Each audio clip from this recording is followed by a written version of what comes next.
Hello, college basketball fans across the world. We are here on the field of 68 on Selection Sunday, a mere 15 minutes before the official bracket will begin being announced live on your television screens.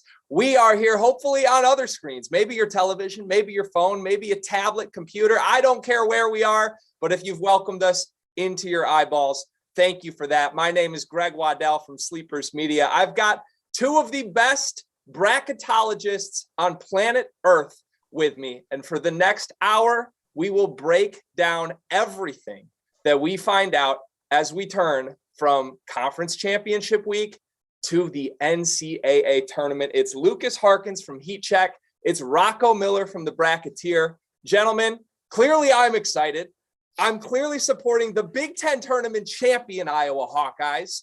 Are you guys as excited as I am? How you feeling, Lucas? Not gonna lie, this is one of those kind of childhood excitement / nervous that you get before anything that you go into. You know, it feels like going into a final exam in college, but one that you're really excited about. Rocco, same jitters. Hey, that's a great analogy. You know, typically jitters. I'm not gonna lie either. I do have a couple. But honestly, Greg, this show is relaxing to me. You know, at the beginning of the day, it's just like let the chips fall where they may. We've done all the work. We've been working our butts off all year on this stuff. And at a certain point, it can't be a job. You got to have fun with it. So from here on out, we're gonna have fun watching this show together, and I'm excited to be able to, watch it with you guys. Yeah, it's time for the madness, right? We've had our appetizers. It's time for the entree, and we're so close to it. So as we said, we're going to be here for the next hour for our portion of the show. But not only that, not only an hour. On the field of 68, we are going to be live throughout the evening today with some of the biggest guests you can possibly think of, former coaches, media members, former players. Everybody will be here to give you their thoughts on the bracket, to make their Final Four picks, to tell you who's going to win, what upsets you need to be aware of. If you want to be informed, if you want to just soak it all in, this is the place to be. You can go over to the Field of 68 on YouTube in order to watch this. We are presented, as always, by our betting partners, Bet Rivers. We love the folks at Bet Rivers. We plan on sprinkling a little money over at Bet Rivers next week, and we're going to talk a lot more about the best bets later on tonight in the show. But for now, gentlemen, let's start with the official Field of 68 final bracket, which was released today. It's our composite bracket that is made up of a group of panel experts, including the two of yourselves. Let's start and go region by region in the official Field of 68 bracket. Let's start in the West region and take a look and break down exactly what we have in the West. We've got Gonzaga on the one line. I see my Michigan State Spartans as well, maybe facing off against Foster Loyer, former Spartan point guard. Lucas, I'll throw it to you. What jumps out at you here in this potential West region bracket? You know, I think there are two teams here that are really difficult. Actually, three that I think are really difficult to seed. And probably the biggest argument among bracketologists is actually both featured in this West region, which is UCLA versus Wisconsin for the last 3 seed. I think you can toss Illinois into the mix for that too. And I think it's a really difficult conversation. Wisconsin's had one of the better resumes, pure resumes of the country all season, 16-5 in quads 1 and 2, 7 quad 1A wins. But metrics outside of the top 25 in quality, UCLA pretty much has a more straightforward resume, top 15 metrics in all categories. They would probably be the safer pick for a 3 seed if we're projecting the field. And that's probably how we ended up as a consensus having them there over Wisconsin. But I think that's probably the conversation from this region that stands out most. While Houston is also kind of that X factor, no idea what the committee is going to do with them. Rocco, same question to you. What do you make of this? What surprises you? What do you think's on point? Yeah, I think, the one that I've struggled with is Ohio State. They show up here as an 8 seed, and they were my last 7, so I could see them slipping to an 8. It's probably the right place by fuel, but just comparing teams, they landed on the last 7 still. I had concerns about Boise State, a team I keep putting in this spot because this game would be played, this 8-9 game would be played in Portland, Oregon. Very nice location for Boise in the Northwest. And Boise won the double championship in the Mountain West. We'll talk about them when they show up. But they have some concerning losses early in the year, most notably a loss at home to Bakersfield that, for me, kept them on the 8 line instead of Ohio State. We're really curious to see how it shakes out in the actual bracket. All right, for all of my Michigan State fan friends at home who saw this bracket come out in the last hour before this show, I got a lot of texts. I got texts saying we're shocked in a pleasant way to see the Spartans on the 6th line. They had a decent week, maybe even a good week, you could say, in Indianapolis this week, winning a couple of games. I don't think anybody necessarily expected them to make the Big Ten Conference semifinal, but yet there they were with a chance to play Saturday evening before they lost to Purdue. Where do you guys stand on the Spartans? You think they've worked their way up to the 6th line, Lucas? I don't quite. I have Michigan State on my 7. I don't think they'll fall lower than that. I think they're in the 6-7 conversation. I think Michigan State is a team that's going to be impacted a lot by what the committee views of the Mountain West. Colorado State, San Diego State, Boise State are all kind of in that 6 to 8 seed mix. And if the committee is really high on the Mountain West, particularly with those 3 teams, I think that we'll see Michigan State probably trend more towards a 7. Whereas if they discount Colorado State a little bit, they don't give Boise State that boost for Rocco's double championship mention. I think Michigan State could get up to the 6 line, but I think they'll be able to avoid the 8-9 matchup. Rocco, were you one that had the Spartans a little higher than Lucas, potentially pushing them to the 6? Yeah, I basically agree with Lucas. However, I did have Michigan State 24 and Colorado State right below, actually at 26. Murray State was a team I wanted in my heart of hearts to put up at a 6. But because there's a better chance they'll end up at an 8, I kind of split the difference and kept them on the 7 line. And you compare those 3 teams. Michigan State did more damage on the road than both Colorado State and Murray State. So for me, Michigan State won out due to that. And you factor in that neutral court win against Purdue yesterday. I'm sorry, not Purdue. The one earlier in the tournament, they had a nice win. Yep. Wisconsin. Yeah, against Wisconsin. Thank you. That to me, I'm pretty sure was factored in. It was a Friday game. Separated themselves, especially with Colorado State going out in the semifinals against San Diego State here in Las Vegas on the same day. All right, let's move to the South region of the final field of 68 bracket. We'll get that up on your screens right now. We've got Arizona on the 1 line here. Arizona, who stormed back and took a victory away from UCLA without their point guard, Kirk Kaprizov. Auburn on the 2 line here. Rocco, why don't you start with this one? What's the biggest takeaway from this potential region?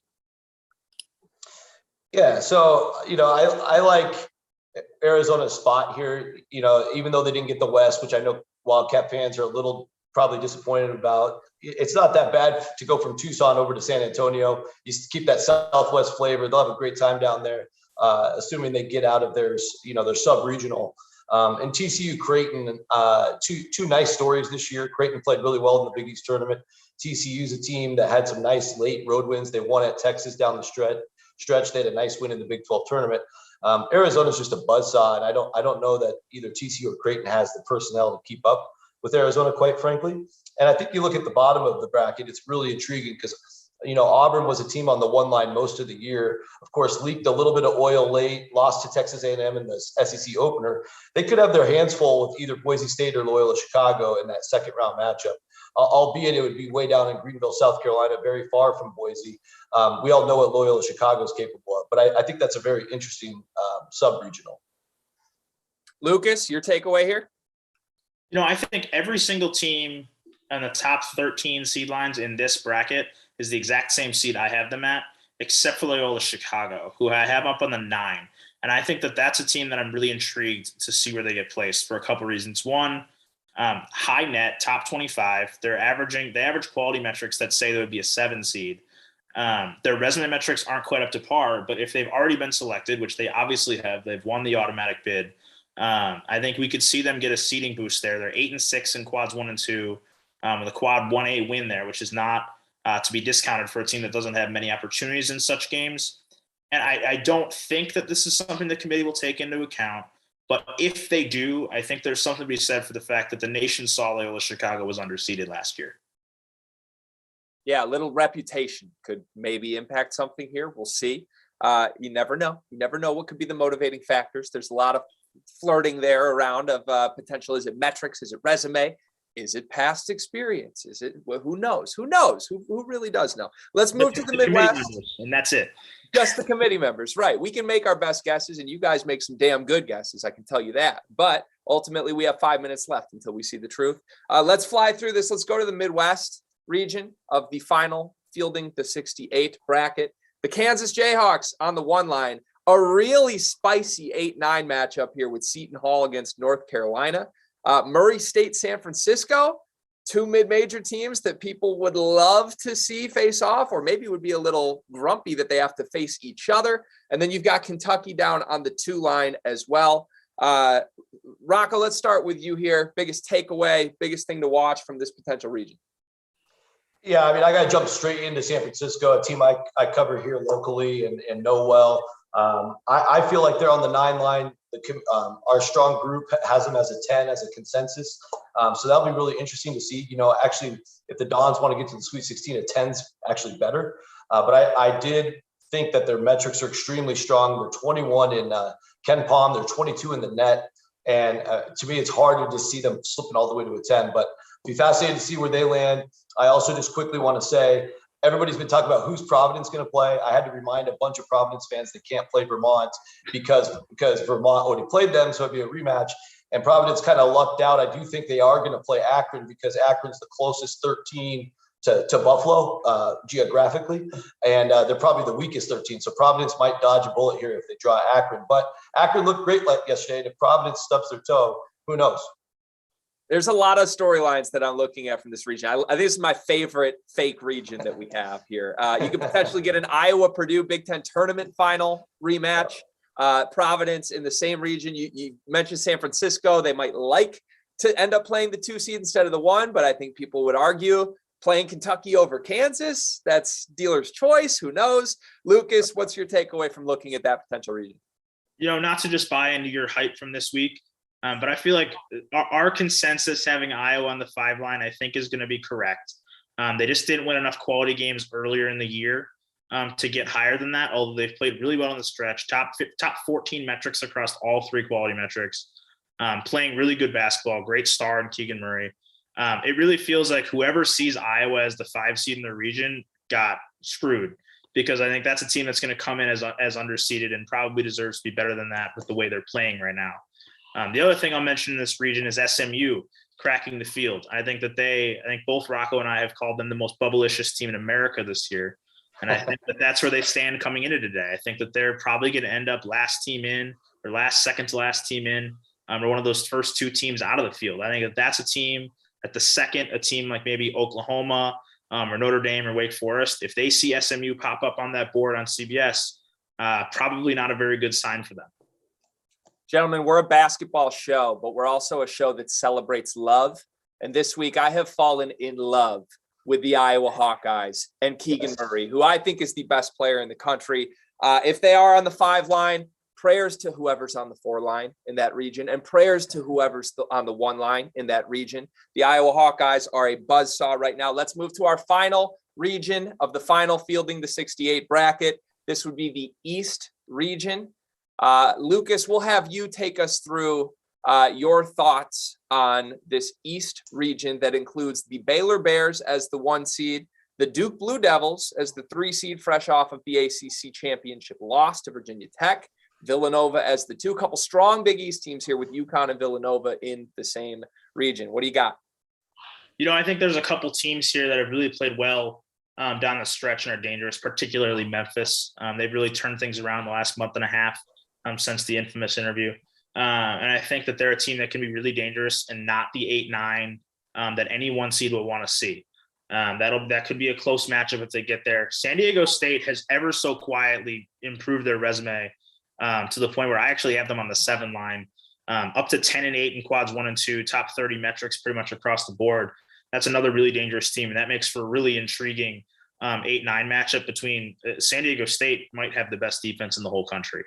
And I think I look more towards the bottom of the bracket. Villanova is always consistent, and I think they're consistent again this year. They're a team that's not going to beat themselves. They shoot the 3. They have the NCAA record for regular season free throw percentage this year. They don't turn it over. That's a team that maybe the ceiling is a bit limited compared to how it's been in the past with maybe less NBA talent. But man, are they consistent. Rocco, we'll throw it to you next. What jumps out of this potential region? I think one of the big stories that's going to tell us a lot is when we can find out what's going on between three teams, Duke, Purdue, and Tennessee, because it'll tell us how long the committee was actually working for. If the committee decided to shut it down early yesterday, there is a better than average chance, I think, that Duke will actually stay a 2 seed, because that's where probably the majority of the committee agreed they were before the loss last night. However, if they decided to go through and do a scrub this morning or a scrub last night, we're probably looking at either Purdue or Tennessee taking over the 2 seed and Duke landing at this 3 spot. It is a huge storyline. And then for me, I ended up with Purdue as a 2 seed just because they have better road wins than Tennessee. Very difficult decision. But I do think both of those teams would be above Duke. Love it. So I've got one eye on the television screen in the Waddell household here.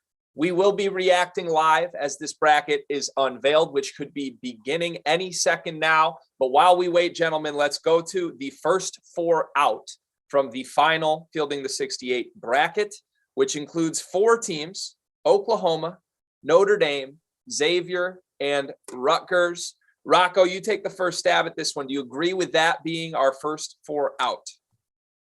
Not particularly, no, I don't. Because to me, Oklahoma was a dead horse. I really didn't look at them that close. They were, they had 27 meaningful games, 12 and 15 in those 27 games. And to me, you can only lose so much before you can be considered. And I know they beat Baylor late. They really didn't do much on the road. They didn't have a true road win against the Field. But anyway, the field is actually on CBS now, so we should probably watch. Yeah, here we are. The number 1 overall seed has been revealed, and it's no surprise. It's the 26-3 Gonzaga Bulldogs holding court in the West region. And there's Boise State. There's Boise State in Portland, which is what I was talking about. Boise State in Portland. Yeah. 1 point Rocco here. Georgia State catches Gonzaga in the 116 game. And the Memphis Tigers catch the Boise State Broncos. Rocco, you nailed Boise State in Portland. What jumps out? I mean, Boise State, Memphis, any major surprises there?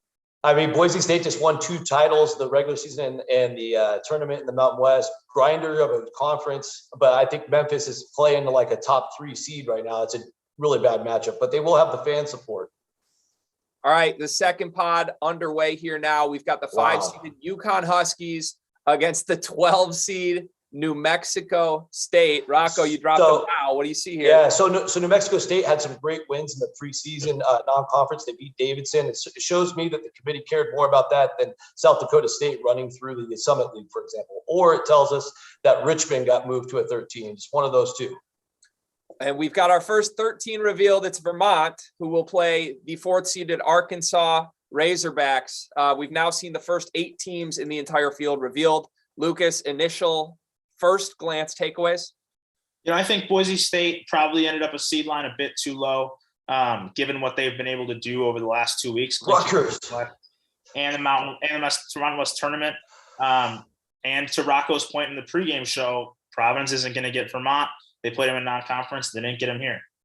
All right, you heard Rocco's reaction. Rutgers is in the play-in against Notre Dame on the 11 line. I can tell you the Michigan Wolverine fan in me is sweating seeing the Scarlet Knights name pop up. The winner of that game will get the Alabama Crimson Tide. There's some ramifications from seeing that name pop up, Rocco. Oh, big time. A couple big things. Bad news for SMU, bad news for maybe even Wyoming. Rutgers is the first team, I think, to be that close to rank 300 non-conference strength of schedule and be in the first 4. So a lot of precedents being shifted around this year. Yeah, we're seeing breaking news happen. We're seeing something that has, quite frankly, never been seen before as this bracket is being revealed. The 3-seeded Texas Tech Red Raiders, the 14th seed Montana State, Texas Tech, Alabama, potential round of 32 matchup that would be fun to see. And now to the 7 seed, the Michigan State Spartans, 1 seed line lower than we had on our final Fielding the 68 bracket that we had just revealed. And oh, they did it, boys. They did it. Foster Lawyer revenge game. That's right. Davidson. And there's the 2 seed Duke. Wow. And So this Duke is on the 2 line. Yeah, Wow. so this is important. This tells us that the committee probably wrapped up their work before the Duke game ended, and it probably hurts me and Lucas quite a bit. And probably helps Texas A&M. Right. Wow. And you guys are a good 5 seconds ahead of me. Yeah, well, that happens. I'm waiting to see who the 15 is here for Duke. And it's Cal State Fullerton. Okay. Yeah, that's illogical. To me, that's illogical. Why would you send Cal State Fullerton all the way to South Carolina when you had 2 spots in the West to put them as a 16? Yeah, that's interesting. Little strange there. Also, it was Coach K, wasn't it, who was asking potentially for a certain region, and he ends up in the West here? Yeah, he wanted Chicago. He wanted to stay out of Philadelphia because he thought they would have all Villanova fans there, and he didn't want to run into them. And he got San Francisco, and I'll be covering the West Regional, by the way, just for everybody to know. I'll be there for both the Sweet 16 and Elite 8 with live coverage. So hey, that could be a fun follow. All right, so the first, well, more than 16 teams, but the first 16 seed lines have now officially been revealed. The West region is finalized. They're replaying the top and bottom halves of this bracket right now on my screen, but let's just do a little round the horn reaction. We obviously gave you our in real time reactions. You saw the shock on my face when I saw Michigan State Davidson revealed. You saw the shock on Lucas and Rocco's face when various elements of their brackets were either confirmed or just one seed line off. Lucas, what's the most surprising thing from this West region that has just been revealed? I think Rocco's dead on. I think the committee got done pretty early last night. Duke snagging the 2 seed ahead of probably Tennessee, I would think, is rather significant. And Davidson landing on the 10 line with a loss today, I think it could have pushed them down to the 11. I think that pretty much says that they were probably done a bit early. And I think that's good news for teams that lost today. I've already said that about Davidson, but Texas A&M, for instance, might be able to drop in the field as a result of that. But the bubble's tenuous right now, and I wouldn't be particularly happy if I was Wyoming, Indiana, or SMU, given that Notre Dame has already cracked into the field as well as Rutgers. All right, you named Wyoming, Indiana, SMU. You didn't name my Michigan Wolverines. I have the Wolverines 1 spot ahead of those 3. Okay, the sweat's dripping a little bit. I don't know if the folks at home can see. Just 1 bead right now. We'll see if it gets to 2 or 3 beads here as we go to the next region. Rocco, most surprising thing to you? I mean, it's got to be the Duke thing, just because that affects everything down bracket. You know what I mean? So think about Virginia Tech, wherever they show up. That means their win last night probably wasn't factored in. So they're probably going to end up in 11. They could have been argued up to an 8 or 9 if you factored in that big of a blowout win and all the new metrics. So you have to kind of reshuffle everything now that we've seen what we've seen. Another thing that really just blows my mind is the Georgia State thing at 16. This is a Georgia State team that's finally healthy. They've been on a roll, and they stick them against Gonzaga in the Northwest. Almost 3,000 miles away from Atlanta. Doesn't make a lot of sense to me. And the Cal State Fullerton, you send them all the way to South Carolina. I know the geography used to be a bigger deal, but man, some of these should be easy decisions. They kind of, I think they kind of overreached on a couple of these decisions. All right, so I know your jobs as bracketologists is not necessarily to evaluate who wins and who loses the games. It's to do the work on the front end and tell us where teams belong and make projections. But let's do just a little bit of foresight here. How does this bracket stand out to you strength-wise? We've got potentially Gonzaga, Duke before we even get to a Final Four. You've got some sleeper teams that I think could make a run here. I don't even know that I should call them sleepers, but Boise State coming off a conference title, Memphis, who's been playing really good basketball lately, UConn, who's a dangerous team out of the Big East, and Alabama, who had more quad 1A wins than any team in the country as of just a couple weeks ago. What stands out from an actual competition perspective in this region, Rocco? The biggest things to me is Gonzaga is not a shoe-in to make the Sweet 16 now, because I do think Memphis has enough talent and they're playing so well to potentially knock them off. So that's the first thing. The other thing is if we get all the way to an Elite Eight with Duke and Gonzaga rematch, we've already seen what Duke can do to beat them up, down low. There's not many teams that can hang with Gonzaga, but the ones that can have a huge front line. And Duke's got that, and they forced Gonzaga to use their guard play to beat them, which is how St. Mary's beat them just a week and a half ago. So those are the first things that jump out to me in the region. All right, we are getting now to the second region, where it has just been announced that the Arizona Wildcats are the number 1 overall seed, the second number 1 seed that has now been revealed. Kirk Risa, questions on his availability next week. Did not play in the conference tournament, was maybe the best cheerleader that I've seen from a player all season long. And the Wildcats are the number 1 overall seed in the South. And we will now await who gets the Wildcats. And it's the winner of Wright State and Bryant. Folks, I'm just going to say it. There's a potential Peter Kiss, Kirk Risa matchup.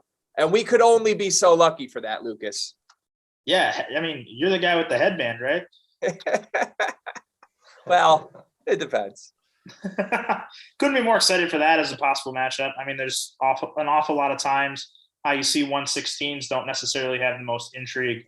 But Peter Kiss is a guy that I think leading scorer in the country, certainly put on a show in his tournament. I think there will be an interesting, just as a plot point, headed into that one. All right, and the 8 seed has been revealed. Seton Hall. Oh, that's the spot where San Francisco wanted to land as a 9. Oh. Probably one of the opponents they wanted to see was Seton Hall. Nothing against our producer, so that tells me maybe San Francisco slipped down to a 10, and Lucas might be right about that. Yeah, we're getting live reactions here as Seton Hall TCU is revealed in the 8-9 game. Moving down to the 5-12 matchup, we've got the 5-seeded Houston Cougars fresh off the American Conference Tournament Championship today, where they defeated Memphis. They will get the 12-seeded UAB Blazers in the 5-12 spot. And interestingly enough, UAB is coming into the American Conference and Houston's leaving the American Conference. A little preview of maybe a goodbye present, you could say. What could have been. Well, maybe they'll be together for a year. Jelly Walker against anyone was going to be fun. I was really excited to see when those Blazers showed up on the board. They're going to make any 5-seed work. And Illinois and Chattanooga close out the bottom pod in this region. That's a good game. That's a very, very good game. The Mocs are a very fun team to watch, as are the Fighting Illini when they play well. All right, that's our top half of this region. Arizona, Illinois, the highlights there. UAB definitely a potential sleeper team. Rocco, first glance, reactions, takeaways. What do you got? Seed-wise, I feel great. I think I got all those seeds right on the top half. So I'm good with that. And I like that Houston-UAB matchup. It's going to be really, really fun and high octane, especially coming from the Blazer side. All right, and we're into the bottom half now where we've got Colorado State on the 6 line in Indianapolis. And the Wolverines are in. Wow. Okay. No sweat for me. Let's go. The jersey's right above your head. You got to point at it. It's right here. Good job, Hunter Dickinson. Let's see. I'm shocked the Wolverines aren't in the play-in, to be completely frank with you. But hey, we'll take it. Colorado State. And who's in the bottom half of this pod here? And this is interesting because it's Tennessee here, Greg, and they got Indianapolis. So that means they were higher on the seed list than Purdue. It means Purdue's not going to Indianapolis. Wow, that is very interesting. That shocks me. But okay, Tennessee. And Longwood. Wow. Tennessee and Longwood. All right. Interesting pod there. I think, but surprises, at least from my end, with both Tennessee over Purdue, as you mentioned, with Michigan escaping the play-in. Interesting pod there. Lucas, what do you got from that pod? Anything? I'm really happy that Colorado State ended up on the 6th line. I think they deserved it throughout the year. I think they kind of had the best start to finish Mountain West resume. If you want to talk total body of work, I think that they belonged probably as the highest rated Mountain West team. And at this point, I think that'll be the case, as I doubt San Diego State gets up to a 6. All right. And into the bottom half, we now have Ohio State on the 7 line against Loyola Chicago, the Ramblers on the 10 line. That's an interesting matchup as well. Yep. Yeah, I've had that matchup in a few of my brackets over the last 2 weeks. Of course, didn't land that way in the final bracket, but the matrix will give full points for that. So that's okay from my perspective. Funnily enough, I had that matchup, I think, yesterday with both on the 8-9 game instead of 7-10. Wow. Okay. And Villanova against Delaware closes out. Yeah. Huge. Yeah, Delaware a little bit underseeded. I mean, Campaigner's one of the best players in the CAA, and he's been there forever. And they played really well in that conference tournament to beat Towson convincingly and win the whole thing. You got Villanova from Philly. You've got the Blue Hens from Dover. They're right across the bridge from each other. That'll be a fun one in Pittsburgh. This is massive. I mean, Villanova fans are going to like being in Pittsburgh, but not going to the East Regional with the Wells Fargo Center is going to annoy quite a few Wildcat fans who I think probably could have had a good chance at the East Regional. That's a good point as well. All right, South Region revealed. I'm shaking that Michigan made it, quite frankly, gentlemen. That's my biggest surprise. They avoided the play-in, and honestly, as a Michigan fan here, I kind of like this draw for the Wolverines. Rocco, let's throw it your way. What do you make of that? So a couple things. Indiana is either in the play-in, I think, or out. I would expect play-in. I don't think there's room for both of them to be clean 11 seeds. I guess we'll see how that goes. And then I think the Colorado State thing is frustrating because Lucas, you kept it there. I got a little anxious and switched it with Michigan State this morning. And if I would have just kept it the same, would have nailed both. But by and large, that I can totally see where the committee was on that part of the bracket. Longwood, sorry, one other comment. Longwood stuns me a little bit. I had them as a 15. Their net was really good, but if you look at the teams they actually beat, the Big South was pretty down. I like Longwood a lot. I text with the coach sometimes, but I just didn't think that was a team that belonged on a 14 compared to like a Delaware. I think they got those backwards. Lucas, what bubble team should be sweating right now through two regions? Who at home has to be feeling the worst about these reveals?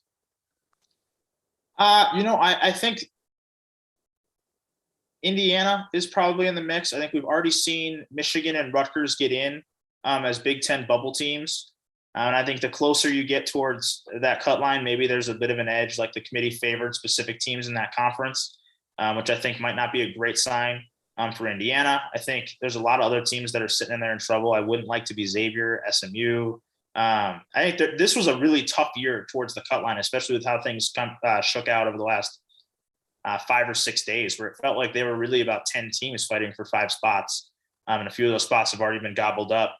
There's a lot of teams, I think, that are certainly anxious right now. Rocco, South region versus West region. Which region feels stronger to you overall right now? I'll probably go South just because, Duke's a pretty soft 2, the way they look the last couple of weeks, or sorry, just this week. And then a couple of weeks works. They lost to North Carolina too. And then Texas Tech, they've, had a couple of questionable results. They got to the finals of the Big 12. But over on the South side, Arizona just won the Pac-12 title. Villanova will get to play in Philly if they can get to Philly. I don't think that's a guarantee. And, I think in general, Illinois is strong and the 5-12 is really strong with Houston and UAB. You just don't know what you're going to get with those two teams, but the ceiling is very high.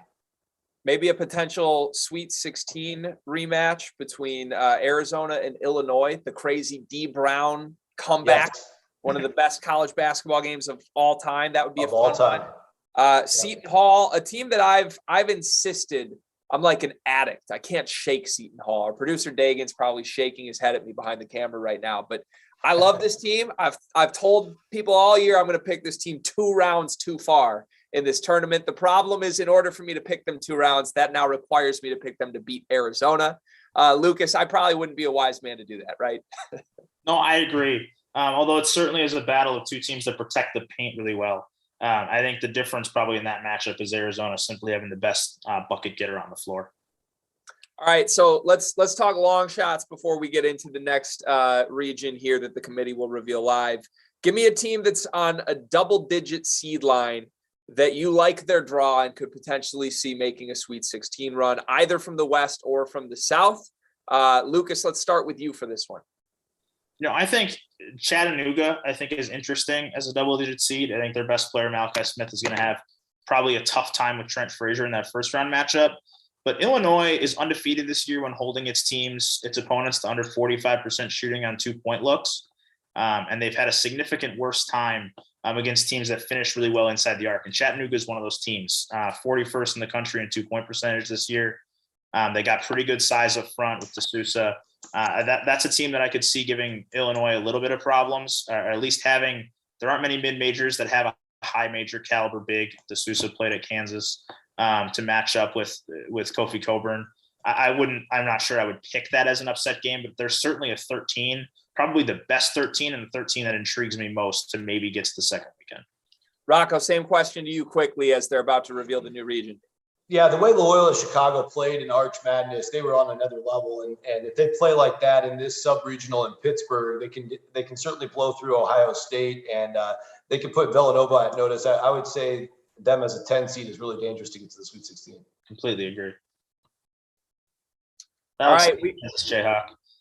We're into the Midwest now, where the Kansas Jayhawks are the overall 1 seed in the Midwest region. They will face the winner of Texas Southern against Texas A&M Corpus Christi.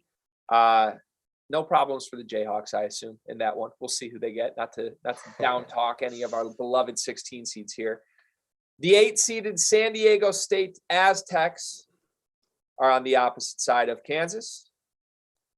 And the 9-seeded Creighton Blue Jays. All right, Rocco, live reactions. Yeah, Creighton I had as a 10. They obviously really loved that big blowout win over Providence on the night before, Friday night. So I think that helped Creighton get up to a 9. Creighton had great wins, but not very good metrics. So the committee's a little inconsistent. Some of these selections are more resume based. The others are not so much. I'd agree with that. I certainly think Creighton is another example of the teams that got a benefit from the committee probably finishing early yesterday. All right, and here is Iowa on the 5 line, as we discussed at the top, and the 12-seeded Richmond Spiders, who came in and were a bid stealer today. Talk about experience in that matchup. Jordan Bohannon against Jacob Gilliard. That's a fun one. Some questions on where Richmond would end up on the 12, on the 13 line, potentially. They end up in the 12. Opposite Iowa, we have the Providence Friars. Ooh. Every metric's favorite team in the country, Providence against South Dakota State on the 3rd. Oh my goodness, gentlemen. Wow. This is dirty. This is absolutely dirty. Rocco. That's the best matchup of the first round. I've already circled it. I mean, it's number 1 3-point shooting team in the country against defensive minded Providence. I mean, if they get a little bit going, the Jackrabbits could win by 20. Absolutely. But if they get cold, then obviously Providence does their thing late. Absolutely. Rocco, you're really trying to make Providence hate field of 68 this season, even more than they already do. I love Providence personally, but I mean, it's just a style and matchup thing, No more work needs to be done. Big selection here. LSU against Iowa State in the 6-11, and then we've got the Wisconsin Badgers on the 3 line in Milwaukee, Wisconsin. Once I saw Milwaukee, it was not going to be UCLA. Drawing Chicago as the regional, perhaps even more important for the Badgers there. They get to the second weekend, they'll be just 90 minutes south. That's another resume-based decision to take Wisconsin above UCLA. Obviously, Wisconsin's resume was unbelievable. 12 wins against, I think, tournament teams if Indiana gets selected. And there's Colgate getting a 14 seed for the 2nd straight year. Wisconsin. This year they weren't top 10 in the net, though. Good point. No, I think that Wisconsin decision is the right one. I was hesitant. I put Wisconsin on the 4 because of what the committee did to them at the bracket preview. But if we're really rewarding teams for what they did in the regular season, that was a 3-seed resume. 7-seed USC will take on the 10th-seeded Miami, Florida Hurricanes. Yeah, that's interesting. That's interesting because USC is one of the tallest teams in the country, and Miami is one of the shortest teams in the country. It's an incredible matchup. Yeah, there's some little fun little things that have been sprinkled throughout this region, I think, from the committee. We'll get to this after we There's get something about something about USC playing in South Carolina that gets me a little bit intrigued. It's going to confuse a lot of people. Auburn is the 2 in the Midwest, and we await the 15 seed that will catch the Tigers in Greenville, South Carolina. It is Jacksonville State. All right. The Midwest region is finalized, gentlemen. Wisconsin and Providence, the 2 teams who have been tied together all season long from an anti-metrics standpoint, have been paired in the same region.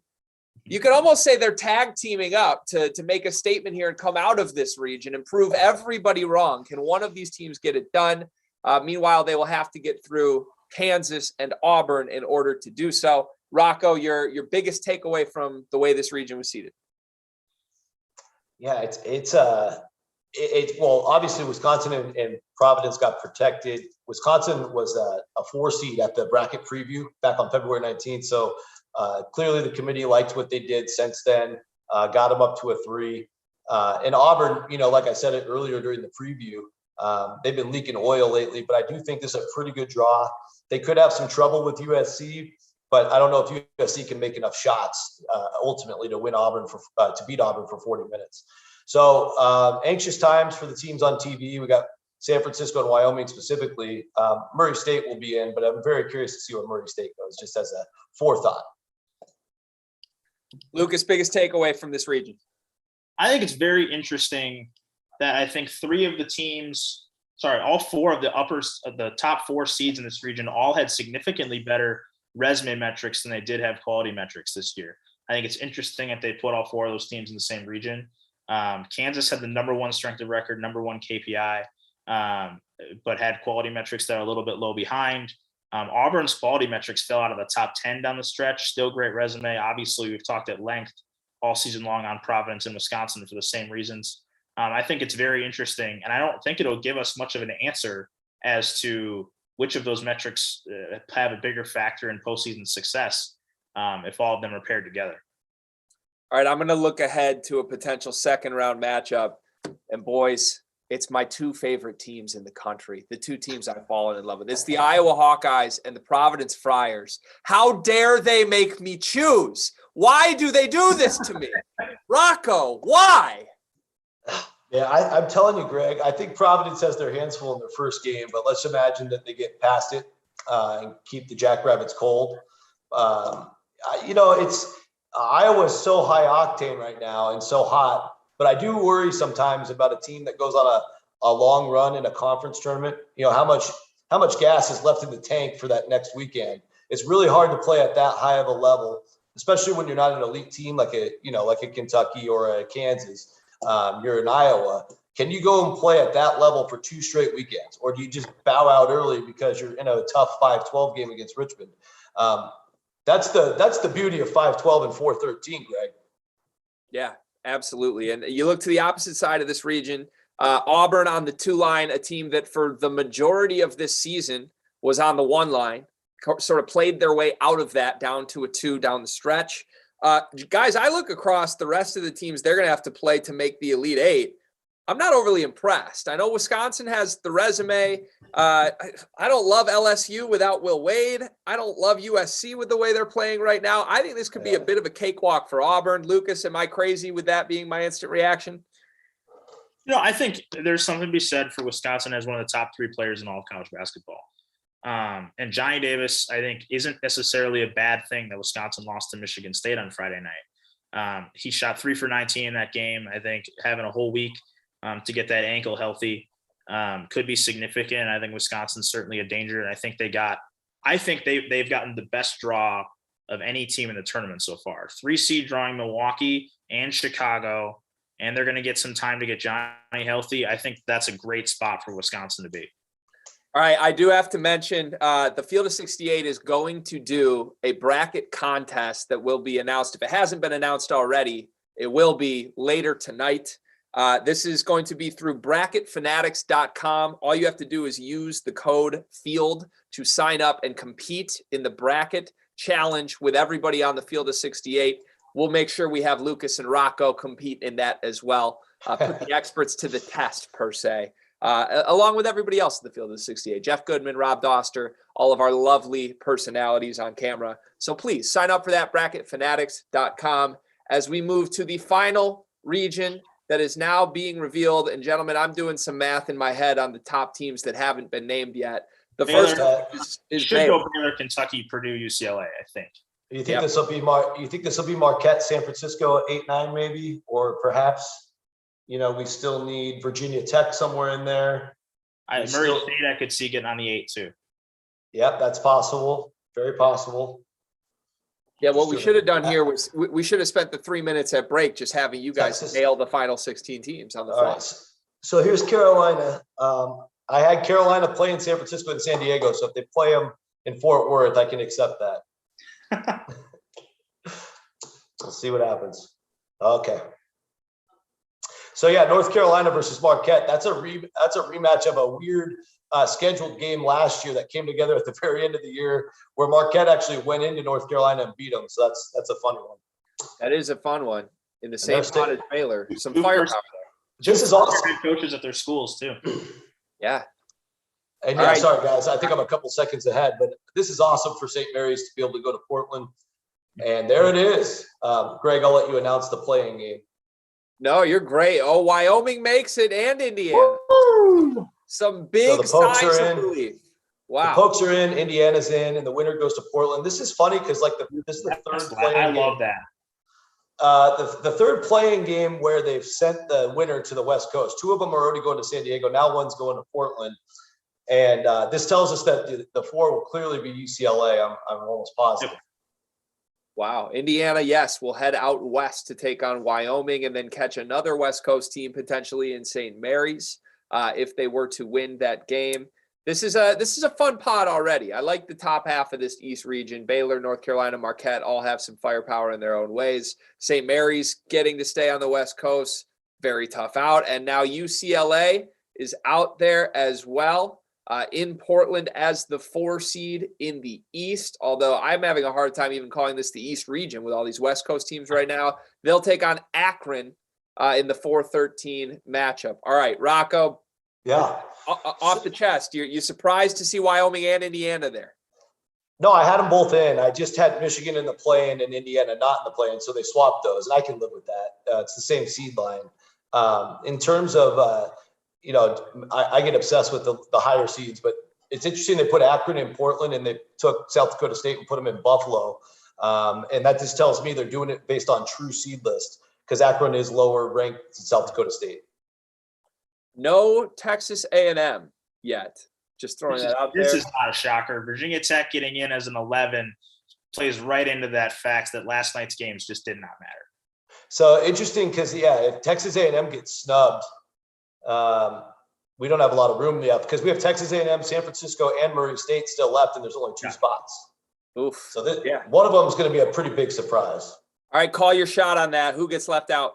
Texas A&M. I hope so, especially for my buddies. Well, Murray State's a lock; they can't miss. So you're only down to 2. Yeah. So it's between A&M and San Francisco, most likely. And I would assume Murray State will be the 7. Murray State is officially the 7 that has just been released, and now we await who they get on the 10 line.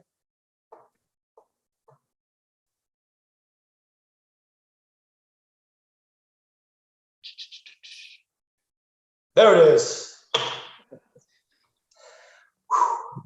That'll be the Dons, I'm assuming. That's the Dons. It's not the deep breath there from Rocco. All right. So Texas A&M is the big story, I think. Yeah, that's the snub. To recap the East right now, 6 versus 11, Texas, Virginia Tech. Purdue gets Yale in the 3-14. Murray State, San Francisco in the 7-10. And then Kentucky is going to be the 2 seed here. And I guess there's one automatic qualifier we await in the 15 line, I assume. It'll be George. It'll be St. Peter's from the Peacocks. Kentucky against St. Peter's in the 2-15. So Texas A&M gets snubbed, gentlemen. Surprised by that? Yes or no, Lucas? Yes. Yeah, I think I'm surprised. I think they played well throughout the year to get there. They're gonna finish with metrics, all of them in the top 50. Every single one will be top 50. They're gonna have a 14-12 record against squad 1 and 2. which is certainly better than Indiana had.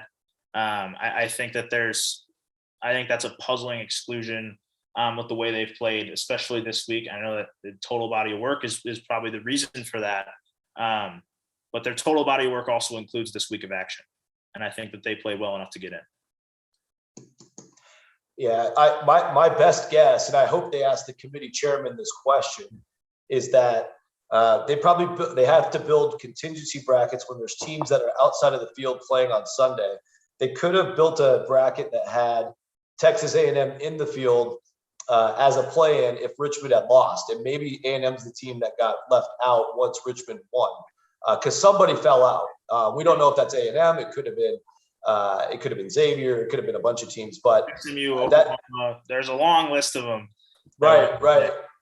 But when they wrap up on Saturday night, they try to clean it up so it's just two scenarios, and they had to have a scenario with A&M. So there it is.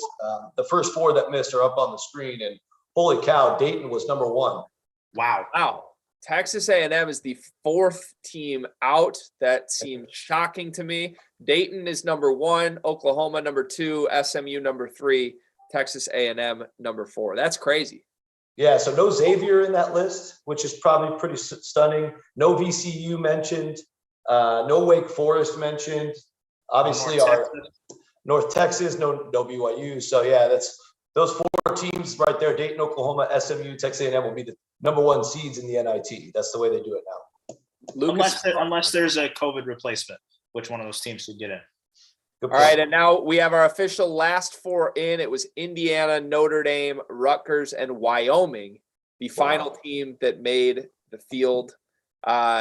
Lucas, your heart gently weeps for VCU, who was not even in the first four out. Yeah, and I think that is puzzling to me in a major way. I did not have them in the field, but I think with the way the committee talked about Bonzie Colson and Notre Dame several years back, to not even mention VCU, I think, with Ace Baldwin is a little bit puzzling to me. It seems like it's an ACC A10 kind of conversation. But I think that all of those teams were right in the mix down coming into this final week. All 8 of the teams on the screen, I think we're playing for 4 spots, and you picked the 4 that they went with. And I think the committee, interestingly, I think it was a little bit disrespectful to the Big Ten at the bracket preview with throwing Wisconsin on the 4 line. And I think they were the opposite of that today. 9 bids, 3 of which were right in the mix for potentially being left out heading into today. Yeah, everybody got in the Big Ten from the quote unquote potential bubble teams. All 9 teams. That is the most from any conference. A couple conferences tied for second with 6 teams there. So I want to ask you guys this, because you made some comments throughout this show of just, hey, the committee seems to just be writing off anything that happened Sunday, writing off games that happened over the weekend. Like, does anything really matter in Saturday night's results? Got in, honestly. Yeah. So what is that just the takeaway? Like, the committee did their job and they stopped their job Saturday morning and then said, let's go to sleep? Like, Rocco, is that what happened here? It's not quite like that. So I've been fortunate. I get to serve on an annual mock committee through Hoops HD. And then Lucas and I were involved with a new one formed by some of our peers last weekend. And so when you go through the process, it gives you a better understanding. The process started Wednesday morning for the actual committee this week. So there's a lot of different balloting, a lot of different voting that gets them to what they call the first 32 or the first 36 balloted teams. And then they go through throughout Thursday, throughout Friday, taking in some of the results. And again, every result's worth about 3% of your schedule, right? I think, Greg, on a previous episode, I called it a piece of pie. So what the committee's trying to do, piece of pie. It's right. So what the committee's trying to do is factor it in, but also, level themselves to know, like, this is just as important as a game in November this week. And, with the deadline of the selection show being at 6 o'clock Eastern time on Sunday, with all the deadlines they have to do to get a bracket and a contingency bracket built, sometimes on Saturday, they just seem to run out of time. It seems to be earlier and earlier each year. And I knew all that, and I've talked about all that, and I still made changes. So I'm just a little upset with myself for not adjusting. But besides that, that's the reason for it. It's not that I don't think they're purposely trying to do it. There's just a super strict process to it all. And if you're out of time, you're out of time. Makes sense. A little behind the scenes there for the folks at home. While I just sit at a keyboard and yell that these people are lazy, when in reality that's not true. Yeah, all right, let's go around the horn here. We've got 5 minutes left. Actually, coming up next on the Marathon Field of 68 Selection Sunday special, we're gonna have Jeff Goodman, we're gonna have Archie Miller, we're gonna have Sean Miller. Quite a dream team there, the trifecta, you could say, who we will pass the baton to. They will give their initial reactions, their Final Four picks, their national championship picks. You'll hear from some of the brightest minds in college basketball there. Let's go around the horn. I want to get back to the roots of what I love about college basketball, gentlemen. We talk a lot of numbers. We put you to the test. You guys did great work this year. But at the end of the day, college basketball is about fun. What's the most fun thing that just came out of the official bracket reveal, whether this is a matchup, whether this is something to look forward to down the line? Give me the number one most fun potential thing that just came out of this reveal. Lucas, let's start with you. I think honestly anything with South Dakota State in it is pretty much a blast.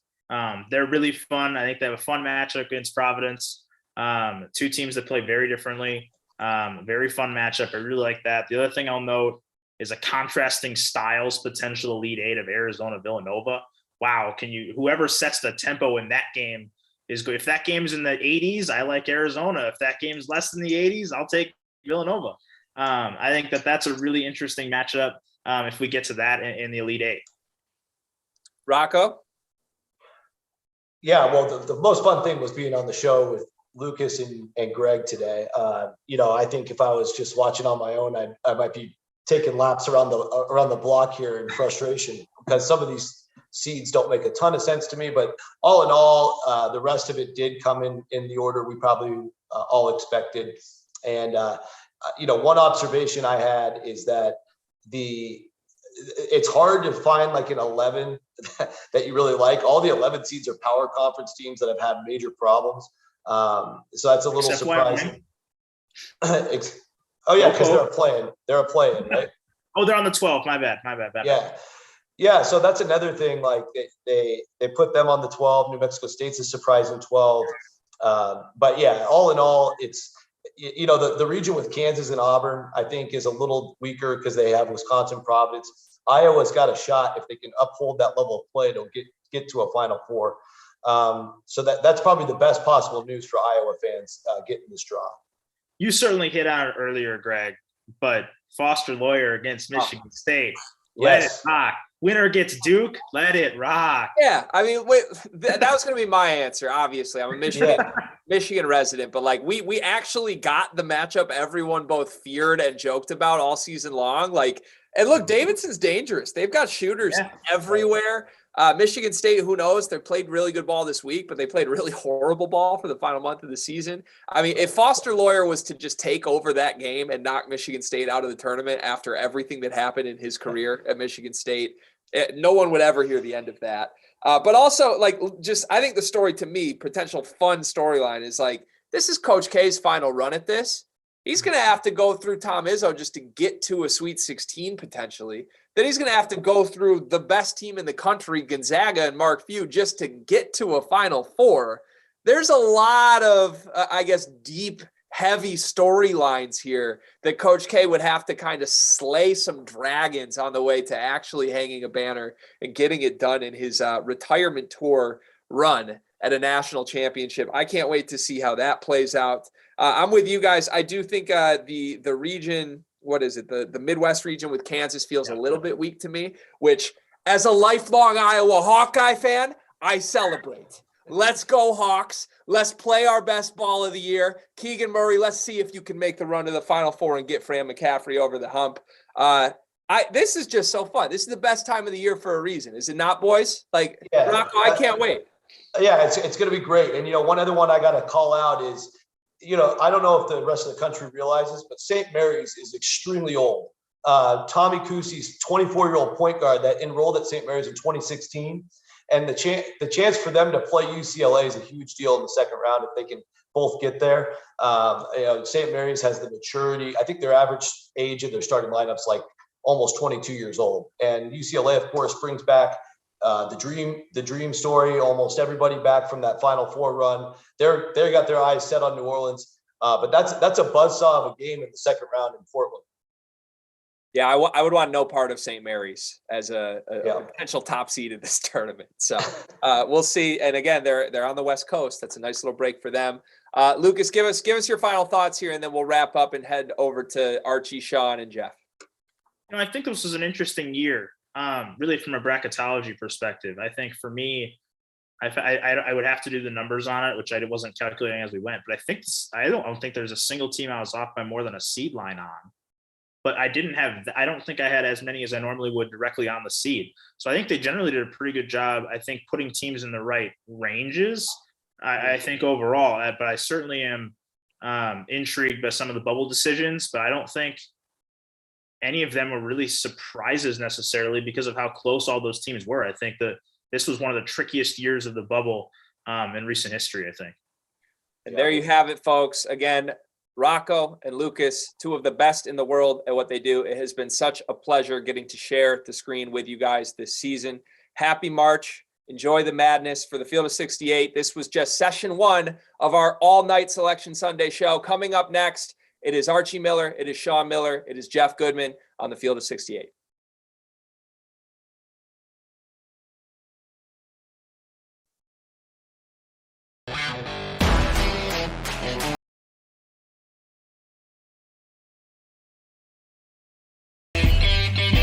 The Field of 68 Selection Sunday Extravaganza will return in just a minute.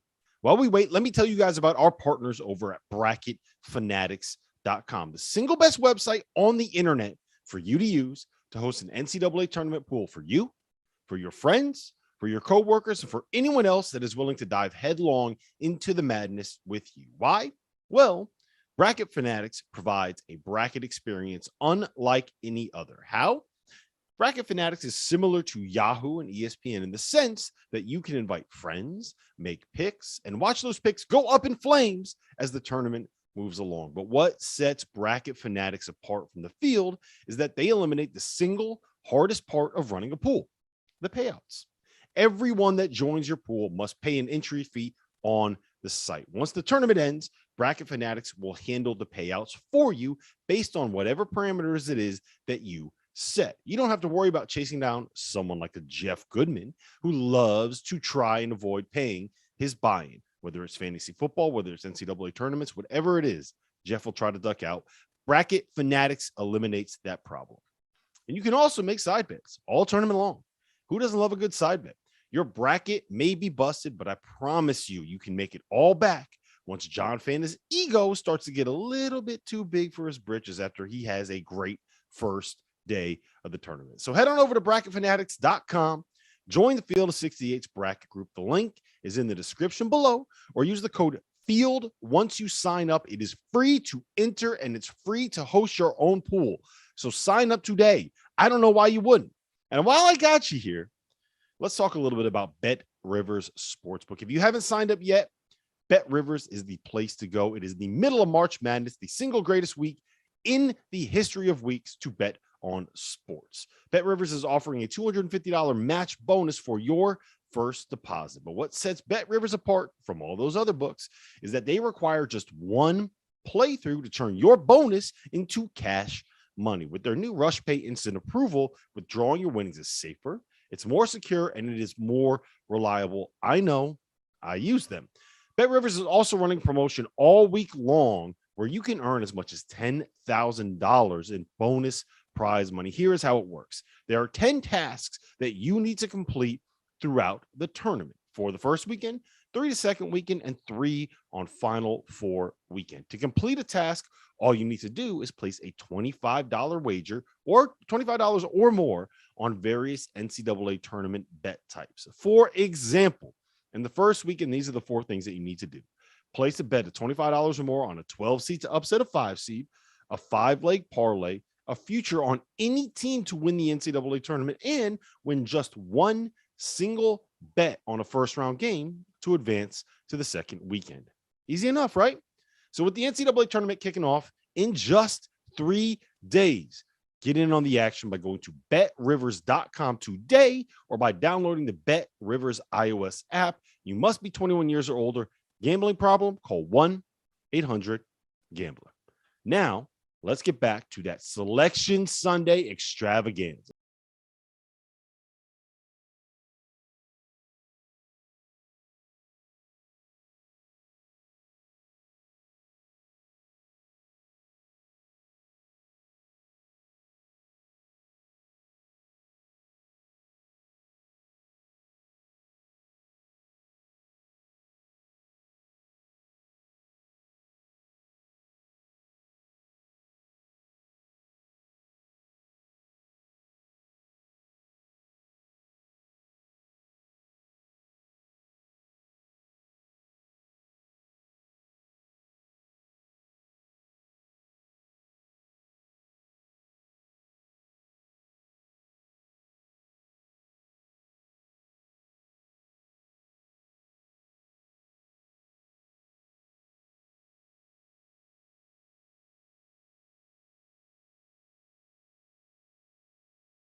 All right, welcome to the Field of 68 Selection Sunday special brought to you by Bet Rivers. I'm Jeff Goodman. I'm joined by none other than the Miller brothers, Sean Miller, former Arizona head coach, Archie Miller, former Indiana head coach.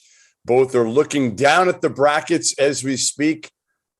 You guys have never had to do this. You've never had to break down the brackets like this right away. It's not easy. So you learn now what it's like to try to figure this thing out on the fly.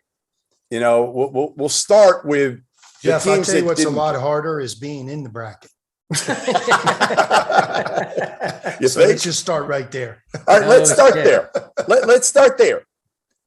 You're when you find out who you are playing, where you are going, what's going through your guys' head? Sean, you did it more than your brother Arch. What's going through your head each year? Well, I think the one thing that really stands out, Jeff, is it's a brand new beginning. I mean, the record, you sense it from the players that are on your team, the school that you're at. It really starts to become reality of how big the NCAA tournament is. It's like, it's a reset, and it's something like we did it, we've accomplished it. And I think everybody kind of has a renewed, brand new sense of energy. Arch, are you sweating at that point? Or, I mean, your guys are breaking down video right away. I've seen it. You know, they're trying to get as much as they can. What's the night like tonight? I think the build up to the day almost feels like a celebration, a birthday party. You go through the bracket, they say your name, everyone celebrates. And then the coach immediately starts thinking about, all right, who's got the scout? Who can we call for help? Let's meet in 1 hour after I get done with media, and then let's go to work on 2 or 3 games. And then, where are we traveling to? Your administration and your ops people go to work literally for 24 hours to prepare for the trip, the travel. It immediately takes off. And I think your players, like Sean said, they have a whole sense of like why you do it, what you appreciate, of why it's so hard to get there. And, you have everyone's full attention again. And depending on the type of season you had, there's probably a lot of different emotions on what your goals are as you go in. But I think at the end of the day, to be able to be in it, have that first game under your belt, you're staring at it, the hype that goes into it. It's an incredible feeling, to be honest with you. It's what makes college basketball special. Last 4 in: Indiana, Notre Dame, Rutgers, Wyoming. Indiana gets Wyoming in the first 4. I kind of said all along, you know that they're throwing big names in the first four. You just know they are. They need ratings. Indiana sells. To me, that was a no-brainer. Dayton, the last team out, Oklahoma, SMU. So a little surprised about Texas A&M with the run they had in the conference tournament. And listen, I never have quibbles about this at the end because I feel like all those teams that are on the bubble, you could have put yourself in a better situation. Yeah. Like you can make a case for any of them. You're on the bubble for a reason. And I have no issue every single year, to be honest. If you're there, go ahead, committee. Pick whatever you want to put whoever you want in. Yeah. I think the big thing is once you're in that, first four out, the thing that you go back to as a coach is you had 33 opportunities to get the job done. And, at the end of the day, if they called your name, maybe it's a little bit lucky, but you put yourself in a situation, you have 30 some odd opportunities. And the thing I always go back to, the teams that are disappointed or the teams that got in, did they get rewarded for trying to make the tournament with their schedule? I think that's the biggest thing that goes on is did you attempt to make the tournament with your non-conference scheduling philosophy, and did it go your way because you tested yourself and you played yourself? And I think it probably played out at the end. The 9-team Big Ten, that's where that conference is so strong in January and February. It just overwhelms you to the point where you have so many opportunities. And you look at Rutgers last month of the season, nobody probably won more quad one games in a month than them. They had opportunities. If you look at their November and December, a team like Dayton or Xavier, they're going to say, there's just no way they should have gotten rewarded on that last seed because not only did they not attempt to make the tournament, they didn't beat anybody, and they're going to have those beefs, but that is the advantage to being in a Big Ten and SEC with the caliber of opponent that you play when everybody's eyes start to go to college basketball in February. These last 2 weeks, there's people that haven't paid attention to college basketball until these last 2 weeks that don't know anything. So I do think that the conference tournament probably definitely helped Indiana. They had two major wins. Dayton, if they pull out the win against Richmond, they're in. But it's like you said, if you can basically look everyone in the eye and say you had the same amount of opportunities as everybody else. Yeah, no doubt. All right, let's start breaking down the regions. All right, let's get to it here. And we'll start with the West. Gonzaga, the top seed. They get Georgia State right away. Then they get an interesting game, Sean. Boise, Memphis, two completely different styles. Well, actually, I shouldn't say two completely different styles because I just saw Boise yesterday. Memphis can't really. They're defensive-minded. Boise defensive-minded. Neither has a quality point guard, to be honest. Alex Lomax has been better lately, but both have kind of questionable point guard situations. What do you like? First of all, give me kind of your thoughts overall in the West and the Gonzaga, Duke, Texas Tech, Arkansas, UConn. I mean, that's pretty damn good. I actually think this might be the hardest region of all because Duke sent out West. They get a number 2. They get rewarded with a 2 when I thought they deserved a 3, but they get sent out West and have to deal with Gonzaga by being rewarded for the 2. Well, I would start with this, Jeff. Number one, Gonzaga will be in the Sweet 16. I think they're one of two, what I would call sure things, Arizona being the second. But when I look at that, I cringe for Mark Few because I know that him and Leon Rice are longtime friends, probably as familiar with each other as coaches and as programs as anybody in the tournament. Leon obviously worked at Gonzaga for decades, arguably Mark Few's best friend. So think about how they feel. But I got Boise over Memphis. I think Memphis's turnovers, now that we're in tournament play, will do them in. And I see Gonzaga in the Sweet 16. The second part, Jeff, that I believe, just watching Duke closely, I go back to their time in Las Vegas in November playing Gonzaga. They had such an upside on defense. Because of their youth, their size, their length, they may not have that pure point guard. And maybe even from a shooting perspective, there have certainly been Duke teams that have more firepower. But I looked at them as having all the ingredients to being an elite defensive team. In recent weeks, that has left them. And The last part is, I think, playing under the pressure that Coach K has, and I know he's probably trying to negate it in every way possible.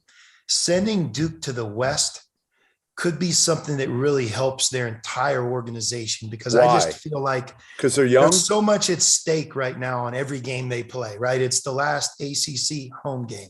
It's the last ACC tournament. And now it's the last NCAA tournament game ever for Coach K. And if his next loss, if there is one, it's over with. So it's a heck of a thing to have as a responsibility for that staff and that team. And I think them coming all the way out west could help them. But I look at Gonzaga as being in the Final Four. Yep. And Me I too. think at that point we reevaluate it, but that's who I pick in the West. Arch, you got Gonzaga coming out of the West, even though, again, you know what I like? Texas Tech and Arkansas. By the way, I might see Mama Hog this week. I'm going to Buffalo. There's a chance I see Mama Hog. I mean, should I just pay for her flight out there, Arch? I tell you what, I'm going to say that Mama Hog's going to see that they're in Buffalo. Is that right? Yeah. She's not going to Buffalo. What do you mean she's not going? Are you saying Mama Hog's not tough enough to handle She's the looking Buffalo at weather? Buffalo, and she's looking at Buffalo and saying, hell no, I'm not going to Buffalo, New York. I'm going to stay right here and watch my Hogs win in the comfy confines of beautiful Arkansas with the sun shining and the weather. You can have the blizzard. My Hogs are going to take care of business. She'll meet them somewhere else. Right. In the Sweet 16, she may. She's may not look worried. at it- She's just looking she at may look Buffalo it there. saying, She'll go to San Fran. So you're telling me But- she's going to but beat, Jeff- she thinks she's going to take down Vermont and John Becker and then take down UConn and she's going to go to San Fran. Yeah, I will Jeff. just say this, Jeff, about the West. Yeah. I think Gonzaga obviously Go ahead, looks to be a favorite in coming out. But I'm telling you, two, the best games of the tournament, Arkansas, Vermont, and Connecticut, New Mexico State. Great first round. Oh games. my goodness, are those two Yeah. killer games for Yeah. those two seeds? I'm telling you right now, UConn better have their hard hat ready when they play New Mexico State. That is a tough game. In Vermont, with the way that they score and shoot, can beat anybody in a one-game situation. Arkansas, obviously, their defense is the strength, but I mean, those are two really intriguing games. I will also Are tell you calling the upset, Arch? What's your favorite upset in the West? in What the is West, your my upset? favorite upset in the West is New Mexico State over UConn. Okay. Arch, Alabama's in the West. I know, I'm getting to him right now. I'm getting to There him we right go. now. But here's what I will say about that. Rutgers is playing Notre Dame. Notre Dame. Yep. I have Rutgers advancing, but whoever wins the first four game and moves to Bama is going to win that game. He's giving It's up a on very Bama. difficult. It's a very It's a difficult hard seed. deal. Now, the only thing I'll say is they have to fly from Dayton, Ohio to Portland or somewhere, right? San Diego. So they're going to win a game at 9:00 at night in Dayton, and they're going to fly all the way over and do it. But I'm here to tell you, Jeff, whoever wins the first four game between Rutgers, Notre Dame, I'm going with Rutgers, Yep. is going to advance past the next game. It's a hard deal for the team sitting there waiting to not know who you play. And the team Yep. who won, They feel basically good, is right? they're on steroids, man. They're on Yeah. steroids. But Well, look at UCLA last year, right? but UCLA Jeff- beat Michigan State. Yeah. Huge Now they have win. to And travel this year. You can't just stay in Yeah, Indiana. that's like the they did difference. last year. So Yeah, look, that's the difference. when I was at Arizona, we were a 6 seed. We had to fly to Providence, Rhode Island, 3-hour was that? time change, Yep. the longest trip of the tournament. And we played into the winner of Vanderbilt and Wichita State as an 11 seed. It's a very difficult deal. You don't know who you're going to play. I mean, until the 11th hour. So you prepare for both, but look at the difference in travel as I described that from Dayton, Ohio to Providence for the winner of that game versus playing Arizona that traveled from all the way here, west to east. What I would say about that second game, very difficult for Alabama for the same reasons that I talked about. Like Art said, whoever wins the first game in that first four, Jeff, feels like they're headed to the Final Four. Like it's a showcase game. They've won it. Now they're moving, but that travel will do that winner in. Alabama will already be out here in the West, and I have Alabama beating the winner of that first four game. I believe. All right, so they'll win. So the matchup you are looking forward to in that region, in the entire West region. Let me give you a little bit quickly my thoughts. On or in the first round. Overall, any matchup, I mean, it's got to be Duke Gonzaga, right? If we get there. Gonzaga, Texas Tech rematch from December. So you think Texas Tech's beating Duke then? Yes. Because of the defense. I don't think that watching Duke over the last couple of weeks, their defense is good enough. Yeah. Now I will say in terms of they're going to the Sweet 16. Duke will be in the Sweet 16. I think they'll play Texas Tech in that game, and I think that will be a hard deal. But I think Gonzaga will move out against Arkansas in the Sweet 16. I think it will be Gonzaga versus Texas Tech in the Elite Eight, a rematch from a December game. Jeff, I think the intriguing matchup is first round, Michigan State Davidson. Yeah. I mean, Foster that's a really Lawyer. tough By the way, game. hey, Foster Lawyer transferred from Michigan has a State lot to at Davidson. stake. He's He their has a best lot player. at stake for sure. And again, teams that turn the ball over, it goes back to that guard play in the NCAA tournament.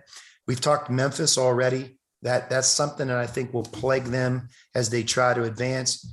I think Michigan State, in spite of so many great characteristics in being hardened through the Big Ten, their turnovers, playing Davidson in the first round, I think that will be a great game. I see that game going either way. But I like Duke versus Gonzaga for the Final Four with Gonzaga winning. Yeah, I do too. And I'm with you guys. I'm going to be in Buffalo for those two games, UConn, New Mexico State, and Arkansas, Vermont. And those 4-13s and 5-12s are generally the best games of the tournament. Now, you'll have one big upset on a 2-15 generally, but I love that. I think the Boise-Memphis game is intriguing, but I hope we get, guys, I really am hoping we get a Gonzaga-Duke Elite Eight. I think it'll happen. Yeah, I know, Arch. I'm with you. Texas Tech's defense is there, and it can carry them. I just don't know if they can score enough, and I don't know if Kevin McCullough's healthy enough. There's some question marks I have with Texas Tech. No one's played against Texas Tech in this bracket other than Gonzaga. When you play them, that is a different feeling. I also think when it comes down to it, guys, K's going to get a nice whistle in his send away ear. All right. Well, he's not. But I'd say to you this though, Greenville. Great offense, right? High powered, efficient. I mean, when you've watched these teams through 35 games, especially some of them with the confidence that they're coming from, when they seem to be able to do it game in, game out, the great offense will beat the great or better defense as the bracket moves on. And which is crazy for me to hear you say that, Sean. Yeah. As a defensive-minded coach. One of the things that I've learned watching this year, I would say from a different perspective, but that's what I love about both Duke and Gonzaga. They're going to score. They're going to score, and I like their individual talent. Both teams have a lot of confidence. And, if you're Gonzaga, what better carrot do you need than playing Duke, a team that beats you in November as a rematch to get to the Final Four? I like their road, and I think that their offense is just it's filled with superpower. I mean, it's going to be hard to beat them. Speaking of offense, you mentioned that portion of it. Vermont's offense and what they've done in the last couple of months shooting the ball. It's insane. Now, I will say Arkansas will be ready defensively because I think that they're terrific. But that is a very difficult cover for anybody out there, the way they shoot the ball. Yeah. All right, let's move on to the South region, which is actually in San Antonio this year. There's no true South site in a way. Usually it's somewhere down in the Carolinas. Arizona gets the 1 seed. We'll talk about Kerr Kriisa in a little bit because I do want to get your guys' thoughts on that. Villanova as the 2. You got Tennessee as the 3. Illinois, I think, is dangerous as a 4. Give me, first of all, your favorite to come out of there. Who do you like to come out of the South region? Is it Arizona? I've got Illinois, guys. I think Kerr Kriisa's injury is going to hurt him. I know Illinois has been up and down this year. I get it. But I just don't know if I trust Arizona without a healthy Kerr Kriisa. And Dalen Terry was not good last night. Fantastic filling in at the point. I just think Illinois, Kofi, they played in Champaign. Arizona came away with a win, but it was one hell of a game. You want me to take this one, Arch? Well, I think. Go ahead, Sean. Look, the best thing that happened to Arizona in the last week is that they had to overcome some adversity. They've had pretty smooth sailing when it comes to COVID, when it comes to injuries. Other than Azuolas Tubelis, who sat out and had to play through an ankle situation for a couple of weeks, they've been pretty much the same from start to finish. And now they get hit with this untimely injury. But how they responded, I think, says it all. I think it gives them a renewed sense of confidence. And Jeff, oftentimes when that injured player then returns, he almost returns to an overall deeper and better team. I like Arizona getting to the Final Four. I think those guys play for each other. I think they have a style and a system that has beaten teams with their defense and their offense. I think they have as much firepower as anybody in the tournament. And I think they're tremendously confident. Tommy Lloyd, he deserves a tremendous credit. They're thin right now. That's the only thing I would say is they're a little bit thin without Jeff, Kirk. They've been the most consistent team in the country from start to finish. And I understand that if Kirk can't return, but I look at him at some point. He told me he's going to play. Listen, he told me he's going to play, but you know how that is. Like you can, and he's standing the whole game yesterday. So, he's not in a boot. He's standing. I still think part of that was to protect the number one seed, to have him out there jumping around, which I'm not sure was the smartest move in the world, but I would have had it elevated. I would have had him on the bench, leg elevated the entire game. But, they can get away without him, certainly for the first game against Wright State or Bryant. And we need that, by the way. The Kirk Kriisa, Peter Kiss matchup, if Bryant wins, could be the two biggest trash talkers in all of college basketball. Arch, is Arizona your favorite there as well, or no? No, my favorite in that bracket is Tennessee. I think Tennessee, when you really look at them, from their loss to Kentucky, their loss at Texas, and then one road loss at Arkansas, I believe they've won at least 15 out of their last 17 games. They've emerged as maybe the hottest team in the SEC late in a very difficult conference down the stretch. If you think about the last 3 weeks of the SEC race, they pulled it out. Their defense right now is third nationally. It's always been good, but it's real good. And now they're playing a little faster, and their offense has caught up with them where they've actually slid into, the top 30 range. And I think they're deep, they're big, and they've already beaten Arizona once, so they're familiar with them. But Houston advancing to the Sweet 16 is a definite possibility. I think them getting seated at 5. See, I totally disagree. I couldn't disagree with you more. First of all, it's they have probably a realistic quad one wins. No. You have to stop with the quad one wins. The quad one win stuff is over. Houston has won about 30 games for about 4 years in a row, and Kelvin Sampson's going to have those guys ready to go. And I'm just telling you right now, I wouldn't want to play Houston if I'm Illinois in the second round game. Boy, I tell you what, you took your Big Ten hat and just threw it in the water, didn't you? I mean, I don't have a Big pumping Ten the hat. Big Ten for 6 months, and here we are. It's the moment of truth. I didn't pump the Big Ten to the point where you do know they got 9 more teams this year in the NCAA tournament. The hardest league in America to navigate is the Big Ten. There's 14 teams. Between 11 and 12 every year in the NCAA tournament discussion. The road games are brutal. Now, it hasn't translated. So, Arch, postseason what I would success. tell you is this, though. With that being said, Yes. I think you have to look at, like, one thing, Jeff, that I always tried to do, and it's not my idea, I think Duke has done it for years, is you go into the NCAA tournament and you just put a 14 bracket up for your team and your staff, because you can get enamored by the entirety of it. 68 teams, Overwhelmed. And so, just take a look for a second. If you're at Illinois, and Arch, to your point, you just finished going through the gauntlet of the Big Ten. By the way, they've overcome some interesting injuries. Curbelo, for a long period of time, wasn't even playing. Their 14 tournament is Houston and UAB, and Illinois and Chattanooga. And I have all the respect in the world for Houston and quite frankly, every team in that, but I got to think that based on what they've accomplished with Big Kofi on their team and healthy, that they emerge of that 14 tournament.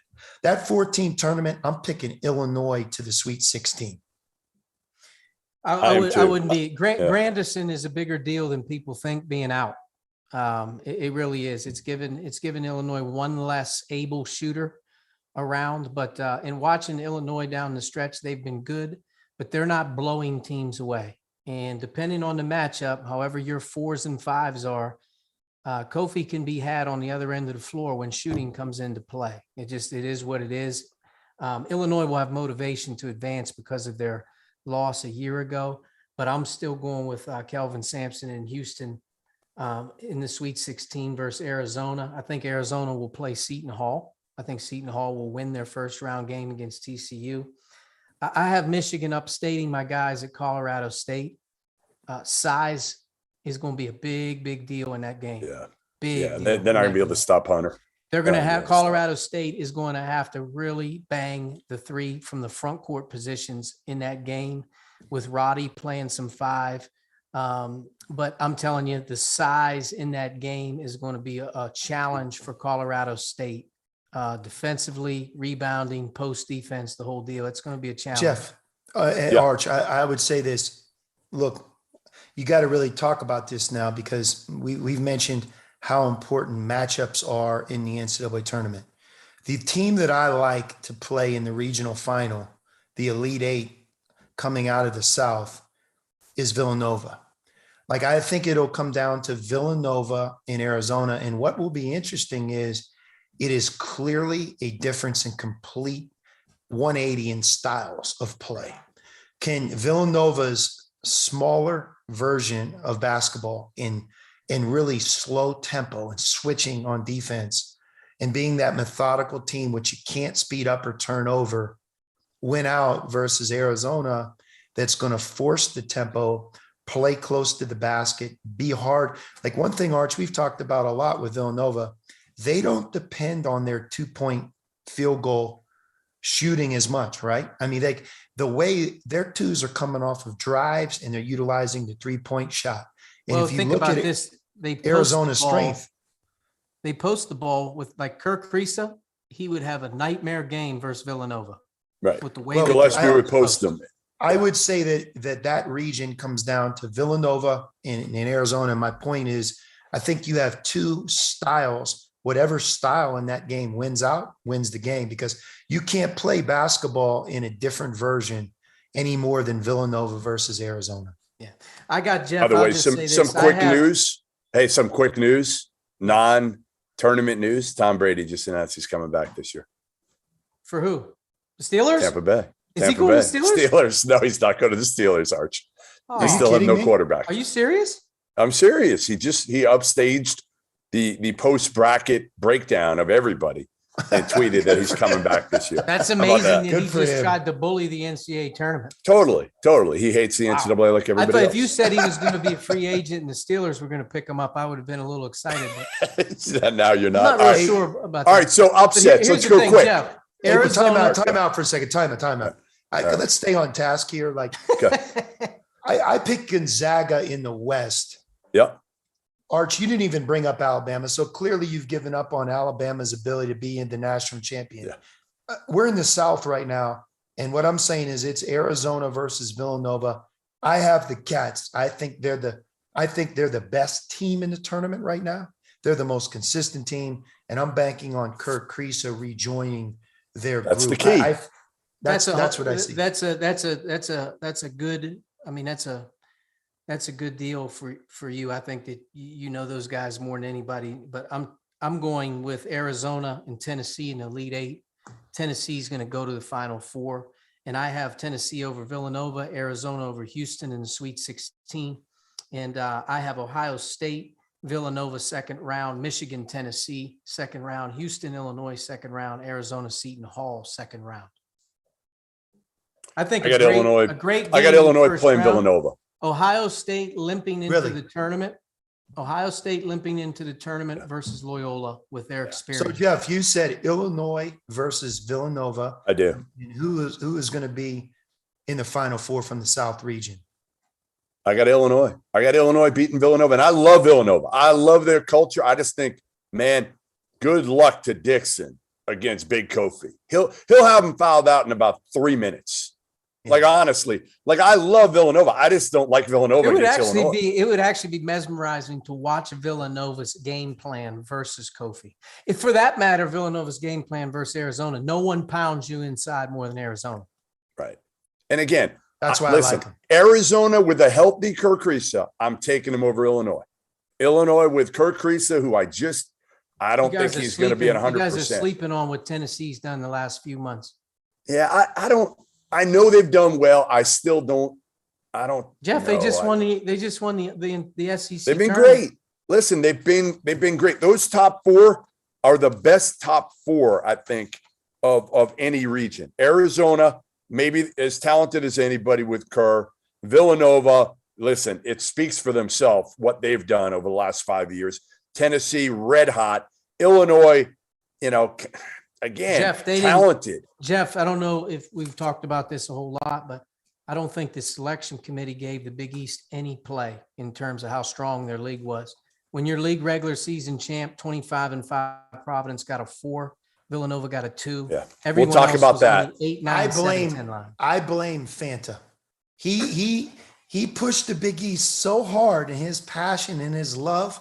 Everybody pushed back against the conference. I think Yeah. everybody started to pull away from the Big East as he went to like Superman mode in terms of promoting it, for sure. Yeah. I will say the South region filled with some really good coaches, some unique styles. Even like I'm looking at that second, I guess it'd be called a third round game right now between TCU and I'm sorry, my bracket just left me. TCU's got Seton Hall. You already picked Seton Hall. One of you I picked think Seton Hall. Ohio State, Loyola, Chicago's the most intriguing game. Well, I'll tell you I'm what. telling you though, Seton Hall and TCU, Kevin Willard and Jamie Dixon have both excellent coaches, both defend.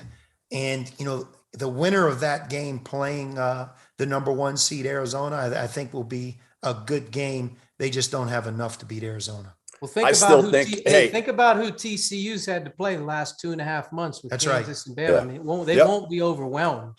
No doubt.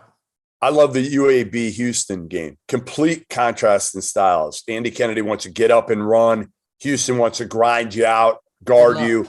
I think Houston wins it, but I'm just saying that's going to be a hell of a game. And then Houston, Illinois will be a absolute war. Again, Houston's bigs have been good, but man, I just saw them the other day, and I know they lost to Indiana, but it's still like there aren't many guys that Kofi is not going to be able to dominate. All right, let's get to the Midwest. Out of Chicago, the regionals, and Kansas, the number 1, Auburn 2. I call it the lucky bracket because Kansas 1, Auburn 2, Wisconsin and Providence 3-4. They're both top 5 in your boy Ken Palm's luck ratings. Okay, because all they do is win close games. So it comes down to luck. Iowa is the 5. So to me, I got Kansas coming out of this. I trust Bill Self. I listen to Sean Miller gush about Bill Self since the start of this podcast at the beginning of the year. And I agree. I've agreed all along. I think Bill Self is as good as it gets out there. Remy Martin's not what we thought he was. Okay, he's not what we thought he'd be. But he's damn good as your backup point guard who now comes in and gives you 12, 15, 18. And there's going to be a game, guys, where Remy Martin, you watch, he goes for 18 points, plays him 25 minutes, and he comes off the bench, electric, just scoring the basketball. Plus, I just saw San Diego State. They cannot score. They are so offensively challenged. And Creighton, without its point guard, they're playing great. But so I think Kansas got an easy road to the Sweet 16. Anybody you guys see, Arch, taking down Kansas out of this region? Well, yeah, I mean, Kansas is beatable. It's not like Kansas is overpowering you. They're playing really well. They have a great offense, great coach, obviously. They have a big-time player, and they won not only the toughest conference, pretty much top to bottom with the regular season and the tournament, but they're not the biggest team. They're not the deepest team inside. That should always concern you in the tournament when it comes to fouls and rebounding, the whole deal. But when you look at that bracket, the team that kind of stands out is Wisconsin. That's an odd style of play in the NCAA tournament. I know they're limping in a little bit right now, but if you look at kind of where they're at, Auburn's on the bottom with USC, Miami, Colgate, and Wisconsin. You know, it's a really unique bracket with style of plays. I will tell you this: Providence Friars playing South Dakota State. That is a nightmare first round game. South Dakota State's 30 wins. I think they led America in 3-point shooting this year. It's a tough matchup for Providence. They're going to have to be ready to go. The Iowa-Richmond game, that's not a far-fetched differential in talent there. Richmond is old team at Richmond. They have 5th and 6th year players. Yeah. They're not going to be physical by Iowa, and they also are a very skilled team themselves.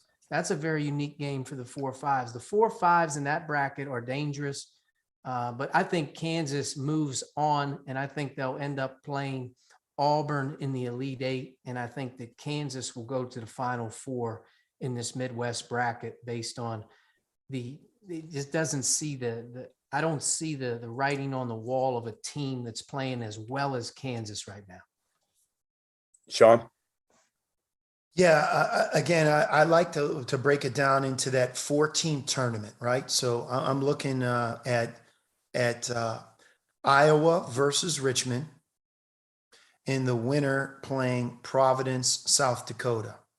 I go back to Ed Cooley and the unbelievable job that he's done. Where Providence is vulnerable is simply this: they have to outperform and play at a level either comparable or better than they've played during the regular season to advance. Now, not saying in game one, but as you keep moving forward. And as I look at it, I think the power of the Big Ten, the toughness of the Big Ten, Iowa's uniqueness on offense, going back to this, elite offense beats elite defense. And there's not a team in this tournament right now, Jeff, that has a more difficult offense to defend and is playing better than Iowa. I mean, you look at Keegan Murray as an individual player. A lot of times they will have the best player on the court. They're going to have the better of the two offenses when they meet. They're coming from the Big Ten. And I just think, like, with the way they move the ball on offense and their style, there are certain teams that are going to have a very difficult team defending Iowa, and Iowa is going to outscore. I mean, Arch, you were saying the other day, like, Iowa just scored 112 points in the Big Ten tournament. Yeah, I don't think anybody understands how hard that is. Yeah, I mean, in the Big Ten tournament, for them to get 112. They got 80. I believe they had 80 on Indiana in a tough game, but you score 80 on Indiana, that's really hard this year. Yeah, and I'm going to tell you this. I think it will be I think Iowa emerges to the Sweet 16. I think they win that first 4-team tournament. Hard for me to pick against my man Cooley, but I'm going to go with Iowa because of their superior offense. Certainly Kansas versus Iowa. I think Kansas's ability to both defend and score knocks Iowa out. And then when you look at the bottom half of that bracket, man, I tell you what, it's hard to go against Auburn. It really is. They're not playing real well right now. They're not, but neither. Listen, Wisconsin's struggling too, Arch. Johnny Davis is banged up. I just saw him. He's got no lift right now. He hasn't practiced in a couple of weeks.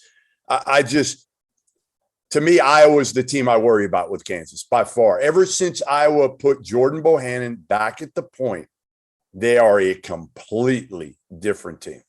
Well, a lot of people let me just say this about Iowa. A lot of people will talk about Iowa's offense has been really good. They don't defend, and they have a hard time in the NCAA tournament advancing. I would disagree with people that this is a different team than Fran has taken to the NCAA tournament recently. He doesn't have Luka Garza running around out there, Jack Nungy together. He doesn't have two plotters running around out there defensively. Now, they've always been good on offense, but they've had some speed issues defensively. They've had a hard time. They've had to play a lot of zone. If you're watching them right now, they're playing with Keegan Murray and Chris Murray at the 4 and the 5. That's a problem. You can always deal with small defensively, but it's hard to guard when you have a big running around out there. And it just showed in the Big Ten tournament with who they played. I like Auburn. I like Auburn, Miami, and I think Miami can get to the Sweet 16 with their guard play. I think they. So, what's your upset, Arch? What's your upset of the region?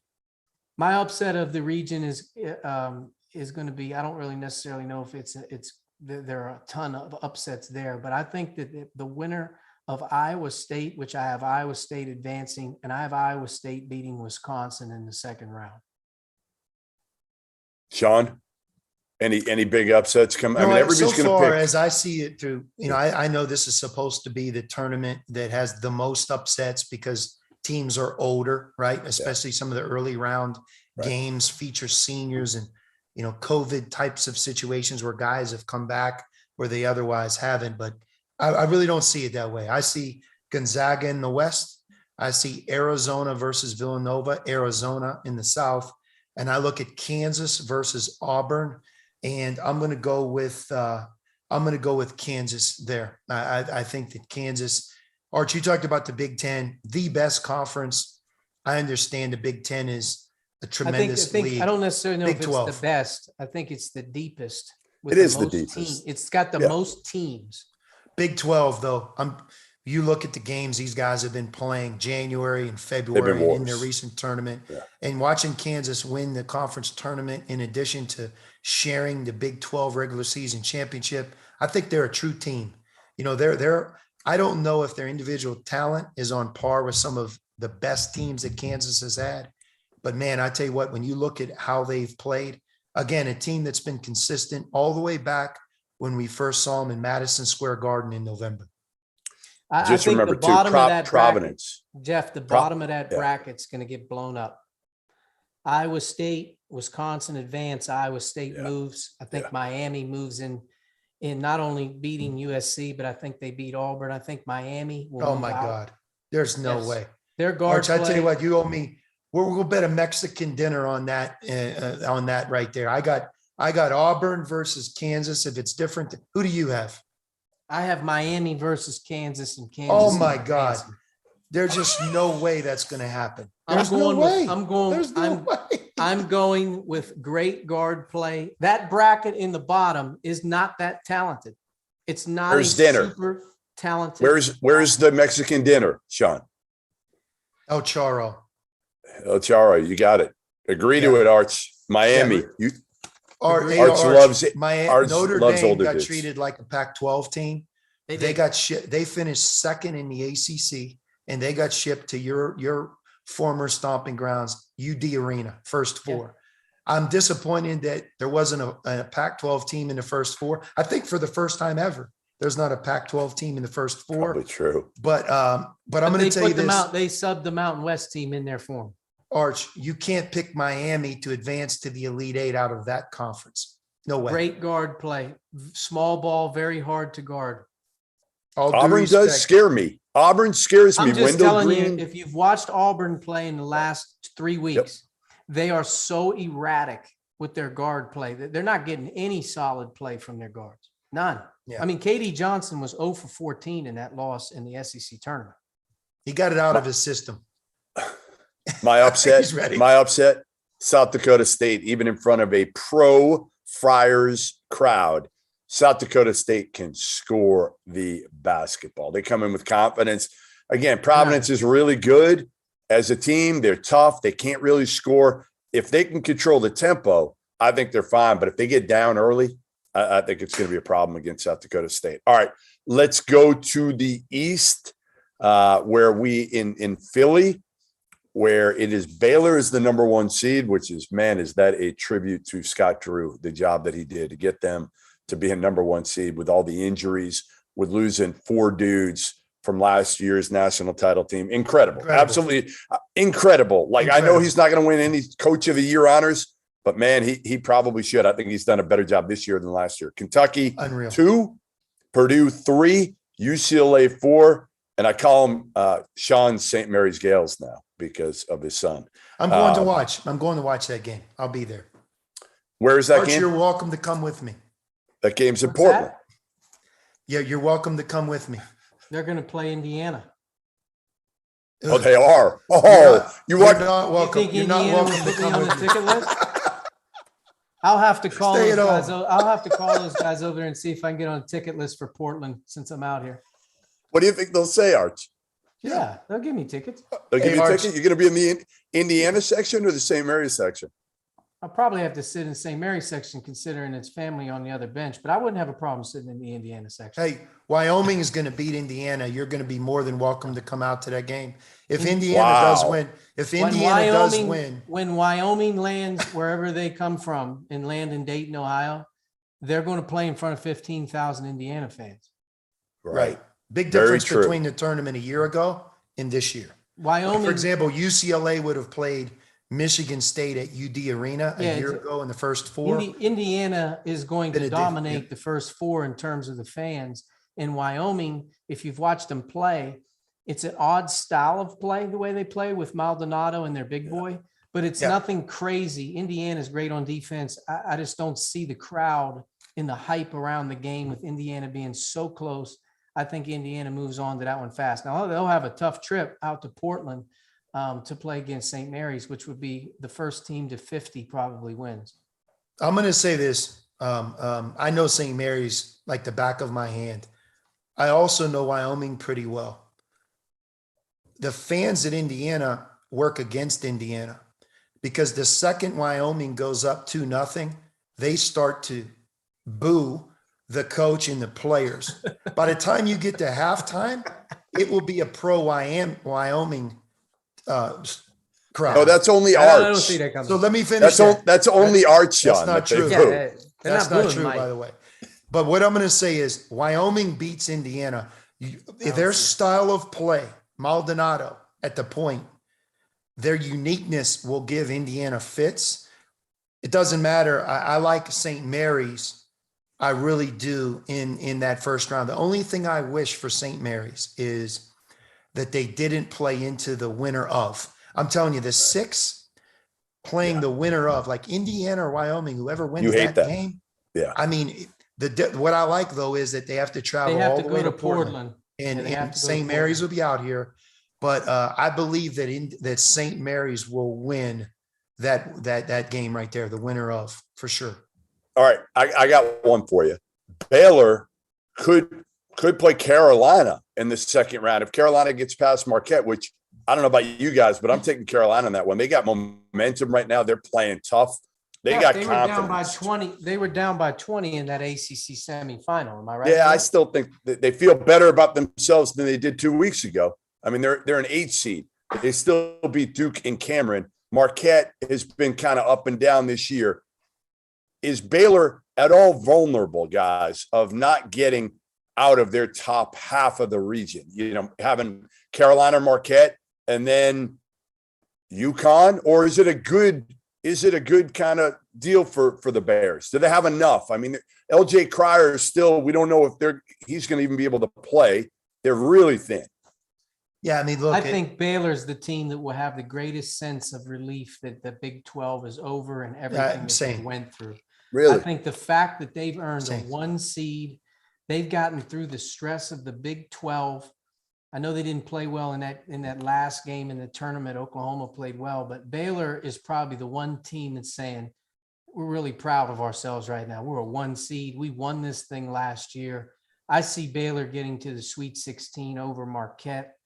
I see that St. Mary's is going to play into Indiana on my bracket, and I think that Indiana has a chance just because I believe Trace Jackson Davis is the best player on the floor, and to boot, Xavier Johnson has changed the recipe for Indiana. They have a legitimate. He's been great. They have a legitimate great point guard. And Yep. when you're playing off of ball screens and you're going to drop and do all that stuff, he's been able to really make a nightmare. It's why they beat Illinois. But I think that Indiana has a chance from a talent perspective to definitely beat St. Mary's. And then UCLA Akron. I'm going to go with UCLA over Akron in that one. I think that Virginia Tech will beat Texas. I think that Purdue will beat Yale. And I believe that Murray State will beat San Francisco and Kentucky will play into Murray. To me, Kentucky is going to have to play into Purdue in the Sweet 16 and Kentucky will advance. And That'll be a great game. Hey, Oscar against Zach Edey and Travion Williams. How great a game I want that so bad. I will say that's a recipe for either great disaster if Oscar gets in foul trouble or not. But just in watching Purdue, they're not as in sync as a team recently here and down the stretch. You can tell there's some frustration with sort of it's not going their way as much as they probably had hoped down the end. Maybe the tournament, again, frees them up to have a fresh start. But I have Kentucky versus Baylor in the Elite Eight in the toughest game of the tournament, and I have Kentucky in the Final Four over Baylor. Look, here's what I have in this bracket. I look at one of the most interesting first, that 14 bracket at the beginning of the tournament. St. Mary's versus Wyoming or Indiana. I think it's Wyoming. One thing I don't like for St. Mary's is UCLA. God, they play a style that I don't think St. Mary's can affect UCLA like they can so many teams in this tournament because of UCLA's style. UCLA has an equally difficult style. The tempo of the game will not affect UCLA like it does some of these other teams. And you know what? I'm looking at it. I like UCLA there, but I do like St. Mary's in the first round. I feel like calling Cal. I may call him right after this because I know for years he's talked about our bracket's always the toughest. God, we're the 1 seed and they put these teams, they always load against us. He has the best bracket. Calipari has the best bracket. Kentucky as a 2 seed has the best path to the Final Four. And I don't mean that in a disrespectful way, based on their team, who they are and how they've played. Baylor, to your point, Jeff, imagine Baylor. We don't even talk about, you're talking about Cryer coming back. Their leading scorer. How about Big John? Like they don't have him either. That's what I'm saying. Yeah. I think Purdue, I think the winner of Kentucky Purdue, guys, gets out of that region. I really do. I think if Purdue can win that, they get some confidence. Which they kind of need. I don't know if Purdue makes it even to the Sweet 16, Jeff. Wow. First of all, they have a very difficult game in their opener against Yale. They do. Coach Jones has done a terrific job. Those guys are always nipping bud in these games in the tournament. But the winner of Texas and Virginia Tech is going to give Purdue problems. Virginia Tech at the 5 shoots the 3 as well as anybody in the country. That is a danger zone for Purdue. It happened again today in terms of Keegan Murray and those guys playing small. I don't think this, Jeff. I could be wrong. I don't think Purdue's getting the bang out of their buck with the 2 bigs that they were early in the year. Yeah, they're not. They're not. You tell me. I don't see Edey and Williams putting up those prolific efficiency numbers for Purdue that they were in November and December. It's not happening. And the bigger thing, guys, is the defense. I was just talking to Matt Painter about it the other day, and he said, "Listen, I know we got to get. The problem is." And it's funny. They have the same team they had last year. He said this to me. He goes, "It is. We have the same team basically, and we were top 25 defense a year ago." So I said, "What's the difference?" Well, our best players aren't defending. Yeah, they're not defending at the level. Jaden Ivey should be an elite defender, and he is not. Off the ball, he's scary sometimes, and even on the ball. I think he tries to hit a little bit too many home runs with the steals for breakaway dunks and whatnot, but I can see the frustration on his 2 bigs from a ball screen perspective. If you just watch the Indiana game briefly the other day when Indiana at Purdue had a chance to win, they couldn't defend the ball screen with Xavier Johnson. They had no answer for him at the end of the day. My question is that Purdue's been dominant on offense all year. That's where it's been. And I don't see them pounding people like they were on offense, like they were early in the year. I'm concerned with them, but I don't like the matchup in the second round with Texas or Virginia Tech versus Purdue. I wouldn't worry about Texas. I've written Texas off, and I had them second in the country. I've written them off. Virginia Tech wins the game because I think they're great on offense, and I think they're old. They're really old as well, but I don't see that being as dangerous. For those guys. I agree with you, Sean. I like Indiana, UCLA in the Sweet 16. I like it's all going to come down to Kentucky and UCLA. I like UCLA. I think what they did a year ago stays with them. They have a style that's difficult to play against. I think they have a style that can adapt.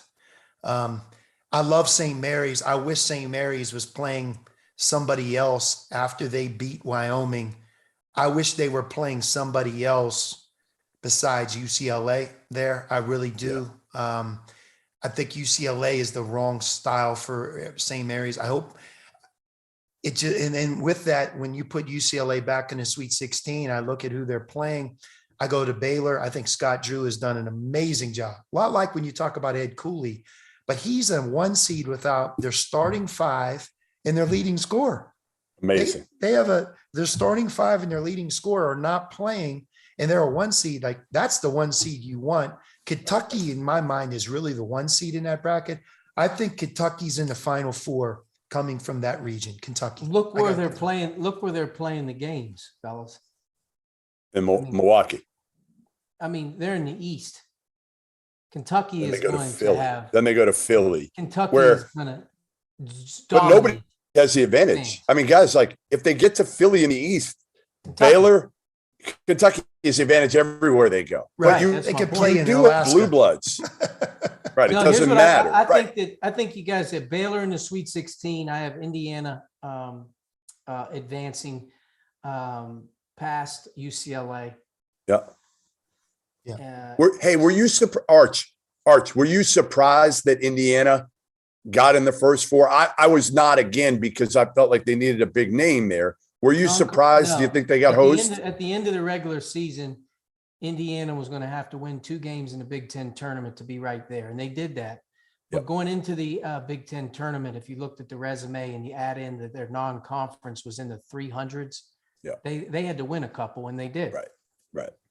All right. Before we get to our Final Four on our national title picks, let's run through, and this may take a second, your biggest sleeper. Like, what's the team that can kind of make a run to the Final Four off the beaten path a little bit? So somebody, I would say, below a 5 seed.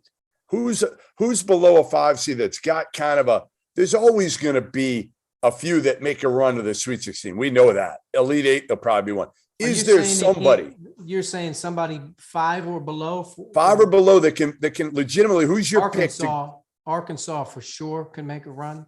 I think are they a 4? They're a 4 seed. All right, Okay, just so you know, UConn. They're a 5. They're a 5. UConn definitely can play their way. Give me below a 5. Give me below a 5 that could actually make a little bit of a run here. I'm gonna go with Carolina, believe it or not, because I think they got Marquette. I think they could beat a Baylor team that if they don't have Cryer and they get in foul trouble, I think they could take them down. And then a UCLA, a St. Mary's in Indiana. I just feel like now, I know they didn't do well in the ACC tournament, but they played well enough to get, and they have the talent. Guys, they have top 10, 15 overall talent. They have experience. Their guards, RJ Davis, is playing his ass off lately. I'm going to go with North Carolina, believe it or not, as an 8 seed that I think could make a run to an Elite 8 or thereabouts. I think you have to look at some of these teams where the leagues were so deep that they beat each other up and they may have a lower seed than they're actually good. I think Ohio State is that type of a team. They have a great player in EJ Liddell. If they advance past Loyola, they can beat Villanova, especially with Chris Holtman's pedigree playing Villanova. And Chris Holtman hasn't lost a first-round game in the NCAA tournament. I like Ohio State as being one of those teams that if they win the first one, they can do it. I think Houston clearly can make a run. I've stated that. I think you're out of your mind there. I honestly think you're absolutely out of your mind with Houston. No, Arch, you know their 2 best players, or 2 of their best players, aren't playing, right? They're out for the year. I'll be honest with you. I watched them today against Memphis. Total domination. But it's like a mid-major league. I mean, come on. Like, they both have beat up on the Jeff. They both have beat up on the Sisters of the Poor all year. No. Here's what I think. I'm gonna stick true to the Next Play podcast that the Millers did. Colorado State is the team that's going to go to the Sweet 16. They're so hard to defend. They're going to play Michigan, and when they beat Michigan, I think that's where Tennessee bows out because of Tennessee's offense. I think that Colorado State will score on Tennessee, even though Tennessee is an elite defensive team. But I really like Colorado State. I think if you're going to look at a team that can go below the 5 line and get to the Sweet 16, they have 2 premier players. Point guard play, terrific. Small Isaiah forward, Stevens. power forward, can downsize, tough matchup. Roddy, I'm going with Colorado State. We talked about them a long time. And I think that St. Mary's will take care of Wyoming. And it'll be an epic battle, St. Mary's, UCLA. But I like UCLA simply because their style can match up with St. Mary's style. All right, so I'm just going to say this. If you're looking for a team to make a run, it's in the 6-11 game. The 6-11 games are great seeds for the 11s who are good teams, power teams that aren't in that 7 through 10, and they can beat a 6.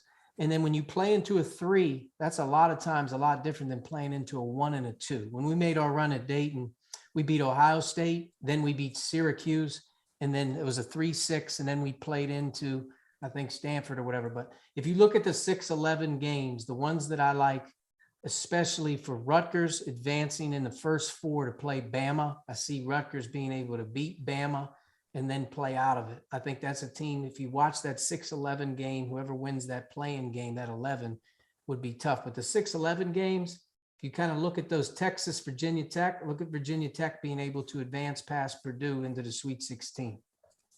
Hey, Jeff, so I've given you one. I've said that I think Colorado State gets to the Sweet 16. Yep. And then I'm going to look at Alabama for truly who they are. Their schedule and all of the different teams they played. Yep. And I like the fact that Rutgers and Notre Dame, although they get that one game under their belt, whoever wins that game, they're from the East, has to travel west to play Alabama. I like Alabama winning that game. And then I believe this, that Alabama is the type of team and style of play that's going to give Texas Tech fits. I think Alabama beats Texas Tech after they beat the winner of Rutgers and Notre Dame. And I see Alabama in the Sweet 16. So the 2 teams that I would put in the Sweet 16 below the 5 line are Alabama and Colorado State. All right. Well, listen, before we get to our final 4 national title picks, make sure everybody joins our bracket pool at bracketfanatics.com. It's free to enter. There's a $500 prize pool. The Millers are going to match that. Look at them both. I want to see your reaction. All I've gotten recently is a signed jersey from Jack Lambert. I'm not matching anything. No, but sign up. Both Sean and Arch are going to fill out brackets this year. It's the only year they may ever have a chance to do it until they're. I've never in my life been in any type of secret pool or anything. So I'm saying you can do it now. You are absolutely going to fill it out. I'll fill my bracket out. I'll be honest with you. I'm usually about 80%. I'm usually good. All right. Well, you got pressure on you now because I usually deliver. If I put my bracket on Phil to 68 at the very beginning, I'm not talking about right now. Put it out there right now. My bracket will end up being damn near good. He forgot about Alabama. He totally flipped on it. I did not. I said they have the unfortunate task of dealing with a team that's going to win the playing game. They're going to lose to Rutgers in the first game. I think Arch has every Big Ten team getting to the Sweet 16, John. Yeah. Every single one. No, right? I don't have every team in the Big Ten moving to the Sweet 16. We talked about Iowa. I want to revisit that point. Yeah. Keegan Murray, high-powered offense, an older group, a style that's difficult for teams to play against, hardened through the Big Ten, just scored 112 points in the Big Ten tournament. I like them. I think Iowa is going to advance certainly to a certain point here in this tournament. All right, let's get to our final 4 picks. We got about we got about 5 minutes left. 5 minutes left. Let's get to our final 4 picks, Arch. Final 4. Final 4 picks, and then a national championship game, and whoever wins it all. Arch? Start with you. In the West, I have Gonzaga. In the East, who do I have in the East? I have Kentucky. I have Gonzaga and Kentucky in the West and the East. In the South, I have Tennessee. And in the Midwest, I have Kansas. I'll have Kansas versus Tennessee in the semifinal with Kansas winning. And then I have Gonzaga versus Kentucky with Kentucky winning. And then I have Kentucky beating Kansas for the national championship. All right. All right. I think, I hope that's And the way it's very set hard up. for me. I don't have the bracket. I wrote them down, and I don't have here a who plays who in the semifinal. So The West will play the East, and the South will play the Midwest. all right, West plays East, South South plays plays Midwest. Midwest. All right, Yeah. Sean, go with your final four. Yeah, I don't think this year there could be some early upsets. We've talked about, a team like Alabama and Colorado State advancing to the Sweet 16. But I think when you get to the Sweet 16 and move further towards the Final Four, I think in the West you have Gonzaga. I don't think Gonzaga is as experienced, nearly as good on defense as they were a year ago. And at the end of the day, they'll be in the Final Four, and I think that's when it stops for them. I like Kentucky because I think their bracket is favorable towards who they are. With the 1 seed being Baylor, I give Scott Drew an enormous amount of credit, but my man is entering the field of 68 without his leading scorer, without his starting big guy, and he's a 1 seed. If I'm Kentucky, I mean, that's hard to really complain about. I like Kentucky in the East. I think Arizona has a difficult bracket because 2 teams that are in their bracket have played against their style, and I think their style is unique. But Illinois and Tennessee have both played against them.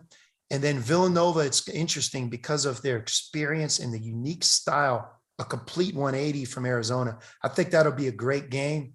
I got Arizona in the South, and I think the winner of Kansas and Auburn in the Midwest regional final will be Kansas. I think it's their turn to return back to the Final Four. Kansas versus Arizona and Gonzaga versus Kentucky. I like Kentucky to beat Gonzaga because I don't think Gonzaga is as experienced or defensive minded as they've been recently. I like Kentucky in the national championship game, and I like Arizona's size over Kansas. And I think it'll come down to Arizona and Kentucky. And look, if I'm going to pick Arizona in the national championship game, I'm going to say they're going to cut down the nets. And Look at this, Arch. Arch, what is going on here? I'm going, look, and you could say, oh, you're just saying that because you were the coach last year. I could easily not even bring it up. I'm just calling it how I really see it and feel. That's And how a true analyst does it. Look at that. Their ability, Jeff, and Gonzaga's the same, to defend the 2-point shot, like being almost impossible to score against at the rim, and then scoring most of their points at the rim for 35 or 37 games, I think is really, really big. And when you look at two-way teams, and I think Kentucky's a two-way team as well, but I like Arizona and Kentucky in a national championship game. I think that game could go either way. I'm going to go with the West Coast Cats, and congrats. Right, I wish him well, and I feel like I in think the that's how it's gonna NCAA happen. tournament, there's always like for these 1 seeds, when you look at the 1 seeds that do it, what could stop them from doing it? At the end of the day, of all of the 1 seeds, when you match up against the best of the best, you have a point guard that has an injured ankle who's not going to be at full speed. Their depth is challenged. And if Koloko comes out of the game, because the biggest difference in Arizona is Christian Koloko, he's the guy who runs their defense. He can switch it to 4. He stayed on the perimeter. He's allowed Tabellis not to be a disaster on defense.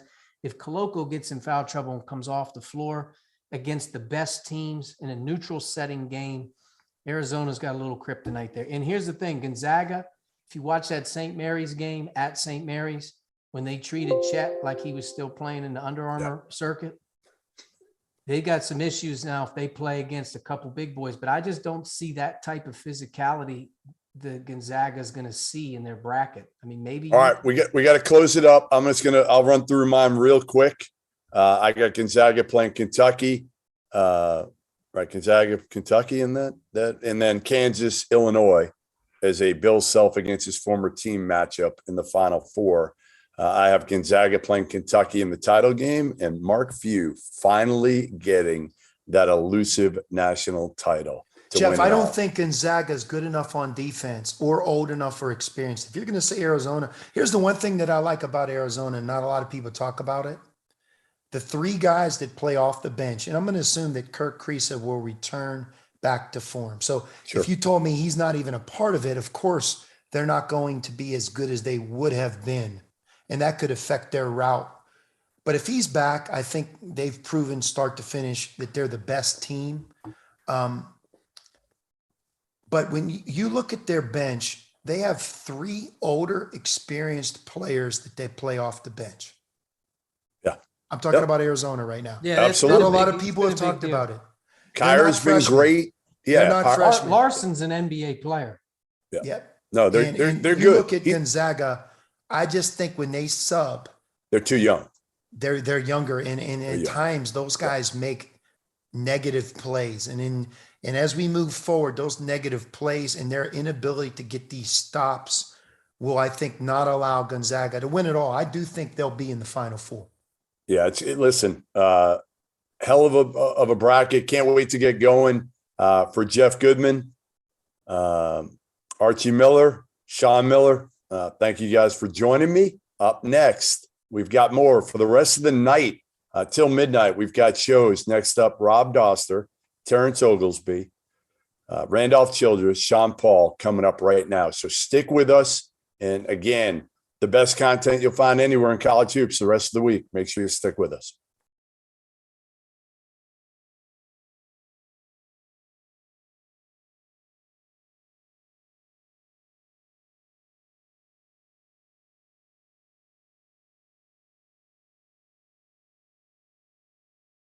Selection Sunday Extravaganza will return in just a minute.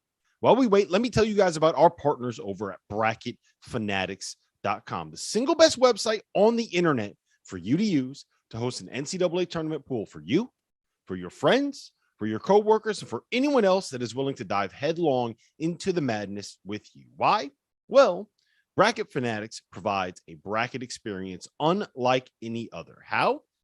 Bracket Fanatics is similar to Yahoo and ESPN in the sense that you can invite friends, make picks, and watch those picks go up in flames as the tournament moves along. But what sets Bracket Fanatics apart from the field is that they eliminate the single hardest part of running a pool, the payouts. Everyone that joins your pool must pay an entry fee on the site. Once the tournament ends, Bracket Fanatics will handle the payouts for you based on whatever parameters it is that you set. You don't have to worry about chasing down someone like a Jeff Goodman who loves to try and avoid paying his buy-in, whether it's fantasy football, whether it's NCAA tournaments, whatever it is, Jeff will try to duck out. Bracket Fanatics eliminates that problem. And you can also make side bets all tournament long. Who doesn't love a good side bet? Your bracket may be busted, but I promise you, you can make it all back once John Fanta's ego starts to get a little bit too big for his britches after he has a great first day of the tournament. So head on over to bracketfanatics.com, join the Field of 68's bracket group. The link is in the description below, or use the code FIELD once you sign up. It is free to enter and it's free to host your own pool. So sign up today. I don't know why you wouldn't. And while I got you here, let's talk a little bit about Bet Rivers Sportsbook. If you haven't signed up yet, Bet Rivers is the place to go. It is the middle of March Madness, the single greatest week in the history of weeks to bet on sports. Bet Rivers is offering a $250 match bonus for your first deposit. But what sets Bet Rivers apart from all those other books is that they require just one playthrough to turn your bonus into cash money. With their new Rush Pay instant approval, withdrawing your winnings is safer, it's more secure, and it is more reliable. I know, I use them. Bet Rivers is also running a promotion all week long where you can earn as much as $10,000 in bonus prize money. Here is how it works. There are 10 tasks that you need to complete throughout the tournament. For the first weekend, 3 the second weekend, and 3 on Final Four weekend. To complete a task, all you need to do is place a $25 wager or $25 or more on various NCAA tournament bet types. For example, in the first weekend, these are the 4 things that you need to do. Place a bet of $25 or more on a 12 seed to upset a 5 seed, a 5-leg parlay, a future on any team to win the NCAA tournament, and win just one single bet on a first round game to advance to the second weekend. Easy enough, right? So with the NCAA tournament kicking off in just 3 days, get in on the action by going to betrivers.com today or by downloading the BetRivers iOS app. You must be 21 years or older. Gambling problem? Call 1-800-GAMBLER. Now, let's get back to that Selection Sunday extravaganza.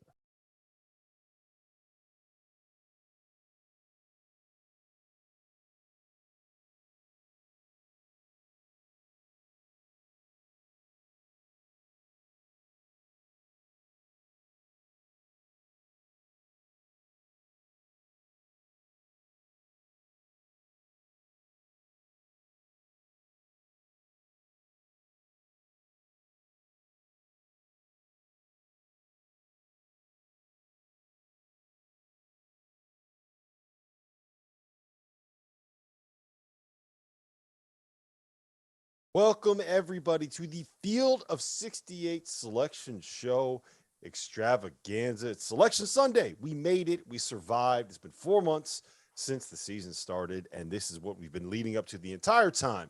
This is the Field of 68 After Dark. My name is Rob Dauster. I am joined by Wake Forest legend Randolph Childress. I am joined by the rifleman, the one and only Terrence Oglesby, who survived. He made it back from New York City in one piece. And we got the legend, Sean Paul, the mid-major maestro, for making the madness. We are going to get into everything about this bracket. We have it in front of us. Just to let you know, we have a couple sponsors. We are presented by our partners over at Bet Rivers Sportsbook. They have a special. You just heard that advertisement about it. So make sure you go over there, download the app, get involved. You could win $10,000 from Bet Rivers. It's their money. It's not mine. Go get it. We're also presented by our partners over at Bracket Fanatics. Make sure you jump in there, join our group. You can get $500 of my money straight out of my pocket if you win. And if we go to New Orleans, and you can meet us down there and you can come hang out. Gentlemen, how are we doing? Before we get into anything else, T.O., just can you inform the people what you've gone through over the course of the last 16 hours? The time change whooped your boy's ass. That's about as simple as I can put that. We stayed up at Barclays till about 1:30. We were done at about 1:30. Late leave. I get back to the hotel I was staying in. It was about 1:58, and I was packing my bags. I looked back down at my phone. It was 3, so I had to set my alarm after I packed up everything. I got 30 minutes of sleep last night, and then had to catch a cab over to Newark. Get to Newark, and of course, the stewardess that is supposed to get on the plane so that we can safely get on and off the plane. They're very necessary. One of them doesn't show up. So we're delayed an hour. I miss my connection. I get stuck in Atlanta. My wife has to drive down. We drive back up. I don't get to sleep. And then we have to pass where I live in order to get to the airport on the other side of town. And then I got to drive an hour back because I had to go get my car, come back. And then I'm finally here. I'm alive. I've made it. I'm running on I'm running on fumes basically, but I'm toughing it out. No excuses. Play like a champion. Hey, man, I met your mom, man. She's tougher than that, so I don't want to hear that crap, man. Save that. I met moms. She's as tough as they come, dude. I expect that. Hey, Mama Oglesby, she's tough. She's tough, but she would have complained the entire time. Like, she would have done it, but she would have complained the whole day. So it was, yeah, but it was brutal. But I feel good. Let's go. We got bracket challenges. Yeah, I was going to say, I'll tell you who is not complaining today. That is Sean Paul, the mid-major maestro. Sean, first and foremost, let's start off with this. I just want your overall thoughts on the bracket. Do you think it's unfair that our two favorite mid-major darlings, Murray State and San Francisco, have to play each other? 100%. I mean, it's not even a debate for me because you're putting this is my thing. I didn't think Murray State should have been 8 or a 9 seed. I thought that would have been completely disrespectful, like Loyola Chicago last year. But why do you have to put San Francisco, who's favored in the game, by the way, over against Murray State, and then the winner has to face Kentucky? That part's part of the bracket. That's fine. But then put Murray State as like a 6 seed. Don't put them together like that. Because one of them's going to end up getting knocked out. Sure, one moves on, but that eliminates the opportunities for mid-majors to go far in this tournament. And I think that's a big-time problem. Yeah, I hate it. I hate it as well. RC, give me your overall thoughts on the bracket. Do you like it? Do you hate it? Is it everything that you hoped and dreamed it would be? I thought, we'll get into it. I thought the Zags and Zona got a fairly easy path down. I didn't think they had too much resistance. I think the East, the East is crazy. I think that's going to be good luck trying to pick the ones coming out of that one. And so I would just say East would be the one I'm concerned about the most, but I think the South and the West are the easiest bracket. T.O.? I'm sitting here. I'm having a hard time not agreeing with what RC said, because the East for me, that with Baylor getting a 1 seed and as much trouble as they've had really staying healthy this year, they're going to run into a second round game, whether it be Marquette or whether it be North Carolina, that they could have some potential problems with, especially as hard as Marquette plays and as well as Carolina's been playing as of late. They're starting to figure it out. That's going to be a tough matchup. I'm going to have to become that guy who goes against everything he says and pick Carolina to win some games. And that didn't sit very well for me. But no, I'm sitting here, I'm looking at it. Virginia Tech's been playing well. There's a lot of different teams that East bracket, though, that's the one that gave me some heartburn, to say the least. So I think that the East is I don't want to say the easiest, but I think it's the one where we're going to see Kentucky make it through to the Final Four and not have to play one of the other top 4 seeds in that region. I think there's going to be some upsets. I think there's going to be some fireworks. I think your boy Mike Young, RC, is going to make some noise, make a little bit of a run. I like that UNC upset call. I will also say this. I think that the toughest region and the one that I really want to see the top 4 seeds advance to the Sweet 16 is the South. Give me an Arizona-Illinois rematch with all the marbles on the line. Throwback to the 2005 Elite Eight. Remember that game with D Brown and the comeback? And then Tennessee-Villanova. Come on now. That'll be great. That'll be thrilling. So I do want to ask you guys this. Who has the toughest region for a 1 seed? We mentioned that. Is it definitely the East? Is that where you're at too, Sean? I would honestly say it might be Kansas's region, because they're having to face an Iowa team potentially in the Sweet 16, an Iowa team that just won the Big Ten title. Like, this is a team that's really good. I think they have the best player in the country, and that's Keegan Murray. He is just an absolute mismatch against every team you're going to play. They're really good on offense. And I mean, Sean Miller mentioned it last show at the end, how hot they've been, and they've been so hot. They're the best team in the Big Ten in my eyes, despite what the seedings might say. And I think they could definitely give Kansas a run for their money. T.O.? As far as a 1 seed concerned, that East, not necessarily. I don't disagree with what he says as far as Kansas and Iowa, but they also have a potential matchup with San Diego State in that second round. San Diego State can guard, and that could potentially be an issue. They've got size everywhere, and they can really guard. I'm still going to go Baylor just because of what they've been dealing with. On top of, gosh, look at that. I mean, look at that side of the bracket. You got UNC, Marquette, UCLA. An intriguing game, guys. UCLA and Akron, 2 coaches that coach very similar. I don't know how to read. Groce, and Mick Cronin. Those 2 guys are great coaches. Not good coaches. They're great coaches. They really get it done. So I'm interested to see how that goes. And then you got Purdue and Virginia Tech, who's been playing lights out. The East region, in my eyes, it's a lot of teams that I would have gone in saying, like, I think they can all make an Elite Eight. I'm not sure they make a Final Four because of different circumstance and whatnot, but one of them's going to end up making a Final Four because of the way things set up and matchups set up. Yep. All right, RC, let's go to the West region. We have Gonzaga as the 1. They get Boise State or Memphis in the second round, assuming they can get past Georgia State. I'm assuming that they are. Then we have UConn, New Mexico State, and Arkansas, Vermont in the 4-13 and 5-12 games. Any chance that we see an upset out of those 4-12 or 4-13, 5-12 games? I'm gonna go with your UConn Huskies, man, but I'm not going for the first game. But that's it. After that, they're going down with Arkansas. I'm not going to upset there. That's not my upset. My upset. Sean was going with a team, and we'll get to that bracket. But I got an upset coming in the Midwest. But I think Arkansas will get UConn in the second round. But I got UConn advancing first round. No major upset there. You know what I think could be an upset here in the West? I think if Memphis can get past Boise State, which is no guarantee because Boise State can really guard, I think Memphis would give Gonzaga a lot of trouble. They have the athleticism, the physicality, they can defend. T.O., I'll pull my Torvik out, man. They have been the number 2 team in the country since Amani Bates left the program, according to our friends at Torvik. Sean, am I crazy? You know Boise State. Am I crazy to think that Memphis can get to a Sweet 16? You can't refer to pulling your Yes. Torvik out and then go to Sean. Like, what are we talking about? I thought this was a kid's show. You're going to call me out, talk about your Torvik, and then you're going to go to Sean? Is this what we're doing? No, go ahead, Sean. Sorry. Yeah, I mean, Boise State's good. I like them. They have size with Emmanuel Acott at the point guard. He's 6'7". That's more of a reliable point guard than Alex Lomax is. I'll tell you that. I don't know how far Memphis can go because I don't think Alex Lomax is a great option at the point guard spot, but Memphis has so much athleticism. And today they didn't play well. They didn't shoot threes well, but you have Nolly and you have Quinones that can hit those shots. And Jalen Duren, I don't know what that rim did to him today, but he almost tore that thing off. Like he went after it today. So yeah, I like that, Sean. Yeah, you have a lot of options. So I think Memphis will get past Boise State, but I think Gonzaga is too good. They struggle to score. I think Zags will get them in the second round. Yeah, I think I think the key to that game, if it is Memphis, and I think Boise State's going to give them some problems, but if it is Memphis, what have we been saying all year about Drew Timme? Athletic, big, strong fives. Mm-hmm. Now, Jalen Duren's a freshman, so Timme might run circles around him and make me absolutely eat my words. But that could be a potential issue for Gonzaga's inside play.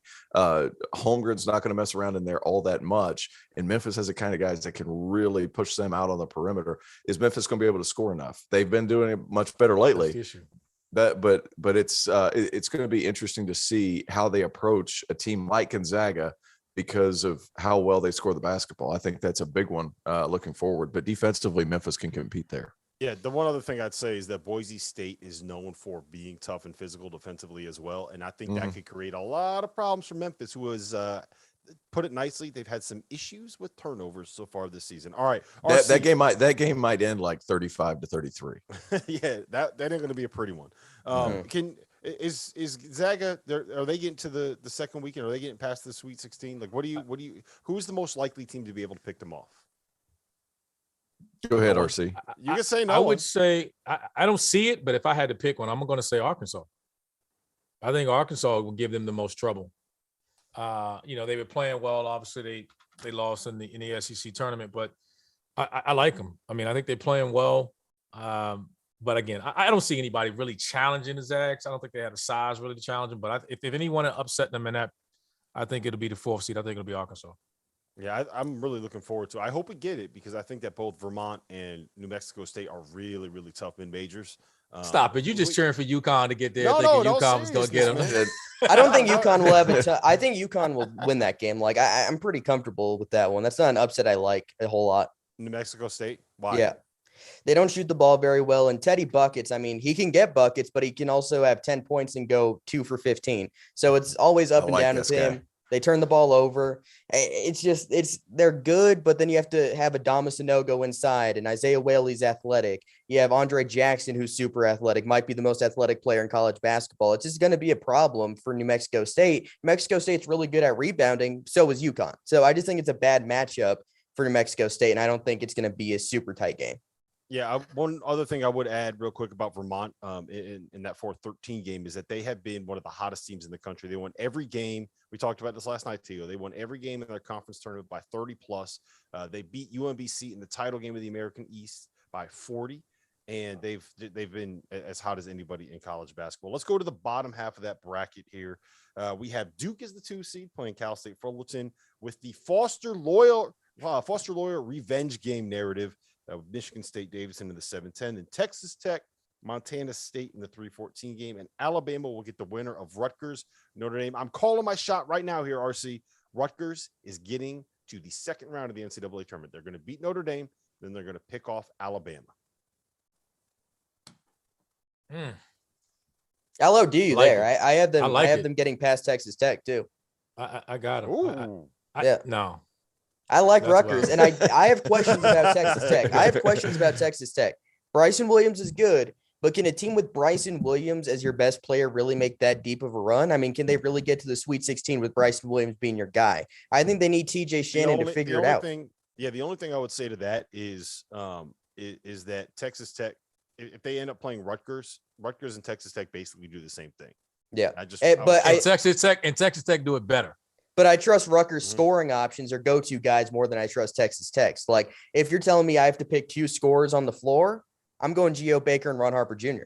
Get him, Shawnee P. Don't let him get away with anything, baby. Just keep coming at him with facts, Sean. I mean, I keep just- coming at him with facts, Sean. I like this. Not great point guard play for Tech. I could be wrong. Texas Tech fans already hate me, so I might as well just stick to it. You know what? To hell with all of what you said. I'm picking Texas Tech to beat them. So with all me hyping you up, Texas Tech's gonna win that game because they've got a bunch of dudes that are switchable across the board. And then what Rutgers does offensively, they take advantage of mismatches with Mulcahy and guys like Ron Harper. They take advantage of mismatches. Where's the mismatch going to be against Rutgers? That's my concern going forward for that game, if they even play each other, because Alabama might just decide to show up and make an Elite Eight run, which I doubt happens, but their guards are good enough to do that for a few games in a row, right? No, I got Texas Tech winning it. I got Davidson upsetting Michigan State, and I got Davidson upsetting Duke. Stop. Because Wow, come on. because Because I was as I with you hold at my first. Stop. chapstick, as I hold my chapstick, what does Davidson do differently than Virginia Tech? What do they do differently? It's very similar, guys. No, you know what the problem is? Davidson is doing it with guys that probably should be playing in the Patriot League, while Virginia Tech is a bunch of ACC dudes on the roster. Like, look, Hunter Couture, he may look like The look in with a Tio's goatee. eyes. He may look like Terrence Oglesby with a goatee, but that dude could play. Okay, Dude, he signed at Wofford. He signed at Wofford. They got 3 Wofford. That's Wofford North. What are we talking about? Well, they had 3 Wofford dudes, a Delaware dude, and some guy that was a buck 50 player, but on the lower side of that spectrum. Like Wofford, like they are very similar in how they attack it. Like Hey, Duke could very RC. easily be a second round exit if RC, if I the need you to basketball text- gods Stop let it. it happen. Stop it. I need you to text Mama Stop it. Oglesby and tell her that T.O. Stop. needs to take a nap. Yeah, He's a yeah, little bit yeah. overtired He's tired. right now. She I knows him can't best. see it. I'm gonna be like, lay him down. He's tired.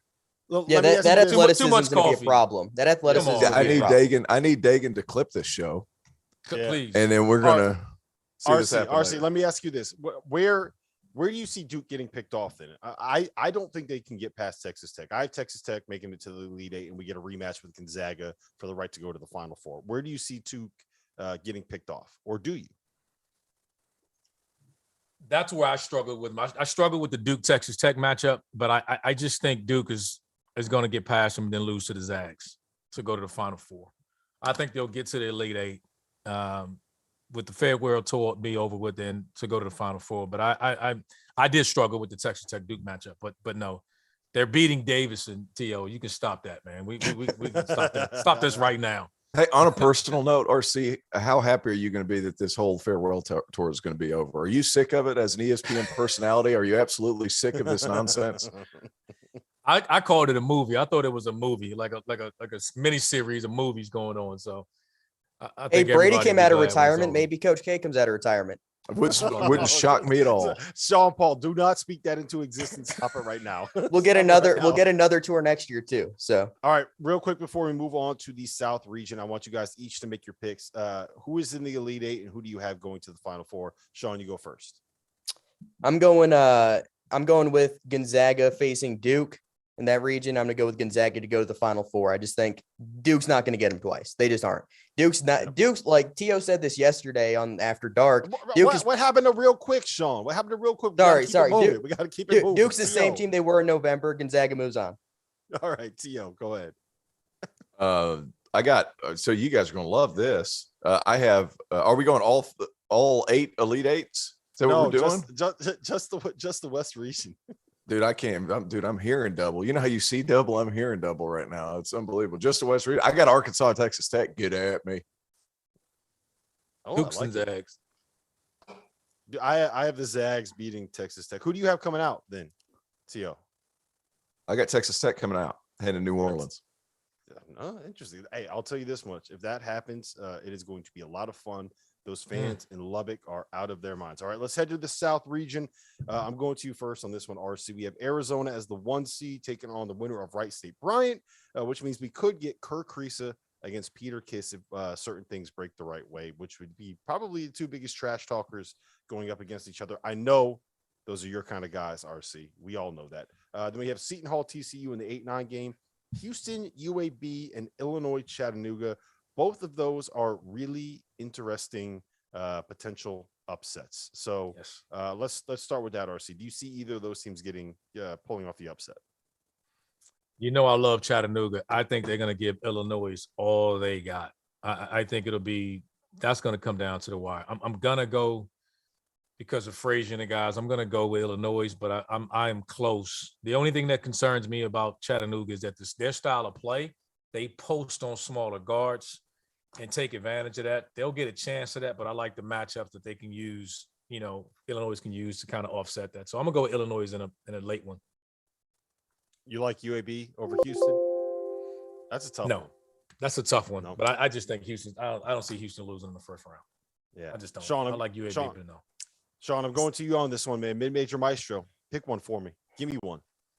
I'm going to go Chattanooga over Illinois. Like, I think UAB can beat Houston, but this game reminds me of the Winthrop-Villanova game from last year because Colin Gillespie's hurt and Villanova's always good. Jay Wright's one of the best coaches in the country. Everybody went with Winthrop, it seemed like, including myself. I was wrong. And it seems like that's going to be the case this year, going UAB over Houston. And Kelvin Sampson's one of the best coaches in the country, and Houston's pretty banged up. So I've thought about this one a lot. I think Houston goes through, and I think Chattanooga beats Illinois. They have three guys they could throw at Kofi Coburn, probably get in foul trouble with DeSosa, Ianni, and Diggs. But Malachi Smith, I mean, he's a high major guard. He's really good. And I think they're going to be able to pull off a close upset. Guys, before we move on, I want to play a game. I'm going to name somebody on a mid-major team, and we're going to see if Sean Paul knows who he plays for, okay? You ready? Oh, okay. Xavier Bishop. Oh, Montana State. There you go. Look at that. Easily. That one's easy. Come on. No hesitation. I'm going to keep dropping these in throughout the night. Just so small lefty guard. He's good. Yeah, see, there you go. All right, T.O., what do you like out of this this little 4-team pod here? Houston, UAB, Illinois, Chattanooga. I think I like the mocks. I like both of them. Give me both of them. UAB's got some guys who can really score it, and they've got size too. Houston, what do they only have one quad one win or something like that? They haven't really played many guys. Yeah, and they got it today. So here's my thing with Houston. You're missing your best two players for the rest of the year. You've played in an American conference that isn't great. And UAB has got dudes. They've got dudes, and Andy Kennedy lets those dudes go. RC, you know that as well as anybody. Like those, he gets guys down there at that level that probably don't belong at that level. So I got UAB and Chattanooga both winning. The reason I got Chattanooga winning is because I think from a size perspective, defensively, they can keep up. Kofi Coburn and Silvio DeSosa, that's going to be a matchup to watch. It's basically going to be which one gets in foul trouble first. And then here's the thing about Chattanooga too. They've got guys behind him that even though they're not as big as Silvio DeSosa, they're still pretty big dudes with Ianni and Diggs. I mean, they can throw serious size at you in waves. And I really like this Chattanooga team. So give me Chattanooga against UAB. And then I think Chattanooga gets to the Sweet 16. Yeah, Stop it, man. That's what I'm I not have stopping to. it. I refuse Yeah. to stop it. Can't stop, won't stop. I like Chattanooga. Hey, just be happy that Princeton's not in because we'd be having a whole different conversation about mid-majors if Princeton got it. Here we go. I have them winning the NIT probably. I don't know what the bracket looks like. We'll see. Rob, you can't leave me on the island like this. Please tell me you don't have Chattanooga going to Sweet 16. I got to stop the madness at some point. I do not have I'm a them going fan to the of it. Sweet 16, but I think that they could. I think here, but here's the problem. Here's the problem, Marcy. I have Chattanooga winning that game because of what you said. Because of what you told me, you were like, "Yeah, these dudes are good. They got great guards. They got big guys inside." I feel like I'm on an island here. I'm trying to back. I'm like, look, RC called the Virginia Tech win of the ACC tournament, right? So he knows what he's talking about. And now you're not going Chat. Okay, that's no. I'm concerned about it. They throw bodies, but I don't think they can. I'm concerned more about them on the offensive end. They're going to guard their ass off, but I'm just more worried about them scoring. And I didn't see watching them throughout their whole tournament. I'm concerned about their ability to make threes. That's going to be and will they beat Illinois? Because it's going to boil down to a half-court game. Yeah. our producer Dagan Hughes is very upset that I did not acknowledge it. He also called the upset of Virginia He Tech did. winning the You ACC did. tournament. So He did. shout out Yeah, to but Dagan also has Seton Hall going to the Elite Eight. So like, Yeah, how much does and- his Hold on, opinion really hold matter? on. and for the record, his name is now Diesel. I'm according jumping to in our here. Hold the YouTube phone. chat. Hold the phone. Hold the phone. Hold the phone. I do not have Seton going to the Elite Eight. Let's back it up. All right. Let's go to the top of that bracket. Arizona, with or without Kirk Creesa. Is there anywhere that they get picked off before the Sweet 16? Do you guys think? I can't see it. I can't see Seton Hall. I can't see TCU. I just don't think that they have quite the level of talent. The only thing I will say, and I'm curious, all you guys, real quick on this, Seton Hall, length, athleticism, the ability to switch might be able to cause them some problems defensively, although I don't know if they can score enough to be able to keep Arizona out of transition. Bryce Aiken just means too much to that team from an offensive perspective. They're all the same guy at Seton Hall, and that concerns me. But here's the thing: Arizona is built very similar. They're just Seton Hall on steroids. And I'm not saying Seton Hall is not good. I'm not saying they can't win that first game. I actually have TCU winning that first game. But I think if they did get to that second round, I think it would be tough for them to really compete. Now, they do have size. They do have all that. But there's not really a burst of speed offensively. That's where they've been struggling without Bryce Aiken, who just decided not to play this year. Or if he did decide to play, it's been a long time since he hasn't played. Yeah, So he's been dealing with a concussion that's kept him out for a while. Right? okay. Yeah. What I'll just add one more thing at the top of the bracket. The only team that I could see picking off Arizona until the Elite Eight would be Illinois if they can get past Chattanooga and whoever they would get in the second round of that region. All right, let's go to the bottom half of that bracket. We have Villanova and Delaware in the 2:15 game. The winner will advance to play Ohio State, who's been sliding, or Loyola Chicago, who got a 10 seed, which I think was a little bit surprising to me. They must have gone after the metrics on that one, T.O. Then the 3 seed is Tennessee. They take on Longwood. Great story, not necessarily a great team in the first round. And the winner will advance to play Colorado State or Michigan. Guys, give me a reason. Give me a reason, anyone, why we won't see Villanova, Tennessee in the Sweet 16. Because from where I'm sitting, I think that's what it's going to end up being. Anyone, go ahead. T.O., you go first. You seem to be opinionated. Here's the only issue right now that I could possibly see is Longwood has some big, strong guards that could give Tennessee small guards some problems. And those guys play hard. Now, they are undersized. I think they've done a tremendous job there. It's just Tennessee's playing so well right now. And defensively, they're popping all over the floor. If Josiah Jordan-James can get you some points, like that Tennessee team is viable. Like they are a tough team moving forward. Colorado State, I could see that also being an issue. I have them beating Michigan. I'm sorry, guys. I still don't see why Michigan's a tournament team, but we can just continue. I understand. I would have had them him last 4 in. Yeah, but I feel like there's other people just as deserving or more so. Yeah, right, I mean, real quick, round number 2. Deshaun Wade. That's a Longwood. Yep. you're giving him all West Coast guys. Throwing him. What are we doing? We're throwing him softballs. Is Longwood over on the here? West Coast? Longwood is not on the West Coast. Longwood's in Virginia. Oh, I thought you said Long Beach. I'm an idiot, dude. I haven't slept. Let me live. He needs a nap. All right, RC. Do you see Tennessee or Villanova getting picked off anywhere in the first 2 weekends? No. I think I got them both going through. I think that's the easiest bracket for me. I think it'll be Arizona, Illinois. I think Tennessee and Nova. Yeah, if it is those 4 in where's that going to be? That's going to be San Antonio, right? That'll be I think that might be the best region to be at in terms of the quality of the games that you would see. Yes. If you can get those 4 down there. Sean, all right, we got Arizona. Let's just assume it's Arizona, Illinois, Villanova, Tennessee. Who do you see coming out of the South? I have Arizona, Villanova, and I just think that Arizona's athleticism and size will be too much for Villanova. T.O.? I got Tennessee beating Villanova because I think Tennessee is just as tough. That is a tough squad. RC talked about how tough they were whenever they had to scout them and how they open the tip and just chuck you. Tennessee has a lot of that same DNA as far as physicality around the perimeter and the post. I think Tennessee could beat Villanova, and I have Arizona and Tennessee in the Elite Eight. Same Arizona, for the same Tennessee. reasons. Who do you guys have coming out of the region? Arizona in the Final Four. T.O. Tennessee's already beat them.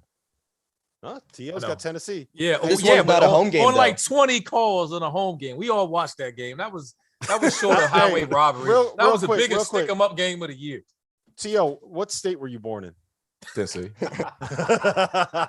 All right, Sean, who do you have in the Final Four out of here? Arizona. Okay. It looks like I'm going to be on an island here. I have Villanova getting to the Final Four for one reason and one reason only. Colin Gillespie. Colin Gillespie and their ability to invert their offense and post guards. And I just think that's going to be a nightmare for Kennedy Chandler and Zakai Ziegler to deal with. When you have Colin Gillespie and Justin Moore posting you up, that is a very, very difficult matchup for them, especially because they can pull the big guys away from the basket with the way that they can shoot. And then Arizona, look, I love Kirk Risa. Kirk Risa trying to guard Colin Gillespie in the post is a mismatch. It's like Sean Paul trying to guard T.O. right now.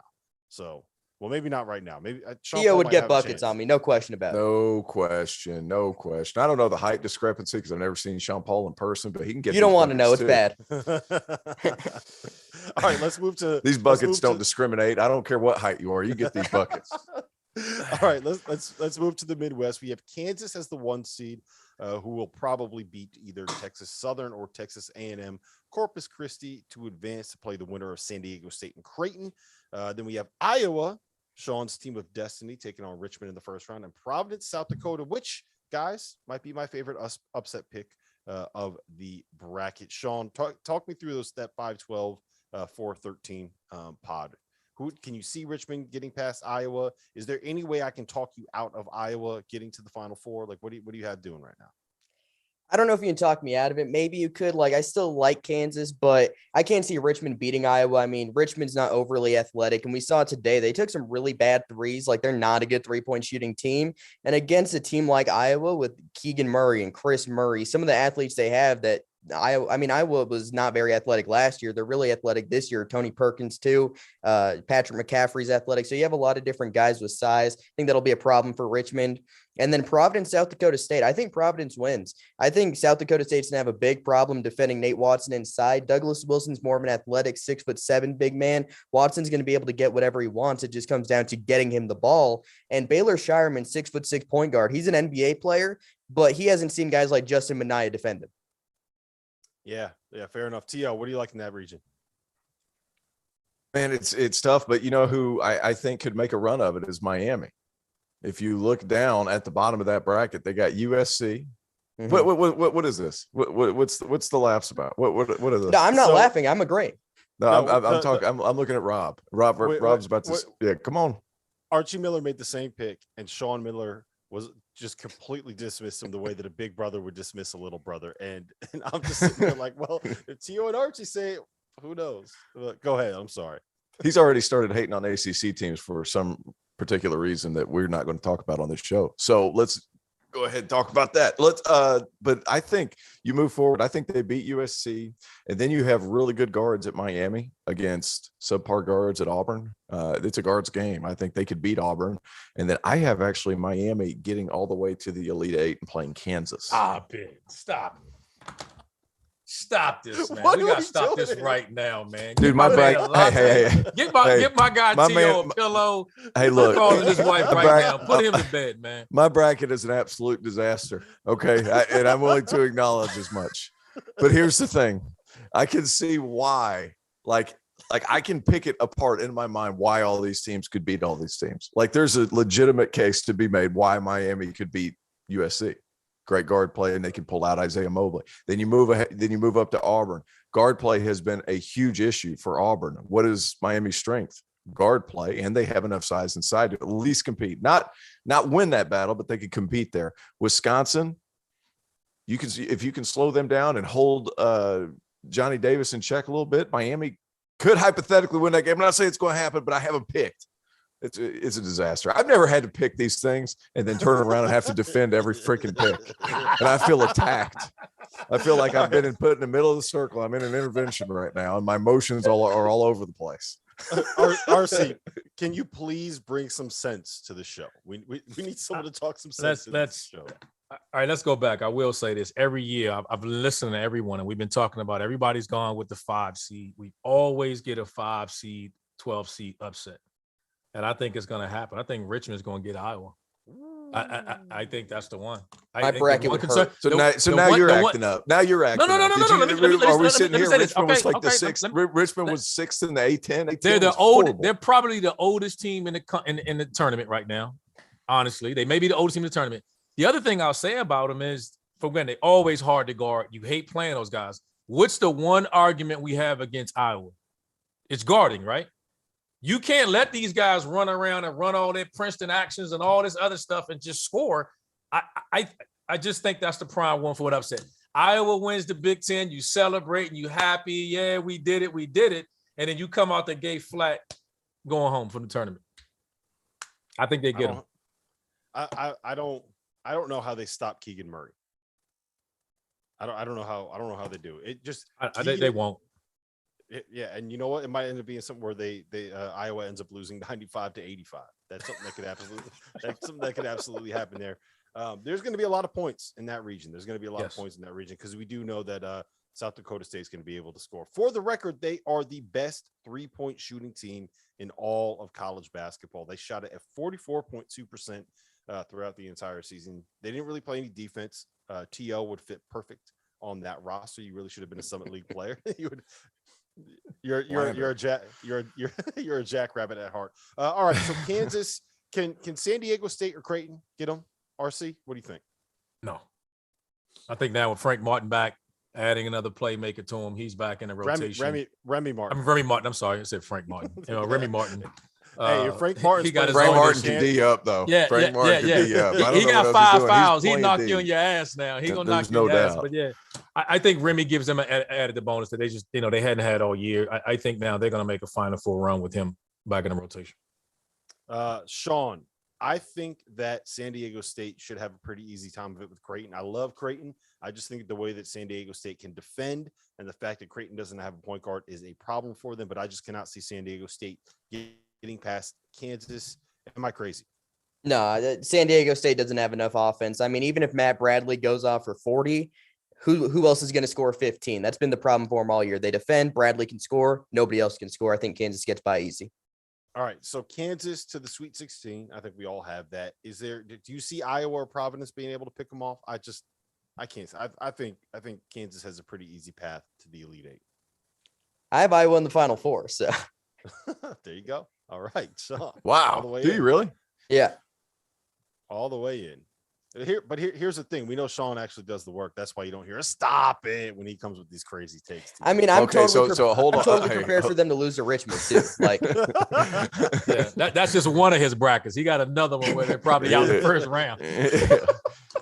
Sean Paul did set the record for brackets. He did 72 brackets just so he could claim every team, which is kind of what Dauster did at the beginning. So he's learning from his boss. Do you remember what, at the beginning of the year in Champions Classic, Dauster picked every team that was in the Champions Classic to win? That actually happened. That's what Shawnee P. I appreciate you learning from guys that are a little bit older than you. I like that. I like your approach. All right, so we have so Kansas or Iowa to the Elite Eight. Let's go to the bottom half of that bracket. Just roll through it real quick. Auburn, not Miami, USC, Wisconsin, LSU, Iowa State. Talk me through how you see that playing out, Sean. I mean, I'm kind of with T.O. a little bit on Miami. I'm not high on Auburn. It's because of the guard play. I mean, KD Johnson's inconsistent. Wendell Green, he made like 5 threes in the final 2 minutes against Texas A&M. But before that, he went 0 for 5. Like, he's either going to drop 30 or he's going to go 1 for 15. Like, he's been so inconsistent. I see Miami getting past them and heading to the Sweet 16. And I see Wisconsin beating Miami there. But, yeah, I mean, Iowa State, LSU, that's probably like the game I'm like least excited for in the tournament. I mean, that just doesn't do much for me. RC, can you bring some sanity? I don't know. I'm about to go drink. I'm about to literally go upstairs and start drinking with some of this. I got Auburn in the Final Four. I have Auburn in the Final Four. And my bracket's probably going to be bad. You're allowed to be wrong on this podcast. You've been wrong all year. We've been wrong before, right? It's not against the rules for Dauster to be wrong. We'd have been out of business a long time ago. Sorry, I got Auburn, fellas. I think they're going to get it. I don't trust. I think the size inside with their better players, Kessler and Jabari Smith, they have no answer for those guys. And I do think ultimately the guard play for Auburn will catch up, but not that early. Yeah, I think that they have enough to get past those first two teams, and Right. I don't trust Wisconsin to be able. I think that Wisconsin is basically a one-man show, and I think that there's enough athletic wings that will be able to give Johnny Davis problems, whether it's Alan Flanagan or Devin Cambridge or Jalen Williams. So I think Auburn gets to the Elite Eight, and then that they just strike me as the kind of team like Wendell Green's going to show up at some point in this tournament Yes. when they need him. At some point. Or otherwise, I'm going to look like an idiot. But yeah, I got Auburn in the Final Four. All right, let's go before we got to go off to the East region real quick. RC, give me your Elite Eight and your Final Four pick out of this region. My Elite Eight would be. I got still hadn't done Kansas, it yet. Providence. No. I got Kansas, Providence, Wisconsin, Auburn. That's your Sweet 16, Coach. Give me your Elite. Oh no, Eight. I'm sorry. I got Kansas and Auburn. All right, and then you have who's going to the Tennessee and Final Four? Zona. I got Kansas going Final Four, man. Kansas is going to beat Auburn in the Elite Eight to go to Final Four. All right, T.O., give me your Elite Eight and Final Four. I got. Hey, can I say one thing? Because you skipped me earlier in this part. I think the LSU Wisconsin one could be fun to watch because of Tari Eason versus Johnny Davis. That could be a fun game. Just that from a matchup perspective. But Elite Eight from the Midwest, I have Kansas and Miami, and then am I doing all the Final Four now? No, just this region's Elite Eight. It's a lot. It's a lot. Oh, just this region's Elite Eight. Yeah. So Kansas, Miami. And you have Kansas getting to the Final Four. Yeah. Okay, Sean, what do you have? I have Iowa, Wisconsin. I don't feel great about it, but I'll go with Iowa to the Final Four. Oh my gosh, look at this. All right, I have Auburn knocking off Kansas. Let's move to the East. We have Baylor as the 1 seed taking on Norfolk State. We have North Carolina and Marquette in what might be the most interesting 8-9 game that we have. We call that the Dawson Garcia revenge game, folks. St. Mary's will play the winner of Wyoming and Indiana. We have UCLA taking on Akron. The bottom half of that bracket, Kentucky, St. Peter's, Murray State, San Francisco is the 7-10 game. We have Purdue and Yale in the 3-14 matchup, and then Texas and the Virginia Tech Hokies. Guys, I teased this a little bit earlier. I have Virginia Tech in the Sweet 16. I have Kentucky and Virginia Tech playing for the right to get to the Elite Eight. RC, you're the Virginia Tech whisperer. Am I crazy here? I'm with you. I got Virginia Tech losing to Kentucky in the Sweet 16. I think they're going to get Purdue, and I think they're going to get Texas to start, obviously. Okay, so why? Talk me through why. For one, I think people have this is a team that was preseason picked. You know, T.O., we talked about this way back in the preview of the ACC. This team was picked second. So the way they're playing now was what we thought we were going to see early on in the year. I mean, Kiwi Aloma was a preseason player of the year candidate. You know, Justin Mutz is playing great. Their guard play has gotten better. You know, one of the biggest surprises with them is Storm Murphy has gotten. We thought he was out. He's overmatched figured it to out. start the year, and the game has slowed down for him. His play is the reason they're gone. The other thing is their bench guys. Goosen and Maddox and Podella have just come on and get early in the year. When I watched those guys, they didn't even play. They played 5 guys, 6 guys. That was it. Now they're going 8, 9 deep, which allowed them to get their run. Not only did they go that deep, they're playing well doing so. So I like the group. I think Kentucky's athleticism will catch up with them in the end, their size and athleticism. But I can very well see them beating Purdue. And all right, definitely, I got them getting Texas. T.O., before you go, real quick, Sean, Jalen Hawkins. Oh, that's Norfolk State. And I confused him with Jordan Hawkins like 90 times in the preseason writing previews, and UConn fans got on me for writing the wrong name. I love that you know that. He's Sean Langley. Oh, that's UNCG. Okay, See? well done. Kobe Langley too. Hey, yeah, There it's you my go. twin. All right, T.O., Virginia Tech to the Sweet 16. Can they get past Purdue? Talk to me about the bottom half of the East. Here's what worries me about that whole thing, guys, is the fact that we've all picked Virginia Tech. So I feel like I have to go and switch it to Purdue because that's just what's going to happen. Like I for all the same reasons, same reasons that you guys have said, Virginia Tech, their bench is playing great. Storm Murphy, they are who we thought they were. They are that good. It's just taken them a long time to figure it out. Those guards, man, Storm Murphy is undersized, but he plays with such great pace now. It took him a second. And Mike Young had to figure out some ways to kind of open him up a little bit to where he could get rid of it early, come back and get it, and then he could be a little bit more calm as opposed to just having it in his hands the whole time like they did Beatty last year. Those guys, Virginia Tech, they're playing so well right now. I have a little bit of apprehension moving forward because of that. Well, we won it. Now what kind of situation going on, right? The only thing I would say to that is I do think that Mike will have them ready to play, and it's their ability to pull people out on the perimeter. The fact that Kevin Aluma can play out on the perimeter creates all kind of matchup problems for what Purdue wants to do. And Purdue, we know, can't guard backcourt players. Storm Murphy might be able to run circles around some of those guys. Sean, I think that this region, we're going to see the most upsets of any region. I think that Indiana, I see them getting past Wyoming, and I think that they could take down St. Mary's. I think that the winner of North Carolina, Marquette, who I have is as North Carolina, can beat Baylor in the second round there. Baylor is just, they're so banged up. I know they're playing in Fort Worth, but they're so banged up. I got Virginia Tech winning. I think Kentucky, I think they have a pretty easy path to get to the Final Four, all things considered. Am I crazy? No, that's what I have it too. I think Kentucky will do a good job. I mean, Ty's going to get it going. Kellen Grady's not going to shoot 1 for 7 from 3 every game, and obviously Sheboy's having a great season. The question for me, the game I'm really interested in is St. Mary's against UCLA, because you have Johnny Juzang, who's back. You have Jaime Hawkins, who's starting to figure it out, against Randy Bennett, who can really slow the other team down. I'm curious to see how that one would go, because St. Mary's is just always tough to play. But I think one of those two teams could kind of compete with Kentucky, but I think Kentucky's going to have a fairly easy road. I'm with you, though. North Carolina beats Baylor. That's 2. I think Marquette gets UNC. I think you said that Wake Forest hate popped out of his. No. Right Let me say this, and I'm gonna say. It was hard for me not to do it too, because I really wanted to do it too. It was really hard for me not to do it. But this is what I'll say: I think we're overplaying this. The win against Duke, they won it, they earned it. It's a big rivalry game. They got up for it. You take that game back off the schedule. What that changes your whole interpretation of North Carolina. I mean, what if you take that one rivalry game away? They got up for it. They played great. They were the better team that day. I was expecting them to prove that, going a little run in the tournament. They got punched in the mouth by Virginia Tech. I don't see it. I just think that's it. I think they've gone as far as they're going to guard. They don't guard as well as I like for them to. I think the toughness of Marquette will weigh them down. I think Marquette's going to out-tough them, and I think they're going to get it done. I mean, Armando Baycott's going to be great, but I think that the 8-9 game there, I think Marquette's going to get them.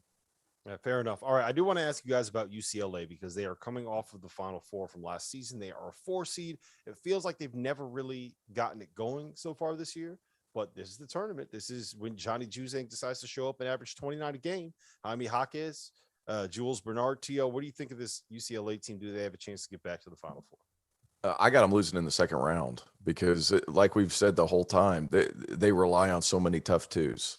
And as much stuff as that team's gone through this year, they're still talented enough to do it. But I think they just caught lightning in a bottle last year. Whenever they made it all the way down, they were defending at a high level and they were hitting everything. They were hitting all these tough mid-range jump shots. Are you going to be able to beat, Indiana? I have Indiana playing and winning that game in the second round. Oh, interesting. So you have Indiana in the Sweet 16. Mm-hmm. Sean, what about you? Yeah, I mean, I think UCLA is good, but I can't see them getting past Kentucky. I have them beating St. Mary's. I have St. Mary's getting past either Indiana or Wyoming. I have St. Mary's, UCLA, and then I have UCLA eventually losing to Kentucky there. All right, so let's talk about the Elite Eight in this region. I have Kentucky beating UCLA to get to the Final Four. Sean, what do you have? Yeah, that's what I have. I have Kentucky beating UCLA. I mean, Kentucky's good. Yep. T.O.? I got North Carolina and Kentucky, despite Oh my God. Randolph Childress's hatred for the Tar Heels, his natural born hatred. True He that. gets one big time crossover, and then it's against North Carolina, and he's still hanging on to it because Dean Smith said something bad about his family, and then the next thing you know, it's like he's just holding on to this resentment for so long. No, I think Carolina, because I think they can beat Baylor because Baylor's so banged up, the guards can give them some problems. Every point that Randolph made about Marquette, that's a tough team. That's a tough bunch. That's the kind of team that Carolina's had trouble with this year. They could certainly beat them, but if Carolina gets past Baylor, I still think they could beat UCLA or St. Mary's or Indiana. I think Carolina could beat those. Armando Bacot's really good. He's really good, and I've talked down on Carolina at times this year, but they still have players, and they are playing much better as of late. So give me Carolina. RC. The only game that concerns me is the Baylor UCLA in the Sweet 16. That's the only game that I'm kind of like, is LJ Craw done for the year? I don't know. They've been banged up all year, and we're still talking about a 26-16. So they've played through the injuries, and they know how to win. They're going to guard their ass off. We know that. So I think it'll be Kentucky, and that'll be a close UCLA Baylor game. I'm going to go with Baylor. So you have Kentucky beating Baylor, you get to the Final Four? Yeah, Kentucky beating Baylor going to Final Four. All right, I got Kentucky beating Carolina. Did I say that? I already forgot. Yeah, we ignored you when you said it the first two times. Yeah. All right, let's go through our Final Four picks. I have Gonzaga and Kentucky. I have Villanova and Auburn, and I have Kentucky beating Villanova in the Battle of the Wildcats in the national title game. So I have John Calipari cutting down the nets. Sean, what do you have? Yeah, I have Gonzaga, Kentucky, and then Arizona, Iowa. I'm going with Gonzaga to finally get there and finally win this one. Third time's a charm. They're going to get it this year. RC? I got the Zags over Arizona in the finals. Zags over Arizona and T.O. My bracket is drunk. I got Kentucky over Kansas. I like it. You're with me. Kentucky winning the national title. Let's go. Go Cats. Go Big Blue. Let's do it. RC. Oh, we already went you right. I got the Zags. Zags. All right. Last thing we're going to wrap up with here before we jump off and we send it over to the three-man weave guys. Sean, Simeon Fryer. Oh, come on. Texas A&M Corpus Christi. That's an easy one. Come on. All right. I'm going to try to get you with one here. All right. Give me 1 second. Okay. Justin Hopkins. Texas Southern. Man, this is unbelievable. This is unbelievable. All right, hold on. We're gonna do two more. All right, and then we're gonna see what happens from here. Luis Hurtado. That is Bryant. I almost said UAB because he started at UAB, but it's Bryant. All right, last one we're going with. You even knew where he's transferring from? Yeah, fantastic. Andy Neff. I don't know who that is. Yeah, good. I picked a walk-on. It's a walk-on. I was gonna say I've never heard that name in my life. So I'm like, man. If you got that one, then I was just gonna have to turn over to who does he play for? Wright State. Okay, yeah. There you go. So now you know next time you get asked in this. But listen, this has been the Field of 68 After Dark's selection show extravaganza. Coming up next, we have the guys from the three-man weave. At 10 o'clock, we have John Fanta. He will be on with Steve Prohm, Ashton Gibbs, and Kevin Sweeney. And coming up at 11, we have All Facts Media. We have Heat Check, college basketball, and we have Sleepers Media. It's going to be great. We're here for another 3 hours tonight. Make sure you go to bracketfanatics.com, sign up, use the code FIELD. You can join our bracket. We're going to be giving away $500 to a winner, and we're going to be allowing you, if you join the bracket in New Orleans, to come down and hang out with us while we do live shows there. For Sean Paul, the mid-major maestro, for Terrence Oglesby, the rifleman, and for Randolph Childress, the legend, my name is Rob Dauster. I don't have a nickname. Shout out to Diesel Hughes.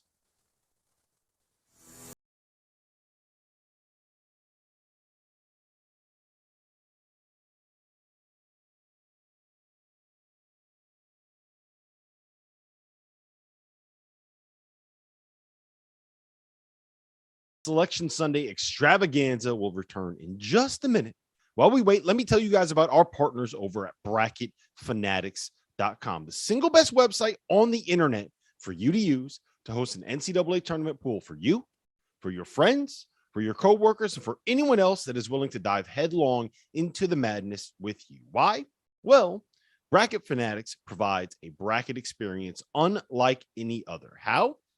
Bracket Fanatics is similar to Yahoo and ESPN in the sense that you can invite friends, make picks, and watch those picks go up in flames as the tournament moves along. But what sets Bracket Fanatics apart from the field is that they eliminate the single hardest part of running a pool, the payouts. Everyone that joins your pool must pay an entry fee on the site. Once the tournament ends, Bracket Fanatics will handle the payouts for you based on whatever parameters it is that you set. You don't have to worry about chasing down someone like a Jeff Goodman who loves to try and avoid paying his buy-in, whether it's fantasy football, whether it's NCAA tournaments, whatever it is, Jeff will try to duck out. Bracket Fanatics eliminates that problem. And you can also make side bets all tournament long. Who doesn't love a good side bet? Your bracket may be busted, but I promise you, you can make it all back once John Fanta's ego starts to get a little bit too big for his britches after he has a great first day of the tournament. So head on over to bracketfanatics.com, join the Field of 68's bracket group. The link is in the description below, or use the code FIELD once you sign up. It is free to enter and it's free to host your own pool. So sign up today. I don't know why you wouldn't. And while I got you here, let's talk a little bit about Bet Rivers Sportsbook. If you haven't signed up yet, Bet Rivers is the place to go. It is the middle of March Madness, the single greatest week in the history of weeks to bet on sports. Bet Rivers is offering a $250 match bonus for your first deposit. But what sets Bet Rivers apart from all those other books is that they require just one playthrough to turn your bonus into cash money. With their new Rush Pay instant approval, withdrawing your winnings is safer, it's more secure, and it is more reliable. I know, I use them. Bet Rivers is also running a promotion all week long where you can earn as much as $10,000 in bonus prize money. Here is how it works. There are 10 tasks that you need to complete throughout the tournament. For the first weekend, 3 the second weekend, and 3 on Final Four weekend. To complete a task, all you need to do is place a $25 wager or $25 or more on various NCAA tournament bet types. For example, in the first weekend, these are the 4 things that you need to do. Place a bet of $25 or more on a 12 seed to upset a 5 seed, a 5-leg parlay, a future on any team to win the NCAA tournament, and win just one single bet on a first round game to advance to the second weekend. Easy enough, right? So with the NCAA tournament kicking off in just 3 days, get in on the action by going to betrivers.com today or by downloading the Bet Rivers iOS app. You must be 21 years or older. Gambling problem? Call 1-800-GAMBLER. Now, let's get back to that Selection Sunday extravaganza.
Welcome back to the Field of 68's Selection Sunday Marathon. We're taking over. It's the weave. It's weave time. We're not doing best bets. We're just talking bracket, fellas. Best takes. We're still presented by Bet Rivers. Don't you forget, Matthew. Yeah. And we do have our bracket group in Bracket Fanatics. It is in the description for this video on YouTube. So if you're hanging out in the chat, go ahead and click on the Bracket Fanatics site, the link. I believe there's like $500 up for grabs for the winners. So, you know, it's actually worth it. It's free to enter and there's money involved. So we like that. Fellas, all right. We've had a couple shows take rounds at this bracket, but it's our turn. We're going to hit it with our own unique spin, Kai. Matt's raring to go over there. It's weird to see Matt in that room without the glare of the sun because we never do this at night. It's a lot nicer, Jim. Yeah, my blinds are getting some nicer pretty right now. I'm just excited to see all the Chad Mob chatter so far. Just our people coming back for the Mecca. Good to see him. Good to hear from him. It's live. Kai. Yes. You and I are bracketology boys. We are. We did not get all 68 correct. No. I don't believe anybody did. No. And the reason we did not is because of the two teams in the West region, Kai. And that's where we're going to start. Mm-hmm. In the West, I want to go straight to that because I think it is a wonderful talking point. Rutgers and Notre Dame, they made it in. We did not have them in. Do you understand why they made it in, even if we got it wrong, or are you kind of still like, I find this baffling? No, Jim, I find it baffling because two teams that didn't make the field have very similar resumes to them and are superior, in my opinion, to both them. For instance, number one, Rutgers against Texas A&M. Oklahoma. Go down the line and their quality wins. They both have quite a few, but Oklahoma beats them every other metric. Rutgers net is insane. Oklahoma should be in the field. Texas A&M against Notre Dame. Again, go down the line. Texas A&M has a better resume. And Texas Tech won head-to-head, Jim, against Notre Dame. Come on. Yeah, those two teams should be in. This is ridiculous. The thing that bugs me is I think they gave the Kentucky win a huge buttload of weight for Notre Dame, but it was at home. And Texas A&M just beat Auburn on a neutral. That's a much better win. I find it a little ridiculous. Yeah, Jim, the commissioner cited that exact point directly as his leading argument for Notre Dame. So you're right. We talked about that pre-selection, and he led with that point as why they were in. It's I feel like that's a short, narrow minded assessment. 2-point win over a 2 seed is not that uncommon on the bubble. A lot of teams in that bubble area had better wins. Oklahoma beat Baylor on a neutral this week. That's a better win than the Kentucky one. So I don't know. It's a little confusing, but let's start with that first round, Matthew. You can talk the first 4 game if you want to, or you can take us to any matchup you feel like in that region. Looking at the bracket now, there's a lot of good ones here. Where do you want to go? Is it your Hoosiers, your hometown Hoosiers, Mr. Alum, or are you going somewhere else? Yeah, let's go Hoosiers. Let's a lot of chatter behind the scenes with my my IU affiliates, my connections, which they are very extensive, of course. Mm-hmm. Not worried about the opening round draw, but everyone understanding that St. Mary's is a kryptonite matchup, and I think that's an accurate take. I will have the Gales marching on to Elite 16. I switched regions on you. We didn't. Oh, you did. That's East. Hoosiers. My fault. I want to talk Indiana. Okay. Nope, well, hey, I got plenty of takes, so we'll say Holstrom. Well, Jim, should we start with the Duke Michigan State, which everyone and their mother knew was coming? But is it going to happen? Loves, that's the question. I think Michigan State beats Davidson. I think everyone's enamored with this Davidson team. Michigan State's had some flaws. I think Sparty's going to get it done. And Jim, you talked about this, the whole Izzo and March thing. Data does not back that up, from a gambling lens, just from an actual result lens. So if you're going to bet Michigan State, bet it for another reason, not just Izzo and March. And the other coach on the opposite sideline, Kai, the Silver Fox, Bob McKillop, knows what he's doing as well. Yeah, he does. And I wouldn't be surprised if either Michigan State or Davidson beat Duke. I know that seems like a bridge too far, but I wouldn't be surprised. I think Texas Tech's going to come out of that little pod. Probably not a super hot take. I think you're going to see that a lot amongst the talking heads out there. Jim, I want to talk about Memphis Boise.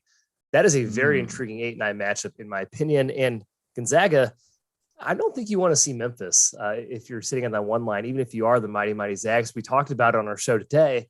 Memphis is in the top 10 on Bart Torvik since the beginning of February. That's going to be a tough 8 seed. Can Memphis a 9 seed? Can they get past Boise, though? Super physical game. I think I'm taking the under already. Yeah, does either team make a free throw in that game is going to be up for debate. We have lost Matt. That's gone. That's too bad, Kai, but we press on. Boise, Memphis, they strike me as under teams. Memphis does like to run a little bit. Boise has just played war after war in the Mountain West tournament in particular. There's nobody quite as athletic as Memphis in that league, though. Even San Diego State size, their athletes, the way they defend, it's not quite Memphis caliber. Mm-hmm. So I'm leaning towards Memphis, Kai, but there's a little coaching edge for me there. Leon Rice versus Penny Hardaway. I tend to be a Rice boy there. Matt, do you agree? I wonder if Larry Brown is starting to pull some more strings behind the scenes. I think we should consider that very seriously as we've watched this Memphis offense, especially come out of the darkness and really to the forefront lately. I'm looking at chalk in a lot of these games. Honestly, I kind of lean Arkansas against Vermont, Jim. I like UConn against Mexico State. The Aggies have had rebounding issues all season, and UConn will punish you in a hurry. And they have guys that they can throw at Teddy Allen. If you keep Teddy Allen in check, I think the Aggies could be in for some hurt. Even though we love Chris Jans, I think it's just a tough draw for them. Yeah, if like basically they got through the WAC tournament because Teddy Allen is a monster and unguardable in that league. And between Andre Jackson and Tyrese Martin, and even if you like upgrade and you throw Isaiah Whaley at him and try to like have him chase him a little bit, like the physicality they can throw at Allen is a problem. Kai, can we push back on Matt a little on Arkansas, Vermont? Do you agree with that? I mean, look at last year. Colgate got out to a huge lead on Arkansas. They got worn down in the second half. The athleticism concerns got them. I think Vermont has a little more juice than last year's Colgate team. I think this Arkansas team's a little worse than last year's Arkansas team. What do you think of the Catamounts? Can they pull the upset? Jim, I think they can. I'm less confident in them pulling an upset than I am New Mexico State pulling an upset over UConn. I say that because New Mexico State has Power 6 athletes on their team. They have former Power 6 players on their team. They have a guy in Teddy Allen that quite literally never misses. He can shoot wherever he wants, could score 30 plus. And my favorite point about this matchup, Jim, UConn's a really stupid team. UConn makes a lot of mistakes. I've heard this from you before. They make a lot of dumb mistakes. This could be an Elite Eight team. This could be a team that bows out to New Mexico State. It sucks that New Mexico State and Vermont are kind of in the same pod here, because I really do think they're two of the best mid-major matchups in the bracket. Hey, if you're Vermont, here's just a little advice. Colgate was in control until, who's it, Jeff Woodard, little baby hook to push the lead to 9. He does the little man taunt, and the game is complete runaway. Right. If there's a bear sleeping, don't poke it. Just keep doing what you're doing, humbly and subtly, Jim. That's my my if Arkansas is like, oh, we're just playing Vermont, whatever. Don't alert them to the fact that you're awesome. Don't like you said, don't poke the bear. Portability, they have it. They certainly have it. Let's go to the bottom half of that bracket. We did discuss a little bit the Rutgers Notre Dame thing. Kai, can they beat Alabama? The one point I really liked that Sean Miller made is that this game's in San Diego, and the winner of Rutgers Notre Dame is going to have to fly all the way out there, basically 48 hours later, and deal with the Tide, who want to get up and down. Can either Rutgers or Notre Dame control that tempo, or do you kind of just view that disadvantage of travel is too much to overcome? Well, Jim, I think we've seen in every single bracket that a play-in team makes the Sweet 16. I think it's been every single year at least. So is one of those going to be Rutgers, Notre Dame? Quite possibly. I think personally, it's an advantage having a game under your belt heading into the first round. It lessens your chances of being tight, loosens you up, right? And Notre Dame and Rutgers, we already know, can beat very, very good teams. They have 6 Q1 wins. That's why they're in the bracket for some odd reason. And Notre Dame, they beat Duke. They proved they can beat a top team as well. And Alabama, we know, Matt, has a tendency to be quite Jekyll and Hyde themselves. I would say they are vulnerable in that matchup. Notre Dame beat Kentucky, right? Not Duke? Kentucky, excuse me. Yeah, Kentucky, same thing. yeah. They're the same, Matt, right? Come on, all those blue bloods. Yeah, right. Just replace name, same thing. Yeah, Matt, I've been saying Alabama's kind of a fade team in the tournament because I just don't trust them against a locked-in opponent that's game planning for their lack of shooting, a team that relies on shooting that doesn't have shooters. I'm bummed that they're playing a team that's going to be on short prep, though. I wish it was a team that had 4 days of prep. The good thing, I guess, for both Rutgers and Notre Dame, the game is a late tip on Friday. So, I know it's a tough travel and the turnaround is not ideal, but, it won't be like an early West Coast tip that could, I think, throw a wrench in which you actually look at that as a situational advantage. I think Alabama's one and done. I think they get by Rutgers and Notre Dame, but Texas Tech stops them dead on their tracks. Okay. Just too disciplined defensively. I'm pretty on this Tech team, man. I think this is a brutal region in general. I think looking at, especially with Duke, Texas Tech, and Gonzaga as your top 3, pretty stout. Yeah, it's a good one. It's not as good as the South, but it's still very good. There was a question in the chat about Colorado State seed, Jim, versus Boise State seed. If you look at the resumes, extremely close. I think Colorado State got the edge. Strength of schedule, number 1. Number 2, they don't have a Q4 loss. That was Boise's kind of undoing. Colorado State 2 less losses. Their quality metrics are basically the exact same. So it was close. Yep. Yeah. Colorado State swept them, but San Diego State, or excuse me, Boise State had the regular season and conference tournament title. I thought maybe that would, they should have been on the same seed line. That's my perception of it. Okay. Yeah. What else do we have here? Michigan State, Davidson, we discussed. Kai, do you think Duke comes out of that little foursome? Michigan State, Davidson, Fullerton? Yeah, Jim, I think so. Are we not giving credit to Montana State enough here? Do we think I'm backing them first round teaser. I think that's an overlook just a bit. Now I think Texas Tech is pretty built to stop what they do, especially with Jubrio Bello playing through him.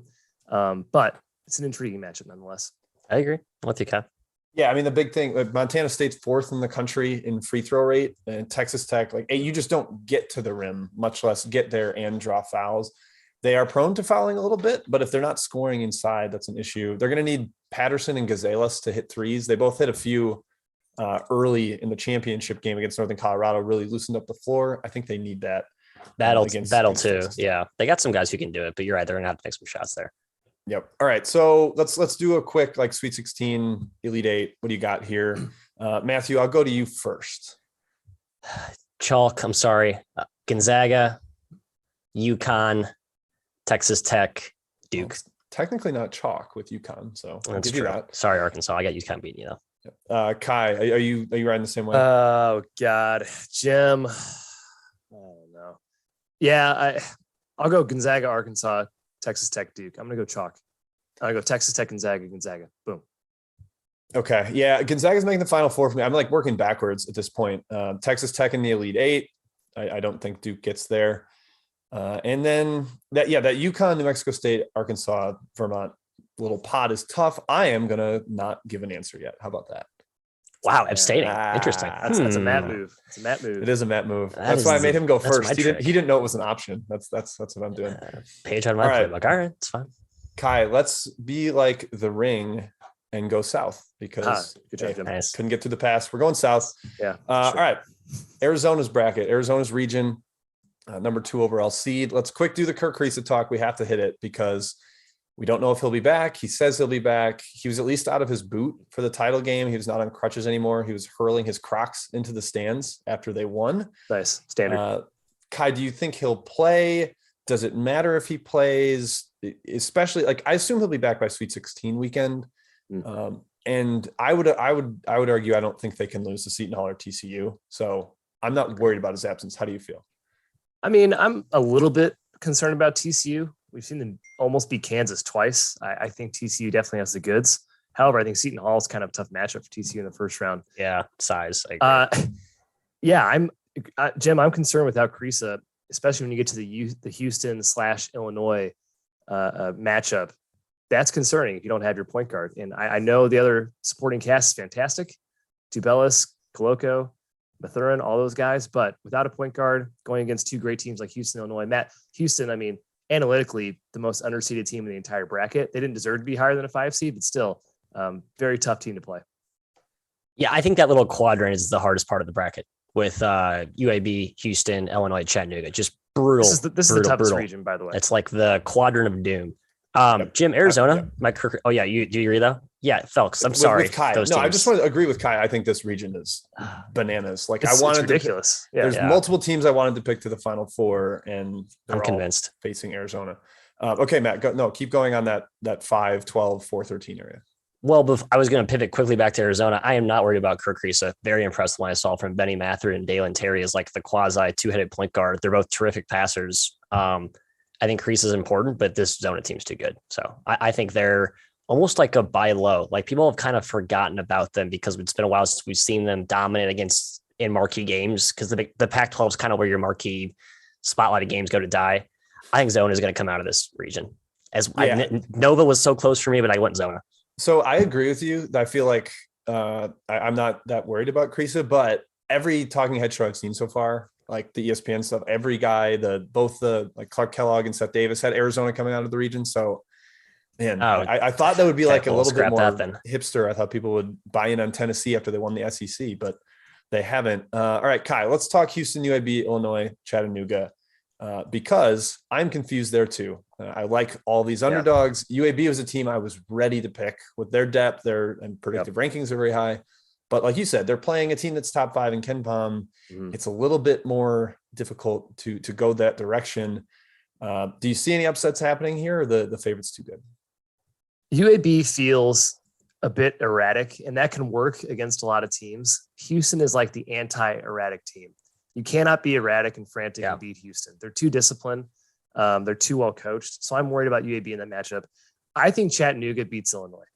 And I hate to say that because Illinois is coming off that Loyola loss in tournament. Underwood has been talking nonstop about how he's going to do things differently this tournament. He didn't learn from his mistakes last year.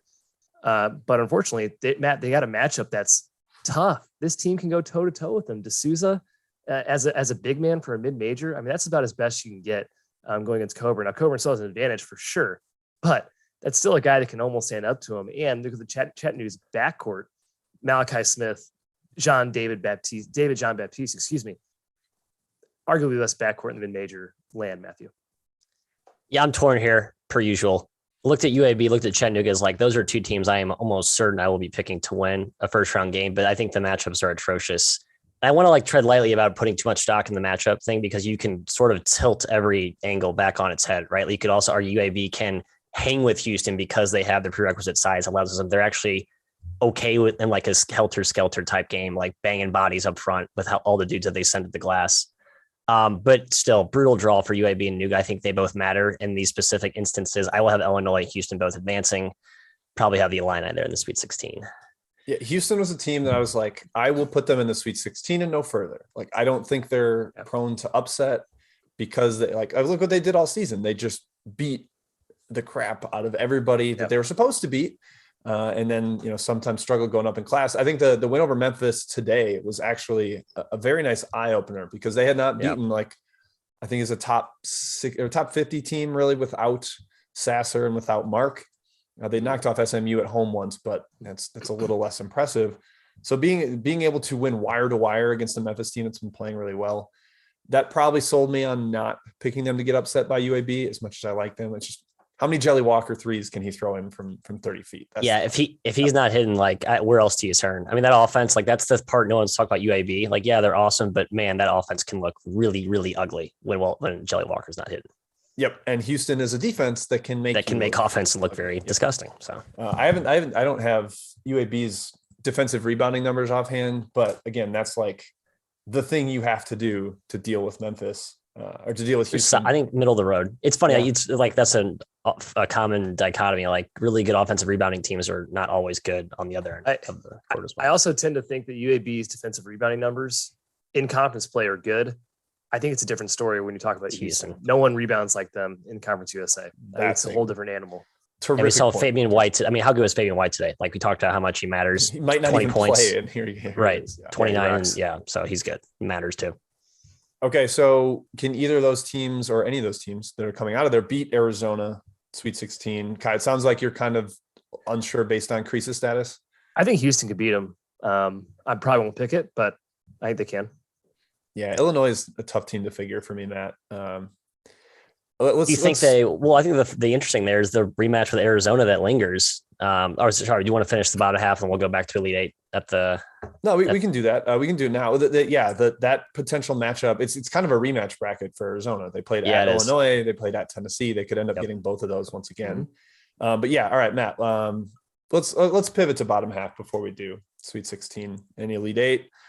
Here's Colorado State, team we discussed briefly on their seeding. They got Michigan, who avoids the play-in game. I thought that was fair, Kai. Like if they're going to be in, I think they're maybe a little too good to be in the play-in game based on some of the quality metrics that they have going. Matt, you faded Tennessee a couple years back with Mr. Burns and Colgate. Does Longwood have a shot? Are they all interesting to you against a team that just won the SEC tournament?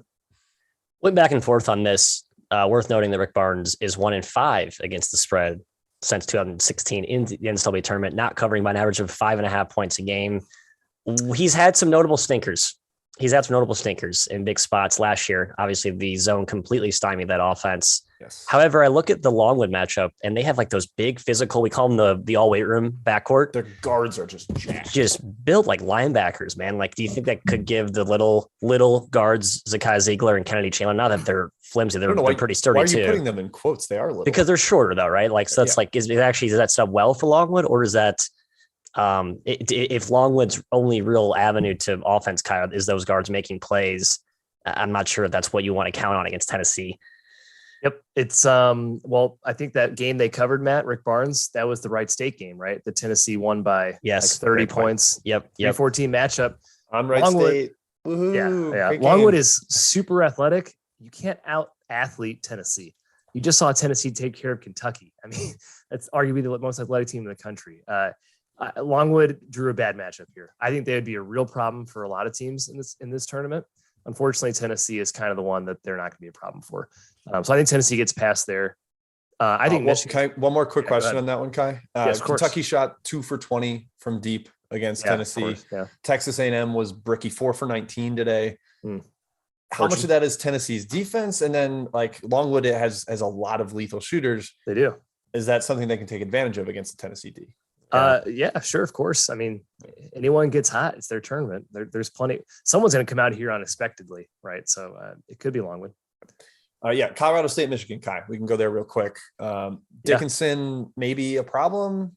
David Roddy is great, but he is not that big. You're going to have to play Thomas. You're going to have to play Moores a little bit in this matchup. I just trust Colorado State a lot more right now. The basically players 2 through 8. Do you agree?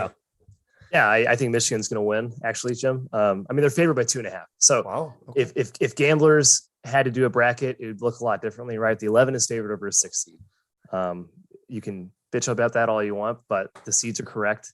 But Matt, so are you going to pick the 6 seed upset? Yeah, exactly. I think Michigan's going to win. I love Colorado State, but I think it's Michigan's game. I'm with Kai here, Jim. I just think this is a decent matchup for them, and I'm kind of in on Michigan. Like, you look at their last couple weeks, their losses have had good moments, and I think things kind of turned quickly, and the margin of victories spiraled out of control. I think Michigan's still good, man. I'm a believer. All right, here's why you're probably right. Starting February 12th, loss, win, loss, win, loss, win, loss, win, loss. So win. Boom. Yep. Let's go, win. That's the next one.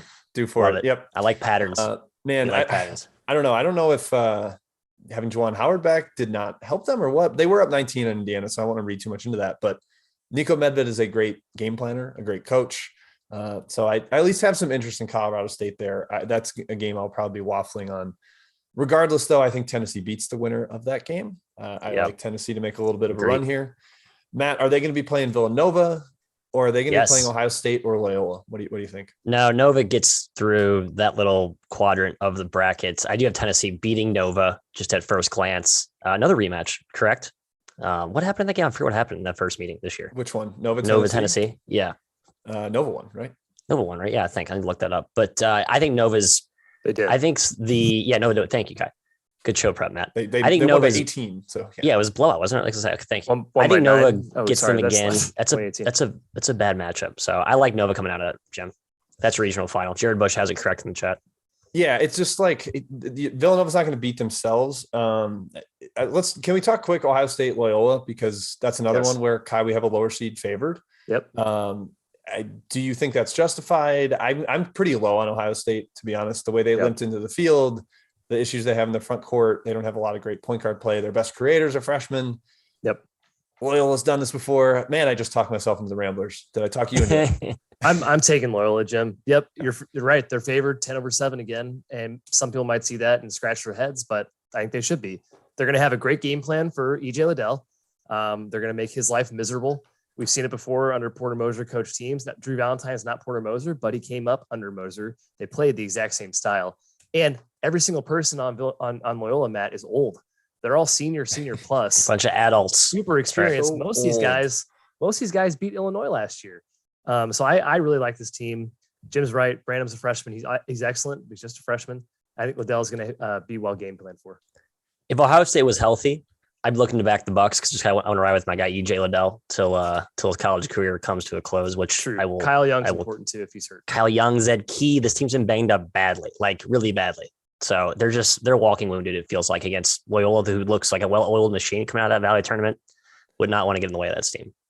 Yeah, I'll have Villanova in the Elite Eight out of this group. I think Loyola can give them a solid game, but it's the Wildcats are too tough. They don't beat themselves. Just repeatedly. It's like a root canal. You just got to deal with them every single possession. Okay, so I gave that away, but Sweet 16, Elite Eight. Let's hit those real quick. Kai, who do you have Sweet 16 and Elite Eight in this region? Jim, I'm going to go with Arizona, Houston. I'm going to go with Tennessee and Villanova. I'm going to take Villanova to the Final Four, which I assume is not going to be a popular pick. I assume we'll take Tennessee or Arizona. I think it won't be. So, yeah. I'll go with Nova. Funny, Ron in the chat saying Big Ten got destroyed last year. This should be no different. Michigan consistently bad. Michigan was the only team that did well last year in the Big Ten, actually, Ron. Michigan's done very well under Juwan Howard. Wow. A chirpy tone from Kai there. I've had half a Toretto. I think Michigan could beat Tennessee, could make the Sweet 16. But I'll go with Villanova, Matt. Kai, I kind of agree with Kai. Man. I don't think anyone knows what a Toretto is. Can you educate them? That's a Corona. Yeah. Can't really see it because my background, but yeah. Toretto takes are the right takes. Dominic Toretto from Fast and the Furious. That's the connection. Toretto's. I just want to make sure everybody follows. That's right. But Matt, you agree? Villanova Final Four? He's talking me into he's talking me into the whole Michigan Sweet 16 maybe, but like, put that aside. It's Arizona versus Illinois, Arizona Elite Eight, and then I have Nova Tennessee. I have Nova beating Tennessee, and I have Arizona beating Villanova. So chalky chalk again. I have Arizona over Villanova as well. The difference, I have Houston Sweet 16. I have a hard time seeing that team get upset. Granted, they almost did last year against Rutgers, but they came back. And I'll trust them over Illinois, who's got the Curbelo erraticness that just makes me a little too nervous about them down the stretch. Yeah. Boy, every pass is fancy, Jim, with Andre Curbelo. Never made a normal chest pass in his life. The one bounce pass he threw against Indiana was like unbelievable, but then 2 possessions later, he just like handed the ball to the Hoosiers. Right. So if he doesn't have it, Underwood needs to play him like 10 minutes tops. Like there needs to be a very, very tight leash. And I think there will be. Stakes are, you lose and the whole season kind of ends. So I don't think he's going to give him any sort of rope at all. Yep. All right, let's go to the Midwest. Before we do, a reminder, this is the Field of 68's Selection Sunday special. We've got a Bracket Fanatics special going on in the description for this YouTube video. Enter the pool, potentially win $500. You're going to be in there with people like Archie Miller, Sean Miller, Jeff Goodman, Rob Dauster, and us. Yay, we got to fill out brackets, boys. Whoops. Oh, we do. We're not in there yet. It's early. We're still sorting out our takes. But okay, let's get back to it. The Midwest, led by Kansas, of course. The Midwest. This is, to me, Kai, the region where I don't really want to pick anyone to the Final Four, which is making me look further down the line. I'm not enthused by Auburn. Kansas did play a lot better late. I'll give them Kansas. that. It's Kansas. Oh, tell us why, Matt. Wow, you're skipping. You're reading the last. Their draw page is a bunch of first. cupcakes. A bunch of cupcakes. That's the spoiler right there. I mean, they're paired with. Sorry, maybe Iowa's all the way legit. I finally given them the credit they deserve. But relative to, you look at Houston, Illinois in the South, you look at Arkansas, UConn in the West. I just maybe really have Arkansas and then UCLA, the way they're playing right now, and St. Mary's in the East. Relative to those other possibilities, Kansas getting Iowa, and then obviously Providence, who we're all in agreement is going to lose to the Jack Bunnies, Kai, right? We can all just pencil that in.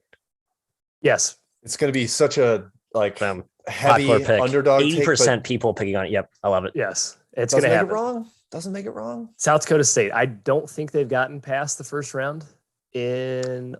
Otzelberger never did. Dom not got there. Nagy ever did. Yeah, they get it done. Jim, I agree with Matt. This is a really good draw for Kansas.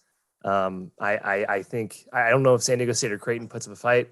Richmond is not a gimme for Iowa. Going to be a really high scoring game. Be a lot of offense in that one. But yeah, I think Kansas kind of cruises to Elite Eight here. We can talk about the bottom half in a bit, but it's KU's.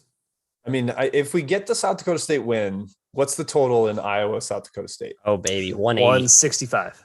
Oh, okay. Well, I said 170-ish on Twitter. I think it's going to be monstrous. They're going to want to go up and down. This is one where I wanted to pick Iowa over Kansas and have them in the Elite Eight. And then, I'll find somebody on the bottom of the bracket to go to the Final Four. But I don't really trust Wisconsin. I don't really trust Auburn. Yep, agree. So I'm having a hard time with this one.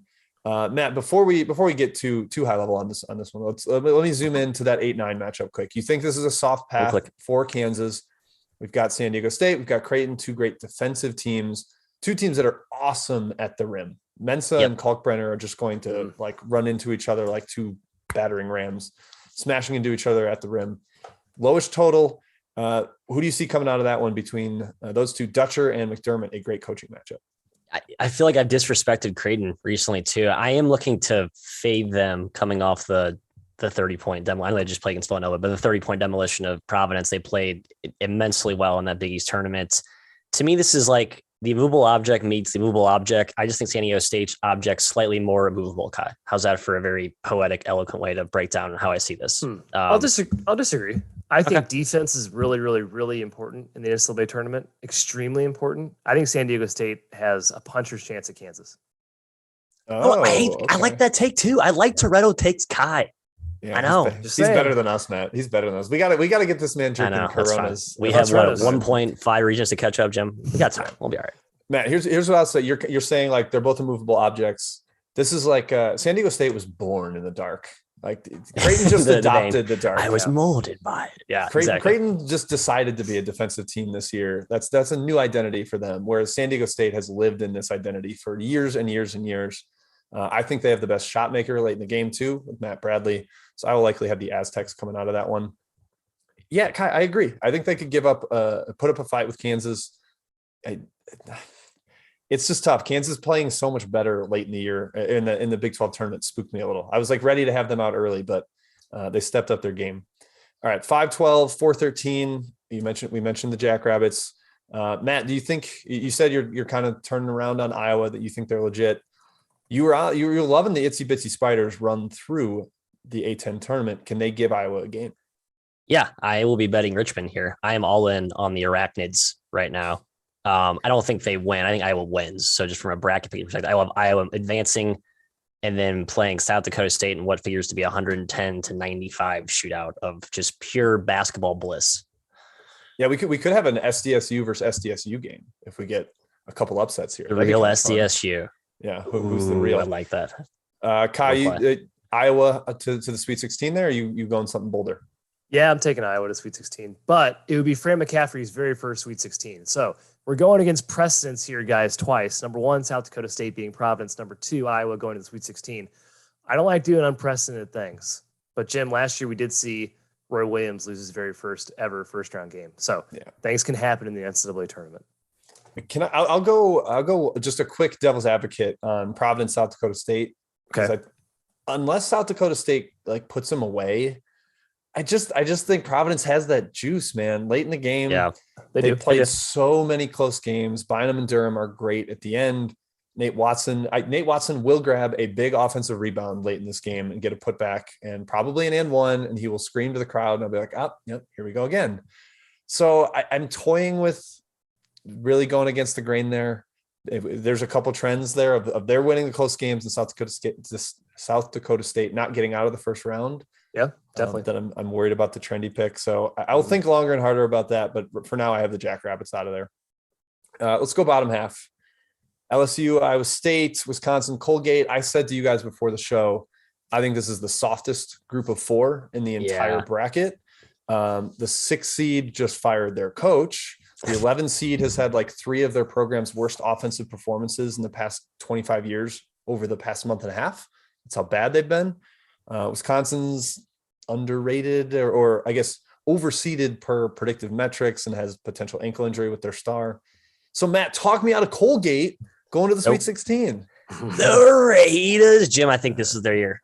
Okay. We just need to follow the Johnny. No, I'm sorry. I won't go that far, but I'm very tempted to take them because the Johnny Davis ankle injury is very real. I mean, our overlord, Jeff Goodman, has correctly dubbed that how different this team is with and without him. We saw how vulnerable just recently they were without him. And Colgate is not a team that's going to be out-athleted, right? That was sort of the bugaboo against Arkansas. Once Arkansas dealt with the pressure last year, Colgate was completely helpless. Wisconsin doesn't have that gear to turn into overdrive if Colgate starts off getting hot. And my God, can they hit shots when they're going? That offense is pristine, and they can bury you. And Wisconsin doesn't have that spurt ability that Pick Suey had. That was the first thing I was like, okay, if they're playing a team that can't out-athlete them, They can hang, man. They can hang. Yep.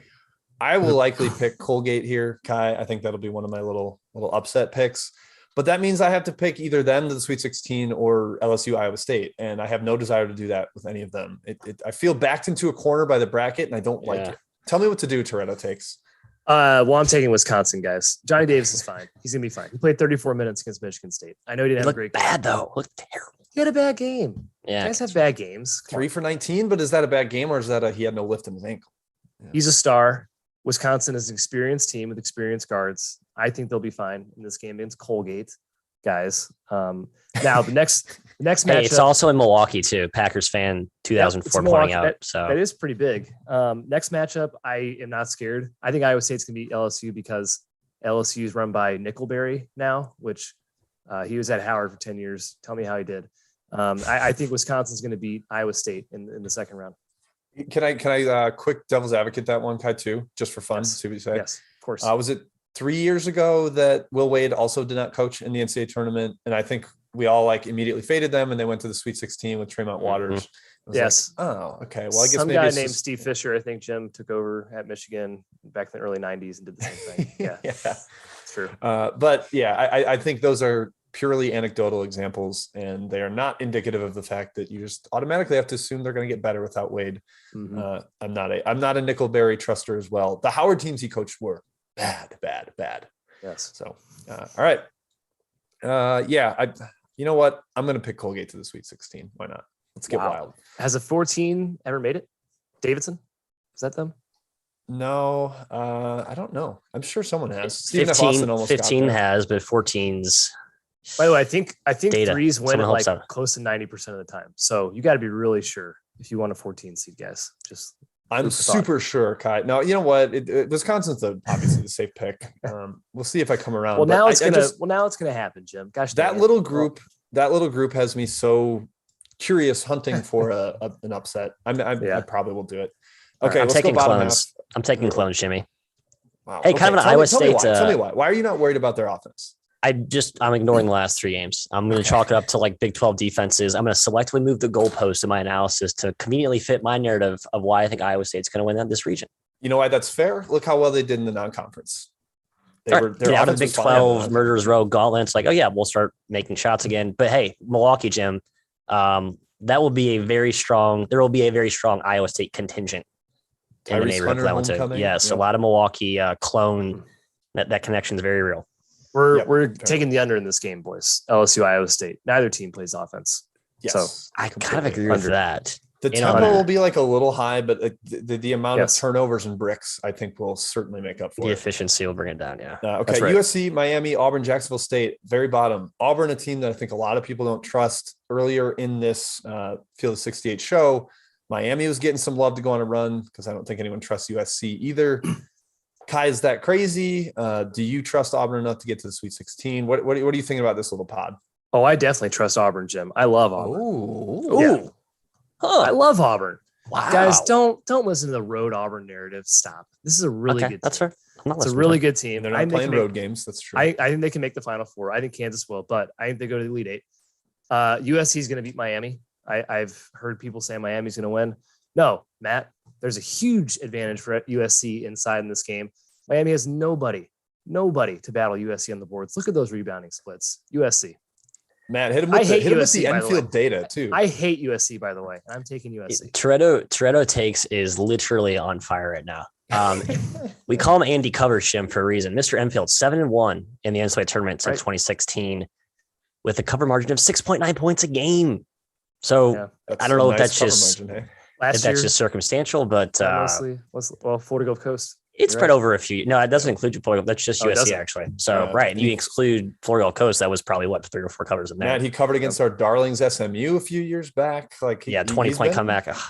Burn it. Yeah, that was hurt. But anyway, I'm with Kai. I think USC beats Miami. I don't love Auburn as much as Kai does, but I think they have a very, very easy draw. Potentially a walk to the Elite Eight if those guards continue stop playing like the erratic Jekyll and Hyde dudes that they've been lately. They kind of turn back the clock. Then I think they walk to the Elite Eight. Johnson 0 for 14 last game. let's make a shot. Like, let's get just a stick back, something. We got to get something. Yeah, we need a little confidence. Yeah. Okay. So do you both have Kansas out of there? Yeah, I do. Final Okay, four? my Final Four. And Jim, I'm with you. I think your hesitancy toward the Jayhawks, I finally come to that side of the aisle if there's this hypothetical debate. So winning the Big 12 title finally got you to my side of the aisle here. Well, like, I think I've seen the same things that you talked about emerge. Like, Kansas doesn't give us the same confidence that maybe other Kansas teams in years past have. David McCormick not being 100%, Mitch Lightfoot now recently injured. Their front court, like, they might have to play a lot more small ball, which actually could be good for, I mean, that could be a good thing with Remy Martin. He's starting to kind of ease back in. Who knows? But it's more of a draw pick kind, not a I like Kansas pick. Auburn worst 2 seed in a decade. What is that take in the chat? Yeah, I'm not on board with that. I think I think I'm going to end up. I'm not like, I wasn't excited about it, wasn't planning on it, but because of the draw, I think I'm going to have Auburn in the Final Four. I think I am going to go Iowa over Kansas to the Elite Eight, and I will probably be ruining the day that I trusted Fran McCaffrey, Mr. No Second Weekends. I just think this team is different, man. I like watching them play. Yeah, I think it is different. The small ball stuff they can do with the Murrays at the 4 and the 5 makes them a lot more versatile defensively. Tony Perkins is awesome. Like, I don't know if he probably doesn't get the love he deserves, but he gives them that athletic wing that can match up with different types of guys they haven't really had in the past. I think they can sneak past Kansas. Kansas fans are going to be like, what are we playing, the Morris twins with the Murrays going out there? They're actually on KenPom's site. They have the similarity scores, and Keegan Murray is similar to Marcus Morris. Oh, that's awesome. That's awesome. I mean, there are times where I confuse them, but Jim, yeah, I don't know. This is tough. It's Kansas just by default for me. Okay. So I guess where I landed is Kansas, Kansas, Iowa, Colgate, Auburn. And then I have Auburn over Iowa to go to the Final Four. Boy, that's fun, huh? Wow. It is, Jim. I'm chalk. Kansas over Auburn. Okay. Matt, you said you're fully chalk? Kansas, Iowa, Iowa State. And Auburn. I can't wait till Kai's the only one that picks Wisconsin. He's just laughing at us when they're like, they played in Milwaukee, you idiots. Why did you not pick them? It's like when I bet my mortgage on American, like 2016 or 2016. I'm like, guys, it's the best bet. That was our first NCAA tournament in Vegas bet. That's right. Oh my gosh. We both lost by 40 points. One game was never competitive. I'm trying to check myself. Let's see. 2 coaches in this region, right, have made the Final Four. Bill Self and Bruce Pearl. That sounds pretty good to me. I'll take that matchup. Yeah. Elite Eight. True. Yep. Pearl's done it before. I'll go, like I said, Auburn over Iowa. Sorry, Kansas. Maybe I shouldn't be too as skeptical as I've been, but I am. Okay, so where do we? Jim, I'm glad that you went to bat for Iowa. Thank you. I think we needed that. As an organization that's been excessively harsh on Iowa historically, I think it's good that we have some Iowa representation in the group. So I appreciate you doing that. Yeah, I mean, who are we if we can't take in new information, change our minds, and learn from it? Yeah, right. Iowa's a team that has fully changed my mind this year.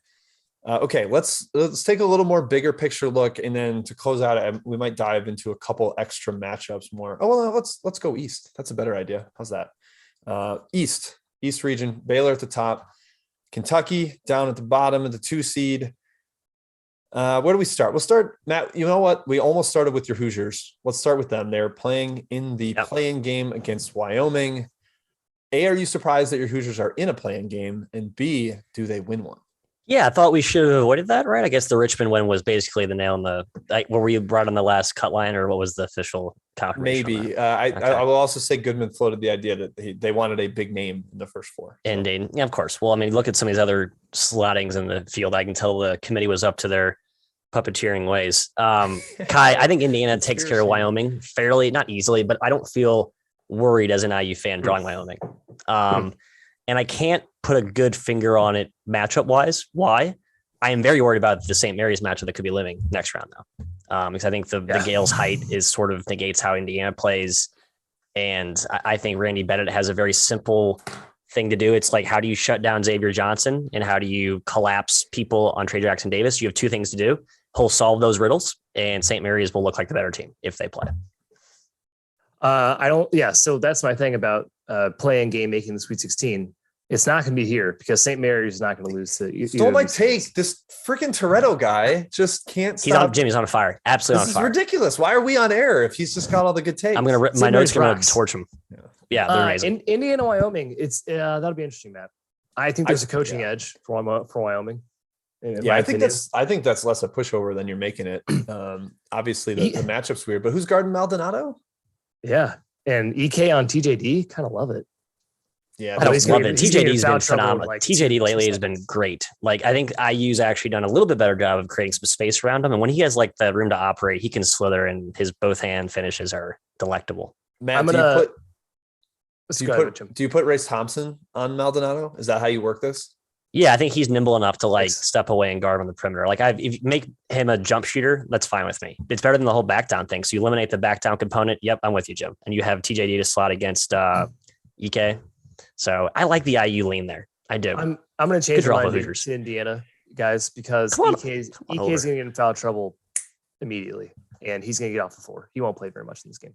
Yeah, he kind of lives in foul trouble, and both he and Maldonado are exposed. They both get like 2 offensive fouls a game from people flopping when they're guarding them in the post. So that is a concern. But Matt, I think St. Mary's rolls either team, just like Kai. Yeah, I don't think a play-in winner. I think they're drawn dead against the Gales. A better rested St. Mary's team. I have St. Mary's going pretty far. I'm not going to tell you exactly how far. Baylor, North Carolina, Marquette up there. And of course, Norfolk State, Kai. We have to give a quick nod as a team that has beaten our Mizzou Tigers in the first round in a big upset. Can they beat Baylor, Kai? No, Jim. But as we talked about, we're going to be in Vegas for this game. We're going to take the Norfolk State Spartans first to 15, and we're going to make money, aren't we, Jim? That we will. They owe us some reparations money for ruining our 2012. That's right. Okay, so North Carolina on the previous show was getting a lot of love for the potential to beat Baylor, guys, with the way they played against Duke. Baylor's limitations without JTT, without Cryer. Matt, are you buying that? And does North Carolina even get by Marquette? Because I'm saying this is 2 straight years where North Carolina loses to a Wisconsin team in an 8-9 game. I think Marquette wins. In the Dawson Garcia Bowl, Kai, your boy at the epicenter of this one. Yeah, too bad he can't play. We also have the Dylan Painter Bowl, by the way, Villanova, Delaware. We did not touch on that. But anyway, back to this matchup. Foster Lawyer Bowl, Matt. Foster Lawyer Bowl, love it. Again, committee yo-yoing behind the scenes, folks. Don't forget that. Jim, I've been a Baylor believer. People have hopped off the train because they've not played well. A couple of games down the stretch here, they are shorthanded, but they are healthy enough. And I like the core 7 basically they have intact right now. I have Baylor Sweet 16, so I'm trusting the Bears. Yeah, I have Sweet 16 too. I think Marquette beats North Carolina as an underdog and then covers against Baylor, but does not win. I love Shaka as a dog, man. That's what he's better at. He's not a not a like get his guys up to beat a bad team type of dude. So what do you, Kai? Do you think Baylor Sweet 16 as well? Are you with us? Yes. Baylor Sweet 16. Marquette as a dog is interesting, Jim. That press could give UNC trouble. Caleb Love, Davis handling the ball. That press is no joke. Gave Illinois fits. I think do the same for UNC. Yep. All right. UCLA Akron though. Does UCLA? I think they're getting a ton of love to go Sweet 16, potentially even go Elite 8 or farther because people view Baylor as a vulnerable 1 seed. Matt, St. Mary's Elite 8. Talk me out of it. Not going to. Here's the one point I will offer in UCLA's favor, because I did give them a pretty good look to go Sweet 16. Like the Miles Johnson presence up front, I think he just means so much for this team. They've had their other key cogs a little bit healthier, played better. Tiger Campbell most recently, Johnny Juzang, along with the emergence of Jaquez. UCLA does feel like a team getting slept on. I hope they beat Akron by 35 points and then some. And I think they will too. So I think they'll have a resounding opener statement. But man, the St. Mary's root canal round of 32 matchup will not be fun if that's what pans out. Here's my worry, Kai. I'll kick it to you about St. Mary's UCLA is that I think Randy Bennett's defenses are best at making you take tough shots. And UCLA is like, that's what we do. We can make whether you make us take them or not, we're going to take tough jumpers, and they're good at making them. So as much as I'm probably, like I said, I'm going to have St. Mary's in the Elite 8, most likely. I'm hesitant a little bit because I think UCLA's shot making ability against that defense is a worthy worry. How do you see it? Yeah, I think Akron could be the upset pick that nobody picks. I like this take too. No, this is no. He was perfect. He had a perfect game through 7. Now he's getting off the base knock. I think the against the grain upset that no one even considers. I like that narrative. It ain't happening. No one's taking Akron. You're right. It No one's might. taking I Akron. didn't think Akron would beat Buffalo or Toledo or Kent State, and they beat them all. I know they're not UCLA, but they're well coached. I think it can happen. And UCLA, remember, should have lost last year to Michigan State. Should never been a Final Four team. What do they look like this year if they never made the Final Four? What are their preseason expectations? It's not even close to the same thing. Not saying it's going to happen, but intrigued. I think St. Mary's gets the Sweet 16 out of there. Boom. Love it. Okay. Bottom half. The other one that's getting a ton of love, and it's not a surprise after they just ran through the ACC, is Virginia Tech over both Texas and possibly even Purdue. I believe they have flipped to a favorite already in early betting markets against Texas. People are giving a lot of love to the Hokies. But Kai, this reminds me of last year when a little old guy named Chris Beard was a 6 seed facing off a trendy 11 in Utah State, and they kind of just manhandled him. Yeah. Is that how you see this one happening? I think Virginia Tech's going to beat them. Are they favored? I think they are. Actually, I think close to Texas at -1 -1 pick right now. Yeah, it's right on it's that. kind of all over the pick 'em. I think Virginia Tech wins. Virginia Tech, I think, has a real issue with legit size. I thought Duke would give them huge issues. They didn't. Texas has size, but top end size, not really. Christian Bishop's playing the 5 mostly for them. DC doesn't play for whatever reason. I think Virginia Tech can hang. Texas has never looked cohesive this entire season. And Virginia Tech can get white hot. I like betting on white hot teams in the tournament. I lean Texas for some stupid reason, and I can't quite shake the taste from my mouth, but it doesn't taste good, Kai. I'm going to take Texas here. I'm going to look the other way, and I feel like I'm going to regret it very badly. In a close, tight game where you think like Chris Beard and his stellar tournament track record would have a big edge, I think that's negated completely by Mike Young, who has the team I actually trust more to execute in late game situations. If it's like a 2 or 3 possession game, final 3 minutes. All that said, my gut's screaming Texas, and I hate it. Yeah, Matt, that's kind of like the Akron thing, where I think everybody's really liking Virginia Tech right now. You can kind of zag a little bit with Texas when everybody's zigging.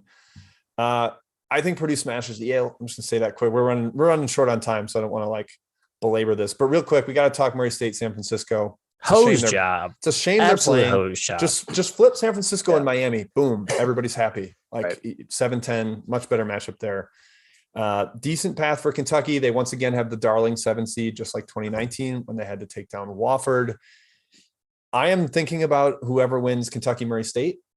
I think Murray State does get out of there, potentially going to the Final Four, because I'm not in love with the top half of the bracket. I don't know. I don't hate this. We're fast forwarding quick though, because like I said, we're gonna have to get Final Four picks and champ picks in. Matt, give me your Sweet 16 and Elite 8. I'll go first. Like I said, I have Baylor, St. Mary's, and then I'm going with the trendy pick here, Virginia Tech and Kentucky. I guess really thought about Murray State, but then I will have Kentucky over St. Mary's in the Elite 8 in Philadelphia to go to the Final Four. Wow. What do you Love have, it. Matthew? Yeah, Baylor, St. Mary's. I will take Baylor there, Jim, and I'm going to regret it because it seems like everyone's going to have St. Mary's going to 16, maybe even Elite 8, and I don't want to be the guy that's behind the train on that Gales run. It sounds like a lot of fun to be a part of. I will take Purdue, and I will take Kentucky, and I'll have Kentucky advancing past Purdue versus Baylor, and then Kentucky Final Four. Love the idea of Oscar against those big men. Mm-hmm. Kai, who do you have? I'm taking Kentucky to the Final Four. I agree. It's a shame we got Murray, San Francisco. It's kind of like Houston, UAB. You think they would just stop pairing up mid-majors. That sucks. I think Murray State can beat Kentucky. I think they're definitely beating San Francisco. I've already bet it. And I think Kentucky gets to the Final Four. It's coming from a couple of fellas that I love San the Dons, Francisco. but I think Murray's going to handle them. Yeah. Okay, so recap Final Four. I have Gonzaga, Arizona, Auburn, and Kentucky. Cool, a couple of SEC squads there. Who do you have, Kai? I got Kentucky. I got Gonzaga. I got Villanova, and I got Kansas. Okay. Matthew? Gonzaga, Zona, Kansas, and UK. So blue blood central for me. Yeah, I mean, you and I are very similar. I think the Auburn, Kansas is the only one we differ. So we all talked about how we thought the West region was kind of tough, but we all ended up with Gonzaga there. Kai, let's do title picks. I know we had a midseason pod on 3-Man Weave where we did our updated midseason title picks. Now we have a real bracket. Where do you stand now that we have this? It's always been Gonzaga, Jim. Gonzaga's going to win the always title. been, yeah. Mark Few finally comes home. We get these idiots to shut up about how they never won a title. Gonzaga. Yeah, Zigzag, Jim. There it is. All right. Tam. I'm going apprentice beats master, fellas. I Oh, hit on this switched, angle. I switched to it in December on our pod. Arizona over Gonzaga. I cannot even fathom the narratives that are going to evolve from that about Mark Few and like, oh, Tommy Lloyd taught him everything he actually knew. It's going to be terrible. It's going to be terrible. But assuming Krisa is back for the Sweet 16 weekend, I think Arizona is viable to win that title. Very impressed with their size. Yeah, I don't know. Tell Kai a quick explanation on why the Zags. We can get out of here in like a minute or two. They've been the best team all season. They're still the best team. That's why they're going to win. All right. Matthew, do you feel the same way? Yeah, the Chet Holmgren thing was real. I know St. Mary's kind of maybe drew up a decent playbook to stop him, but just with the weapons they have, almost feel like they may have gotten bored down the stretch, to be honest. So I think the tournament reinvigorates them. We see the non-con version. Yeah. So the Arizona thing, yeah, it's their size. And I think they can do some things that bother Gonzaga. Should we actually get that matchup? Some of the Dalen Terry and Benedict Mathurin off the dribble. It will be weird to see those two teams like get up and down against each other since they're both looking for quick buckets, easy buckets over and over again. They're mirror images of each other. They both play two true bigs that can score inside. Although Chet Holmgren's floor spacing is one unique aspect of that matchup that I would be concerned about. All right. I believe that is it, fellas. Thank you for joining me. Thank you to Dagan behind the scenes. A hat tip, of course, to Bet Rivers. And remember, we've got John Fanta coming up next. He is with Ashton Gibbs. He is with Kevin Sweeney. Former Iowa State coach Steve Prohm is going to give you some great insights to coaching in the tournament. That's going to be wonderful. And remember the bracket group at Bracket Fanatics. That is in the description for this video. Be sure to check that out. Join. You can win some money. We have another show coming that we're recording on Tuesday. We'll have our normal best bet show this week on Thursday and Friday, but it'll be pre-recorded. So tune in for that. That's it. That wraps it up, fellas. Enjoy the next hour. Got some good guys on there.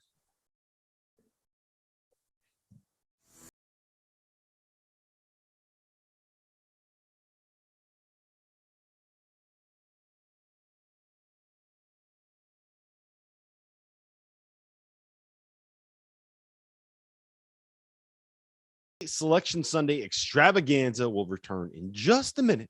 While we wait, let me tell you guys about our partners over at bracketfanatics.com, the single best website on the internet for you to use to host an NCAA tournament pool for you, for your friends, for your coworkers, and for anyone else that is willing to dive headlong into the madness with you. Why? Well, Bracket Fanatics provides a bracket experience unlike any other. How? Bracket Fanatics is similar to Yahoo and ESPN in the sense that you can invite friends, make picks, and watch those picks go up in flames as the tournament moves along. But what sets Bracket Fanatics apart from the field is that they eliminate the single hardest part of running a pool, the payouts. Everyone that joins your pool must pay an entry fee on the site. Once the tournament ends, Bracket Fanatics will handle the payouts for you based on whatever parameters it is that you set. You don't have to worry about chasing down someone like a Jeff Goodman who loves to try and avoid paying his buy-in, whether it's fantasy football, whether it's NCAA tournaments, whatever it is, Jeff will try to duck out. Bracket Fanatics eliminates that problem. And you can also make side bets all tournament long. Who doesn't love a good side bet? Your bracket may be busted, but I promise you, you can make it all back once John Fanta's ego starts to get a little bit too big for his britches after he has a great first day of the tournament. So head on over to bracketfanatics.com, join the Field of 68's bracket group. The link is in the description below, or use the code FIELD once you sign up. It is free to enter and it's free to host your own pool. So sign up today. I don't know why you wouldn't. And while I got you here, let's talk a little bit about Bet Rivers Sportsbook. If you haven't signed up yet, Bet Rivers is the place to go. It is the middle of March Madness, the single greatest week in the history of weeks to bet on sports. Bet Rivers is offering a $250 match bonus for your first deposit. But what sets Bet Rivers apart from all those other books is that they require just one playthrough to turn your bonus into cash money. With their new Rush Pay instant approval, withdrawing your winnings is safer, It's more secure and it is more reliable. I know, I use them.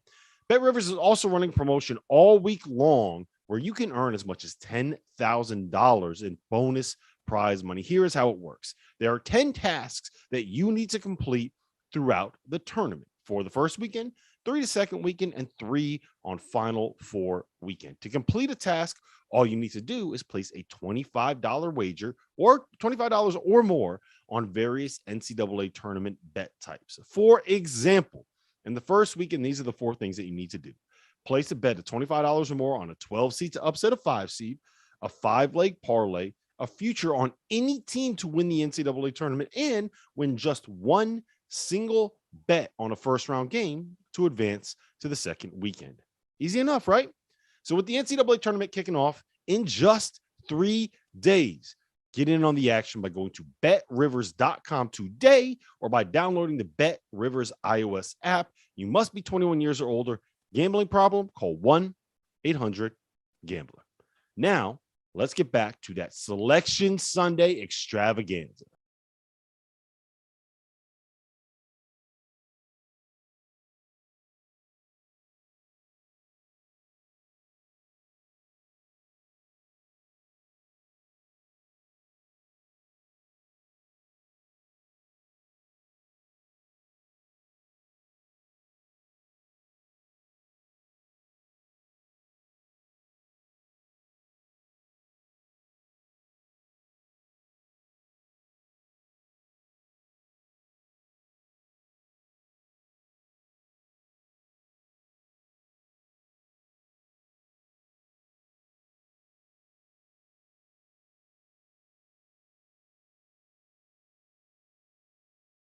The extravaganza rolls on here on the field of 68. Happy Selection Sunday, everybody. We have a fresh crew for a new hour of coverage. I'm John Fanta. We've got the coaching perspective. Steve Prohm is with us tonight. We have Sports Illustrated's Kevin Sweeney, and we have the pride of the Pittsburgh Panthers. Their day will come again. Ashton Gibbs is here with us, too. All right, gentlemen. We know the field of 68. We were talking. I know Coach Prohm is gunning to get on the air. So, Steve, when you first saw this bracket get unveiled, and when you first saw the last 4 in and the first 4 out, just looking at everything that the committee did, what was your immediate reaction? Well, the first thing you always look for, I think, is, did anybody get snubbed? And I honestly, I don't think there's any major snubbings of teams that got left out. But when you start comparing resumes to the teams in the first 4, to Texas A&M, Oklahoma, even Xavier, I think there were some worthy teams that, got left out when you compare to some of the teams, maybe a Wyoming, obviously phenomenal year, did an amazing job. They had a terrific year. But if you just look at big wins and you add them all up, I think there's a couple teams that got left out, especially the way Texas A&M finished the season. Kevin, where do you fall on the bracket? Yeah, I think, our friend of the program, Lucas Harkins, tweeted something, to the extent that, it feels like the committee was, you didn't really acknowledge conference tournament weekend. It just felt like they were done early. And I think that's obvious when you kind of look at the seating. I think to Coach's point regarding the bubble, I think there was a lot of things that, didn't quite add up for me, right? If you were going to say, okay, we want to put in the teams that have the great, top tier wins, right? So we put in Rutgers and we put in Notre Dame because Notre Dame beat Kentucky. And obviously Rutgers has several great wins, Purdue, Illinois, et cetera. Well, then where's Oklahoma, who's beaten, Oklahoma's 30th in KenPom. They're better in almost every metric than Notre Dame, and they beat Baylor this week. What is that, right? I have a hard time with, Notre Dame versus Oklahoma and things like that. I felt like the bubble was wide open. I felt like every bubble team also had kind of made their own bed. If they got left out, they could point to something that they did that earned them their trip to the NIT. It didn't feel like there was a team that I felt was really going to get, a raw deal in this, but I just felt like, some of the choices near the bubble cut line were a little bit frustrating when you kind of dive into it. But look, it's a challenging job for the committee without question. I think you wish they did more with some of the stuff this past weekend. If not, what's the point? But it's a challenging job. I wouldn't want to have it. I'll say that. I don't think there was any teams that, sometimes you sit there and you're like, holy cow, how did they leave them out? I think when you get down those last 4 to 6 spots as, very even, what they decide, that's the thing. You just don't know the deciding factors on why these teams are in the first 4. These couple teams are 11 or 12 seeds. And then teams like Xavier, Texas A&M, Oklahoma, are left out. But, that's how it is. What's Yeah, the I think Ashton so. Gibbs take on? Yeah, go ahead, Ashton. No, the bracket, the bracket guys definitely have a tough, they have a tough job at the end of the day. I also think it shows you how powerful, the conference tournament is with some of these teams that, got in, through the conference tournament winning it. So overall, I still think it's Gonzaga's to lose. I really do. I think they have I'm not going to say easy route, but overall, I just think with their talent level and looking at some of their matchups, I think, I really think it's theirs to lose for sure. Here's the thing. For Michigan to not be in Dayton and to avoid being in the last 4 in, by that course of logic, in my belief, that's where I would say to myself, okay, then Oklahoma should be on the right side of the bubble, because I see similar pathways here for those two teams. I know Michigan has a better net, but the thing is, Oklahoma's a team, they had no major blemishes. Okay? Rutgers owned losses to Lafayette and UMass. Rutgers did not schedule anybody in their non-conference. So, to their benefit, they play in the Big Ten, which sends 9 teams total to the NCAA tournament. And in this case, your conference affiliation, it certainly helps. It does. But to me, the biggest takeaway here on the last 4 in versus first 4 out is the fact that we need to stop saying, look at the net as the first argument with a team. Because it is clear in the committee selection of these teams that the net is simply one tool in the toolbox. It shouldn't even be labeled as the most important tool in the toolbox. If you're labeling it as that next year, you simply didn't look at what this committee ended up doing, because they put in a Rutgers team that has a net ranking at the end of the day of 77.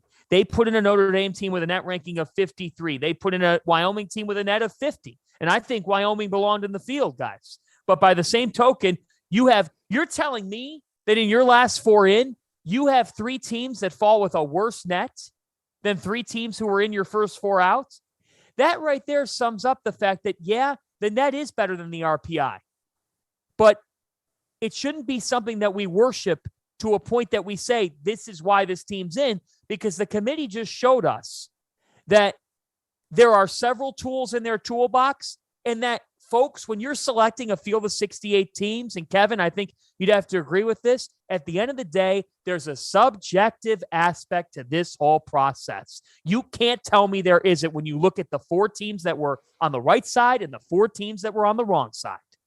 100%. And I think the one way, the easiest way to explain how there has to be an eye test in this is that there's so many pieces of data. How can you say that there's no eye test involved when there's like 15 pieces of data, and based on the committee's own seed list, it's obvious that, there was not one thing that stood out, right? If it was seeded all based on the net, I'd say, okay, well, that makes sense. If it was seeded all based on OQ as the best quadrant one wins, okay, that makes sense. Whatever. If it's KenPom, if it's, the BPIs, it's Sagarin, I don't care. But, it's obvious based on some of the kind of logical fallacies that you kind of go through that it is an eye test. It's, we think SMU should be in, or we think SMU should be out. Oh, it's because they have a quadrant 4 loss. Oh, well, that doesn't hurt Rutgers, though, because they have great wins. Okay, right. Well, Wyoming doesn't have great wins, but they played in a tough league and they have a great record. Okay, so they're in. But Michigan has a terrible record and they're in because they have good wins and they don't have bad losses. But Oklahoma has great wins and don't really have bad losses. They're out. Like, how does it add up? I just don't quite get it. You mentioned the Michigan thing, Fanta. I mean, literally, I don't quite understand how Michigan plays Indiana on Thursday. I was there. I saw it with my own eyes. Indiana won the game. Indiana then turned around and beat Illinois.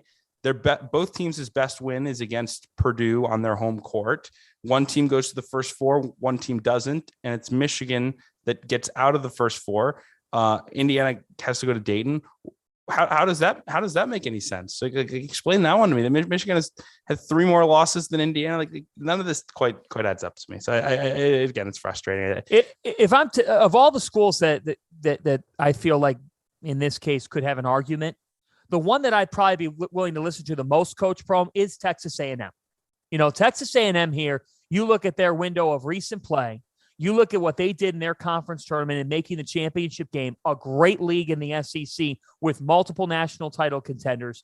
I think here's the thing. It'd be one thing if you said there's a metrics flaw, but you're proving by putting Rutgers in that you're willing to put up with arguments. And I'm not saying Rutgers should be out, but I would be willing to listen to the Texas A&M fans who are angry tonight because I think you have a right to be angry. Yeah, I mean, I just went back and looked at their schedule. And, they played Maui and they played it, I believe, in Vegas this year, but they beat Butler there, but they beat Notre Dame, on a neutral floor there. And then obviously they went through a stretch in the middle of the year. They lost 9 out of 10, and that was extremely tough. But the way they closed, you beat Arkansas twice, you beat Alabama, you beat Auburn. That's a terrific couple days. I mean, and they beat Bama earlier in the year. They beat Bama at Bama. They beat Auburn. I thought they had a terrific run, in the tournament. Obviously Florida didn't make the NCAA tournament. They beat them, but you look at them, they beat 5 NCAA tournament teams. And that's what, at the end of the day, I look at is like quality wins. And you start putting that, and Notre Dame, they've beaten Kentucky, they beat North Carolina, they beat Miami. That's their tournament wins. And so, like Kevin was saying, there's just so much stuff that goes into it. They look at it, and you're not it's an extremely hard job. We all know that, but you're not sure if everything adds up equal for each team. I mean, Oklahoma, they've got wins over Texas Tech, Baylor, Iowa State, and Arkansas, and so, but I feel bad like Colorado State. You show up, you're a 6 seed, you got to play Michigan. It's like, that's their 6-11 matchup. I think the timing of, when teams play well as well, like the way Texas A&M finished the season, I thought they definitely should have been in just the way they finished. And overall, just evolving, throughout the season. That's what college basketball is all about. Playing well at the right time. Everybody's going to have their, their losses, their ups and downs, especially in the middle of the season. But it's about evolving. You want to play your best basketball towards the end of the season. That's what Texas A&M was doing, and that's kind of why I didn't understand that part. Hey, all right, let me ask you one quick question. If Richmond doesn't win the tournament, and I don't know if that numbers has come out, the rankings yet of every team 1 through 68. Right. If Richmond doesn't win the tournament and Virginia Tech gets beat by Clemson, the other night, who's the next 2 teams that would have made it? Well, did they have that bracket of who the 1 seeds are in the NIT, how they rank that out yet? Has that come out yet? Yeah, they did the replacement teams. So Dayton was the first replacement, which was very surprising considering. So if they I disagree Richmond, with that. They probably would have gotten in. Right. Probably. Yeah. So it was Dayton and Oklahoma. According to the 2, according to the CBS graphic. Now, Texas A&M was 4th there. SMU's 3rd. I mean, I myself, I'd put Oklahoma and Texas A&M in. That's what I would have done. They're the 2 highest of those teams in the net. I don't understand how Dayton would have been the first team out. I need someone to explain that to me because, I just don't think they have some of the body of work that I like in Oklahoma and Texas A&M. But let's get into this here. Let's get into each region and break this down. John Fanta, Kevin Sweeney, Ashton Gibbs, Steve Prohm with you guys on the field of 68. We are continuing on in the 11 o'clock hour with a great crew of rising stars in this industry. So let's start out with the West region. Okay. Now, Ashton, you said that this is Gonzaga's to lose, that it's all Gonzaga. So Gonzaga is going to get Georgia State. Boise State will face Memphis in the 8-9 game. Gotta say, when I saw this, I was thinking what Memphis has done here over the last couple weeks. It is very intriguing to see some of the talent that will be on the floor when Gonzaga meets Memphis. That said, if Gonzaga meets Memphis, because let's not disrespect Boise State. I think it's a really difficult draw for Memphis to have to go up against this Boise State Broncos team. Let's get right into it. Who do you think, Kevin Sweeney, will win that game? I lean towards Memphis just because they've played so well lately. until today, they had been playing as good a basketball as anyone in the country. Defensively, they have their rhythm offensively. I think they've kind of figured out the pecking order. But man, it is a tricky matchup for Memphis without question. This is a Boise State team, first of all, that's really difficult to close out. I mean, they are as good in close games as anyone in the country. I think they're 8-2 in games decided by 5 or fewer points since December 1st, when they really started to turn it on. They were 3-4 to start the year. They had a player get dismissed, and since then they just took off. So obviously a team that's great in close games, but also they have the size and length to deal with a team like Memphis. I mean, that's the thing you worry about if you're a mid-major going against a team like Memphis would be, how do we match up physically? Well, they've got 2 high major transfers in Abu Kijab and Emmanuel Akout, who are 6'7", 6'8". They can guard four or five positions. They're skilled. Like those are the types of dudes that you need if you're going to play a team like Memphis. So I think they're well positioned in that regard. I still think I lean Memphis just because I think they're the better basketball team right now, but it's not an easy draw without question. I would have to agree with Kevin. I think Boise State definitely matches their size and their length when you talk about DeAndre Williams and Jalen Duren, especially Jalen Duren, the way he's playing. But overall, Memphis now has an identity. I just think defensively, playing tough, really guarding the ball, offensively, taking good shots. I think they've, come into their own within the last few weeks for sure. So I have them beating Boise and then obviously losing to Gonzaga. But I just think, Penny has done a great job, a very underrated job, to be honest. When you talk about how they struggled in the beginning and then, to really make a push like this towards the end of the season is a testament to his coaching for sure. Yeah, Coach? For sure. I tell you what, we're trying to figure out how they do the last 4, the first 4, all that, who's going to go to Dayton. Yep. The one thing we know is when, 8 and 9, all right, let's set this Boise matchup. All right. And go, former assistant versus old boss. Yes. Like, how many times does this happen? You know what I mean? Like the 2 mid-major, Murray State, Kentucky, they both win. They're going to play. I mean, there's got to be some thought to that, but obviously you guys touched on it. Penny, what a remarkable job he's done on the back end, him and his staff and his players. And then Coach Rice at Boise, what a phenomenal year they've had to win, kind of double dip, win the tournament and the league. But I like Memphis. I think they're playing extremely well. I like them in that matchup. And then I do think Gonzaga gets through that first weekend. All right, I'm going against the grain on everybody, and I'm going to go with Boise State in this game. I do like them defensively in this matchup. I wonder about Memphis on the NCAA tournament stage just a little bit, even though they've been on a run.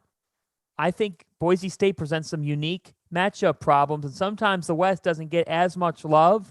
I like the Broncos in this game. I think that they have the length to match up, like you guys have said.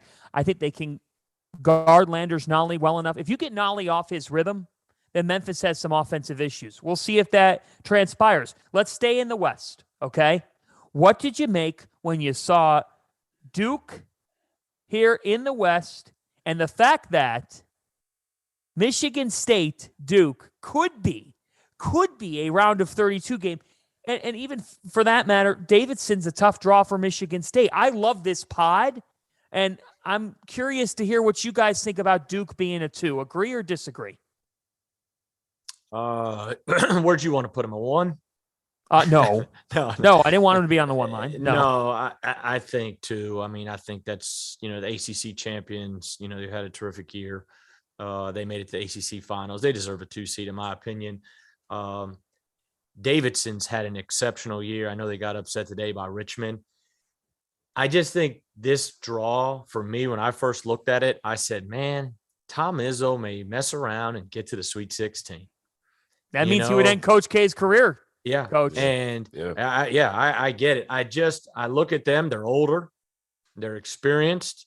I think they've got depth, and they went to the Big Ten tournament and played well. I mean, they won a couple games. They played well. They beat Wisconsin, obviously lost to Purdue in a good game. To where that was my first reaction to where, man, Tom Izzo could mess around and get to another Sweet 16 here. I don't have them getting to Sweet 16, but that Duke game in the second round, Michigan State Duke, I think it's going to be a really good matchup because you talk about point guard play. Duke has struggled with it all year.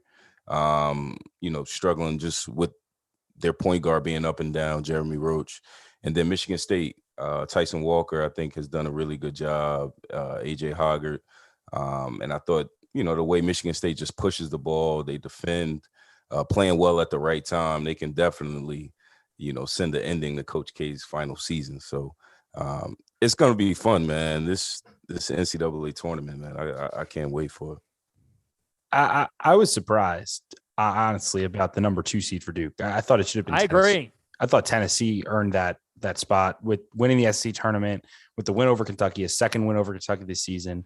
I thought if you matched with the resumes, it was really hard to justify Tennessee or Duke over Tennessee. It really was. Now, I think talent-wise, obviously Duke has the opportunity. I think we all agree that Duke could win a national championship. They're that talented. They have, several potential first-round picks. Paolo's great.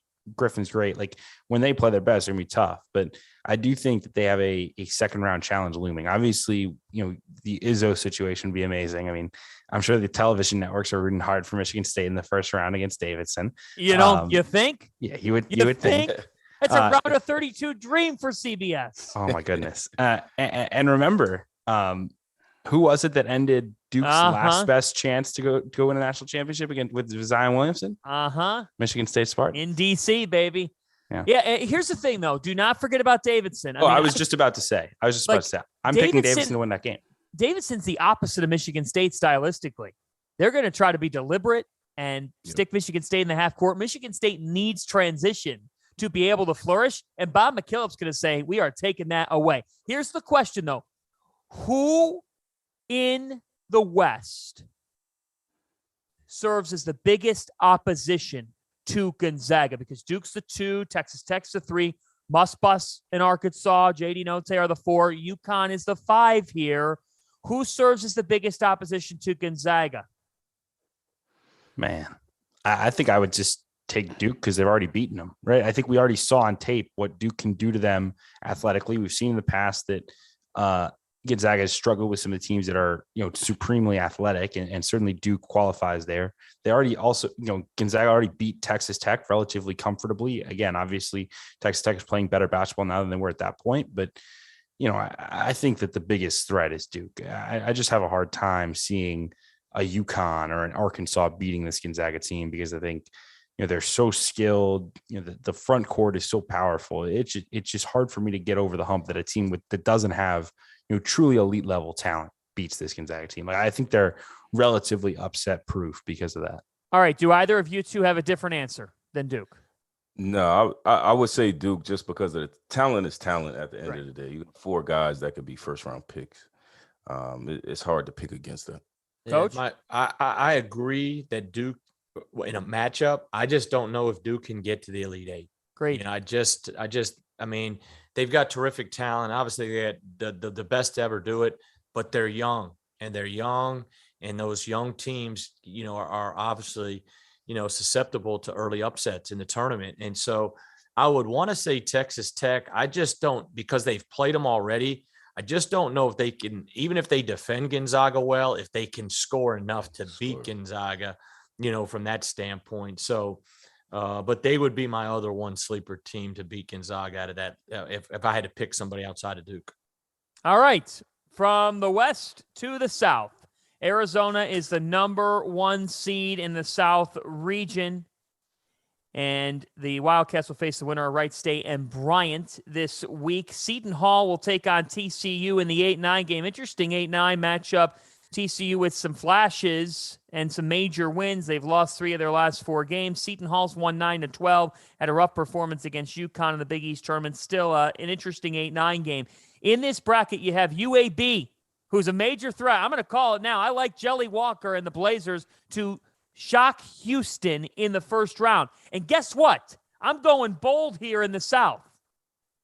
Give me Chattanooga over Illinois. I like the 12 and the 13 in the South to win their first round games. Chattanooga is poised to pull off an upset. It's unfortunate that Illinois is on the other end of that because I like the Fighting Illini, but I like the Mocs. I'm all in on Chattanooga pulling off an upset.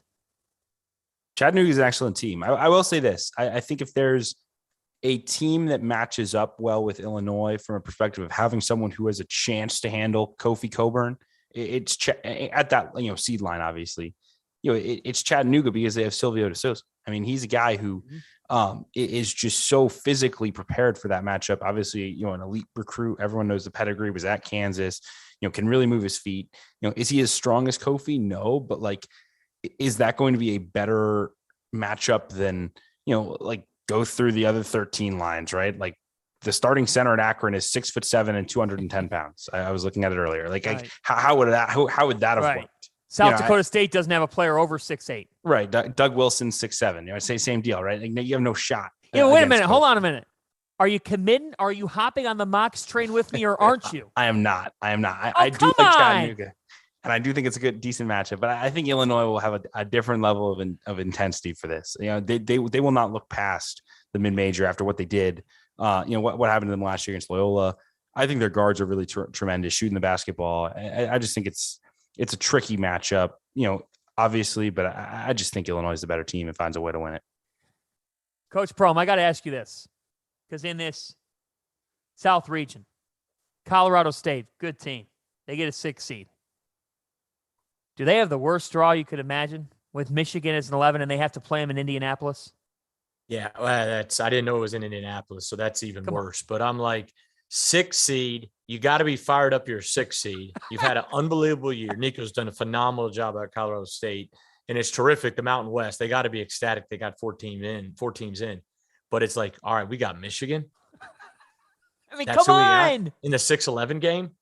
But I tell you, when I first looked at the South bracket and I looked at it, I didn't circle a lot of upsets. And I said, man, can you imagine the Sweet 16, Arizona, Illinois, a rematch from in Champaign earlier in the year. Okay. In Tennessee, Villanova. Also like, rematch. Man, also rematch. I'm like, that's a heck of a Sweet 16 there. But I'm not on the – Lamont's done a great job. Chattanooga is very, very good. I saw him play Murray earlier in the year. I like Illinois to get to the Sweet 16. I like them to beat them. Kofi in the guard play and the toughness that Illinois plays with, I don't see them getting beat in the first round. Okay, do you like Ashton? Who comes out of the South in your mind? I mean, are you going to go with the 1 seed in Arizona? Do you like Villanova or Tennessee? I'm going with Arizona, man. You talk about talent level. I think the difference is Mathurin. He's this guy's a lottery pick. So anytime you talk about the NCAA tournament, it's a big moment for big time players. So anytime you have Tabellus, Ben Mathurin, I think they're playing well. Tommy Lloyd, I think it's set up for Arizona. But overall, looking at the South, I look at the amount of talent. You look at even just the NCAA tournament in general, but the South in particular, Kofi Coburn with, Illinois, Rowdy, Colorado State, Kennedy Chandler, Tennessee, and then obviously Arizona, Seton Hall, the amount of talent individually, UAB, you talked about Jelly Walker. Every team has, a big time guy that you really want to watch for the most part. So that's the first thing I thought about. Anybody buying UAB with me? I like UAB. I mean, but man, you hate to bet against Kelvin Sampson though, don't you? I mean, how hard is that to do? But Ashton's old boss, man, getting back to his Big East days. Sir. Yes, sir. Yeah. But I do like UAB. They've had a terrific year, and they're more than capable of beating a high major team on a neutral floor for sure. They have the best guard on the floor in that game, right? Yes, exactly. Jelly, and if you have the best guard on the floor and you got a chance. 12-5, you got a real Anything chance. can happen. Yeah, I will say this, before we move on from this region, I think the draw looks pretty good for Loyola Chicago. I know they've been here in these spots before, but to get an Ohio State team that has struggled down the stretch, really hasn't guarded at a high level. Yeah. And even Villanova on the 2 line. I know Villanova's playing really good basketball. Yeah. But, that's not a team that overwhelms you physically. I think Loyola can play a grinded out game with Villanova. Their defense is tremendous. They'll run, they'll be able to run with those Villanova shooters off screens all day. They have a tremendous defensive guard in Lucas Williamson who could, take Colin Gillespie. Yeah, I just think, I think that's a matchup there where it would not surprise me if Loyola won that game. It's hard to take it, but it wouldn't surprise me at all if Loyola wins that game because they're battle tested in March. And I don't think the matchup against Villanova is a bad one for this Loyola team. Yeah, especially the first round for sure. And then Villanova, like you said, pace of play, the game should be close. And those guys from Loyola, they got experience. They've been there, and that's huge. But man, Colin Gillespie, hard to bet against. I'm not betting against him. Hard to bet against that guy. Golly, he's good. And here's the thing. I think Loyola Chicago does a lot of the things that Villanova does. Yeah. But typically Villanova is even better.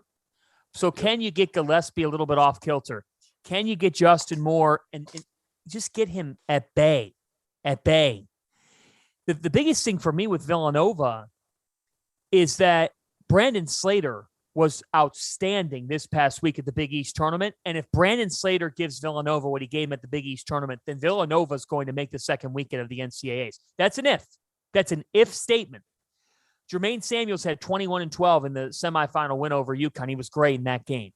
I don't look at it as much like I think that Williamson and Loyola Chicago, I think their guards can negate what Villanova's guards do.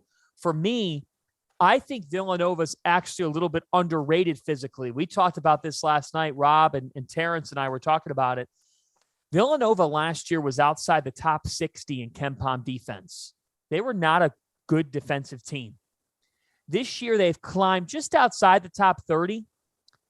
But I think that they are more than capable of hanging right in that type of grinder. Here's the thing. What I like about the take, Kevin, is I expect Loyola Chicago to be fine with Villanova's style. And one thing about Loyola Chicago is when they're on, they don't beat themselves. And neither does Villanova. So that could be a very entertaining first weekend game. You kind of get this dynamic of Sister Jean. Villanova has their team chaplain and Father Rob. I mean, go to church before this game. For heaven's sake, watching this game, if you walked away from God, you'll come back to him. Villanova and Loyola, they may go to church together on the on that Saturday or Sunday. They could just all go together. But the one thing that I say, kind of to echo off what Ashton said, if you just said it all plays itself out, Zona, Illinois, Tennessee, Nova, I don't know if you could get a better regional semis and regional final in any other region. That's my opinion on looking at all four regions. Hey, we are presented tonight by Bracket Fanatics. We are running a Field of 68 pool over at bracketfanatics.com, the best website to host an NCAA tournament pool for you and your friends, providing a bracket experience unlike any other. Bracket Fanatics is similar to Yahoo and ESPN, but it's even better. Invite friends, make picks, watch those picks go up in flames. That's right, you can laugh at Goodman all throughout the week. But what makes Bracket Fanatics different is that they eliminate the hardest part of running a pool. The payouts. Everyone that joins your pool must pay an entry on the site. Once the NCAA tournament ends, Bracket Fanatics handles the payouts for you based on whatever parameters you set. You don't have to worry about chasing down Rob Dauster and Terrence Oglesby for their money. And you can make side bets all tournament long because who doesn't love the side bets, baby? Your bracket may have been busted, but you can make it all back with once Larry from accounting gets a little too overconfident. So head on over to bracketfanatics.com and join the Field of 68's bracket group. Join our bracket group, folks. I'm playing. These guys are playing. It's free to enter, and make sure you host your pool on Bracket Fanatics for the absolute best March Madness experience. You can sign up today, and we at the Field of 68 will have you covered throughout the first week in the NCAA tournament from Philadelphia. We are presented, as always, as well by Bet Rivers Sportsbook. Let's keep it going right now from the South to the Midwest. And the one seed in the Midwest is Kansas. So they would play their second weekend in Chicago. You got San Diego State and Creighton in an 8-9 game. Two good defensive teams. I think it could be a real war between those teams. I like the matchup there on the 8-9. How about this pod? This is a juicy pod. You've got Providence and South Dakota State. South Dakota State's been the best three-point shooting team in America at 47% from three. They've won 21 games in a row. Providence is 25-5, and people are suspect of them. You got Iowa and Richmond, two teams that we all got to watch today, and you had to be impressed by both of them. I just look at this. I think more than anything, I think Kansas is going to the Final Four when I look at the draw that they got. I love what Kansas has. I think they could meet Iowa. We'll see. Auburn, to me, I don't think that this is a hard draw for them in the first weekend. I like them over USC or Miami. So in the Midwest, we'll start with you, Coach Prohm. What do you make of this region overall? Well, I tell you what, Providence, that's going to be the sexy pick, I think. You know, the 4-13 sexy pick is going to be South Dakota State to beat Providence. Yes. I just, you go into you go into tournament play and you're shooting 47% from three and you haven't lost since the mid-December. You're going to come in there with a lot of swagger and a lot of confidence, but Cooley and those guys will be ready. You know, Iowa's obviously very intriguing the way they're playing. Richmond plays a totally different style. They'll obviously try to control tempo in the half court and hopefully can really kind of out execute Iowa is the way I'd look at it. But I love Kansas from the top half. If Auburn's got to get back going, obviously the A&M loss. I think this is the one region that could have a sleeper team. You know, when you look at, LSU, obviously the situation there, they've got a new interim head coach for the rest of the season. You know, Wisconsin, Johnny Davis's injury. Auburn just got upset. I think you could have a sleeper team kind of get through that region. But if I'm taking one team out of that region, I still like the Jayhawks. I think they're hitting on all cylinders right now. I tell you what, I saw Iowa this week 3 times in Indianapolis. Holy cow, is that team good? They are so connected right now. I think that's the biggest thing, right? I mean, you can talk about Keegan and how special he is shooting the basketball, and really doing everything for them. You talk about Chris Murray's emergence or Peyton Sandford, who had a big game today in the Big Ten championship game. Like, you can go through and label the guys, but I think at the end of the day, like, you just watch them play and everyone is so connected. It's a really valuable thing, I think, for this group, and I think it's why I think they have a really good chance to go win this region and go to the Final Four. I know, people question Fran McCaffrey's March history, but I love this matchup. The way this thing breaks down for them. I know per T rank, they're the number 2 team in the country since February 1st. They've been that good. Like, I just think, this Iowa team, man, is really special. And I think I'm going to pour some cold water on the South Dakota State upset train here with Providence. I don't think it happens. I'll say this. Look, so they South Dakota State played 3 high major games this year. They played Alabama, they played Washington, and they played Washington State.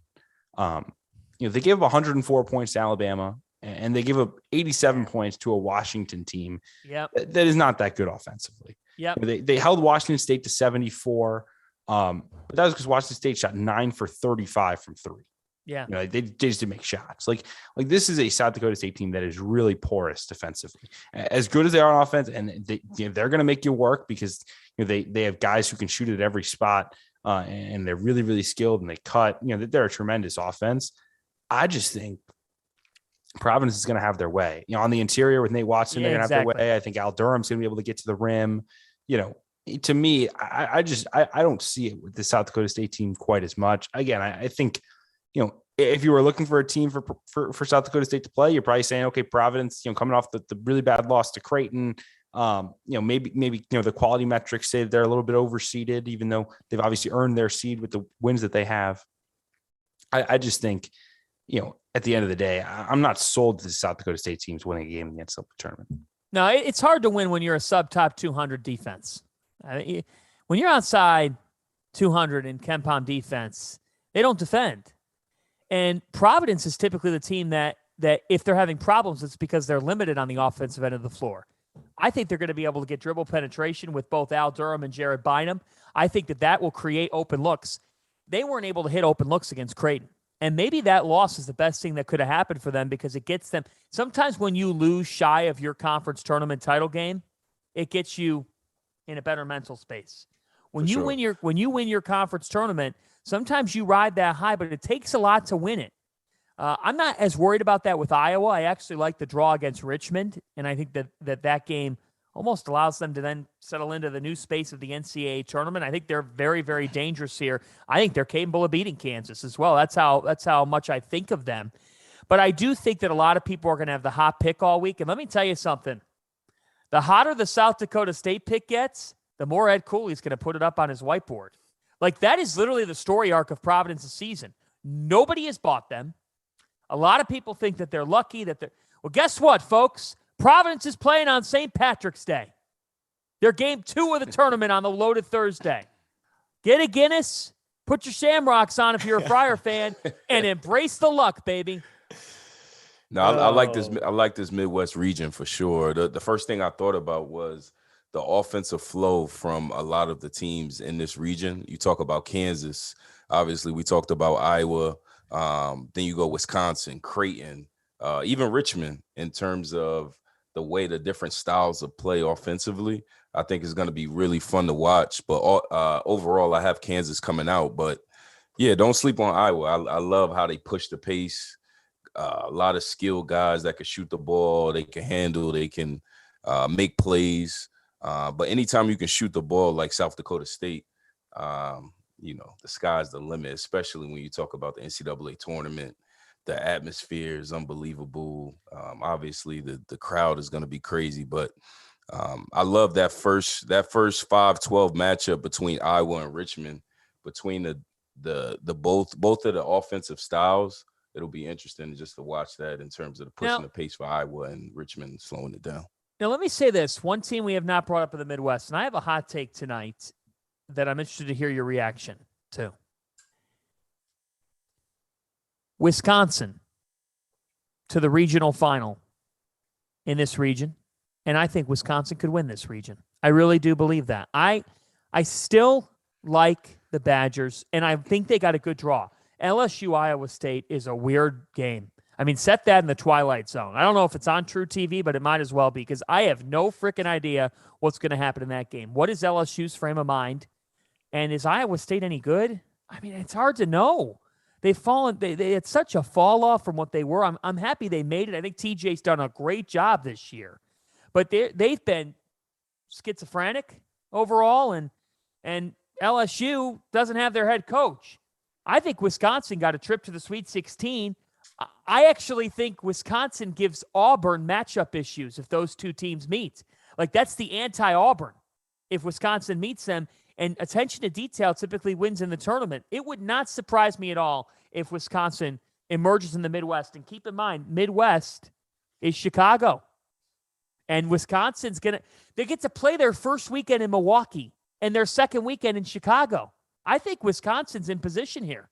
As a Chicago resident, I can confirm there's plenty of Badgers around here, so it would be a home crowd. I really, I agree with you, fan. I think the bracket plays out well for them, especially because Auburn struggles of late. I wouldn't be stunned if Miami beats them. With the guard play that they have, the explosiveness. This Auburn team is tremendous when they're at their best, but they've got to find that rhythm again. They just haven't so far. I think Wisconsin probably did themselves a favor by losing in the first game of the Big Ten tournament. I know you don't want to have that momentum going in, but Johnny Davis has been banged up. He's not right. It wouldn't have been good for them to play 2 or 3 games in 3 days on Johnny's legs. He needs to rest. This group needs to rest, and I think it will help them that they get some rest. And the matchup really couldn't be any better. You have LSU in turmoil, Iowa State struggling really down the stretch. Colgate's tremendously coached. I mean, Matt Langle does as good a job as anyone, I think, in the country at that place, and they do a tremendous job. They run really good stuff. I wouldn't be surprised if that's a real game with 8 minutes to go, because they're gonna be fine, grind out tempo. They're gonna run their stuff. They're gonna shoot a ton of threes, and they might well make a bunch of them. I mean, they really can shoot it. It would not surprise me if that Wisconsin Colgate game is close and people are sweating it. But I think if you get past that one, the bracket could really open up. Iowa could beat Kansas, and all of a sudden you got Wisconsin, Iowa for a Final Four bid, and the Big Ten get back to the Final Four. Yeah, I think Colgate. That's an interesting matchup, though. From a standpoint that they'll be confident. They played Arkansas really, really well last year. I watched that game just kind of studying Colgate's offense earlier in the year. I just got the game from last year to watch because I've heard a lot of good things about Colgate and want to study that. And so I think just style of play, it should be a close game because, Wisconsin's going to play in the half court.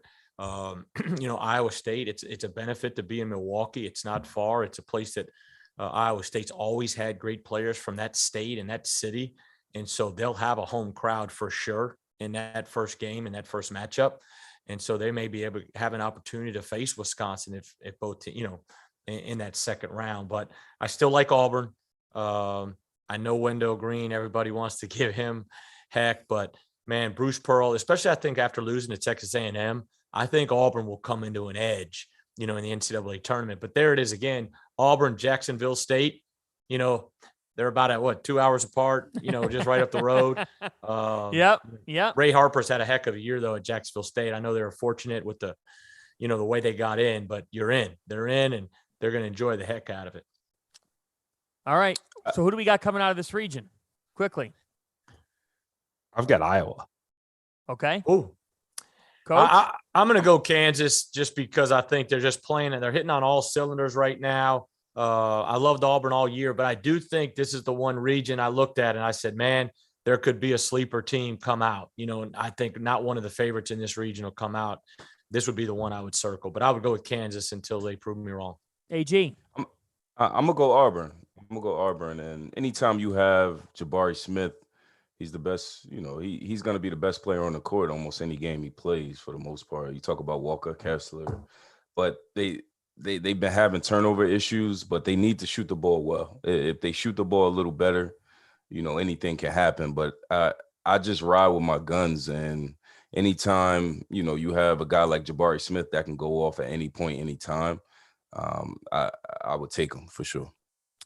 All right, let's round it out here. We got about 13 minutes left. Let's go to the East. Ashton, I'm going to stay right here with you. Baylor's the 1 seed in the East. This second weekend is in Philadelphia. Baylor will get to stay nice and close. They're in Fort Worth, Texas, and they'll take on, in all likelihood, after Norfolk State, the winner of North Carolina and Marquette. It's an interesting 8-9 game for a variety of reasons. St. Mary's the 5 in this. UCLA is the 4. You've got Texas playing Virginia Tech in a 6-11 game. You could have made this an 8-9 game, and I wouldn't have known the difference in terms of seeding. I mean, I'm not sure on Virginia Tech seed line. Purdue will meet Yale. Murray State will meet San Francisco. Fascinating game. I love that the committee did this. And then the 2:15 is Kentucky and St. Peter's. Ashton Gibbs, where do you lean in the East? I'm gonna go Kentucky. I just think playing well, the balance they have with youth and experience. Oscar Tshiebwe is obviously a man amongst boys, but Kellen Grady, Ty Washington, I just think the way they push the ball, obviously can rebound it at a high clip. And then Calipari, I think he's due for one. I do. I think he's, has a chip on his shoulder. And I think I'm gonna go with Kentucky for sure, just because of their balance of experience and the youth that playing really well. I know it won't be easy to get to this point, for both teams. Obviously, Kentucky could have to go through, San Francisco and Murray State, tremendous teams. Purdue could have to go through, Texas or Virginia Tech, tremendous clubs. Virginia Tech really hot. I have Virginia Tech winning that first round game. But the idea of a Kentucky-Purdue Sweet 16 game with the front courts, right? Tshiebwe versus Edey and Travion. I mean, that would be so much fun. I mean, it would be the first time all year where you don't feel like, Tshiebwe has a dominant physical advantage. Obviously he runs much better than a guy like Edey does, but he's not going to be able to bully those guys on the glass. I think that would be just a tremendous basketball game. Maybe the game of the tournament, if we can get it. I think it would be awesome. I think this region opens up well for Kentucky, though. I know it's a tough. I think they got a tough draw into the bottom half, but because Baylor feels relatively vulnerable right now, just because of the injuries, not having Cryer, not having Chama Chachua, to me, it feels like Kentucky's region to lose right now, just because I think they're the best team in this regional, and I don't know that you say that often about a team that's not the number one. Coach, I wish Baylor was completely healthy, because I'd say Baylor. I mean, they've been fantastic, and so maybe the early upset, in the conference tournament gives them an opportunity to get a little bit more healthy to where they can make a run. And I hate to say this because they're going to have to go to Murray State if they're going to make it. And so I would say Kentucky too. And, and obviously that's Murray if they get past San Francisco, but I would think Kentucky. I would love to see the Kentucky Purdue matchup as well. And I think that Virginia Tech Texas game is an interesting game. I'd love to see, Mike Young and the way he texts Texas defense. But obviously Virginia Tech's a sneaky team that, man, they're riding a lot of momentum and a lot of confidence right now to where, can they win a couple more games in a row? But I would go with Kentucky. Interesting. All right. we've got a couple minutes left. Guys, let's start with you, Coach. Give me a team that could wear a Cinderella slipper. Oh, man. If I'm going out of that region right there, anywhere. You could go anywhere on the bracket. It'll be interesting to see how Marquette responds. I thought for a stretch they were playing really, really well. Wow. And I say that just because I think they could get by Carolina. And then because of Baylor being a little beat up, and the familiarity Shaka has with their system and their style of play, because I think they could beat the teams on the bottom half, the St. Mary's, the UCLA's, Wyoming, Indiana, whoever moves on there, to where maybe they could be a sneak. And I'm just looking at this bracket right now, but I think Marquette, could be one right there that I think. I actually have that. I actually have Marquette as a sleeper. And the reason I say that is, Justin Lewis is one of the best players in the tournament. No question. And then you go Darryl Morcell, he can, score the ball, but he can defend at a high level. Shaka's been there. He's a culture guy. Anything can happen. I just, anytime coaches that, they've been there, they're culture guys just gravitate towards them, players, coaches, and then you have the talent to actually do it.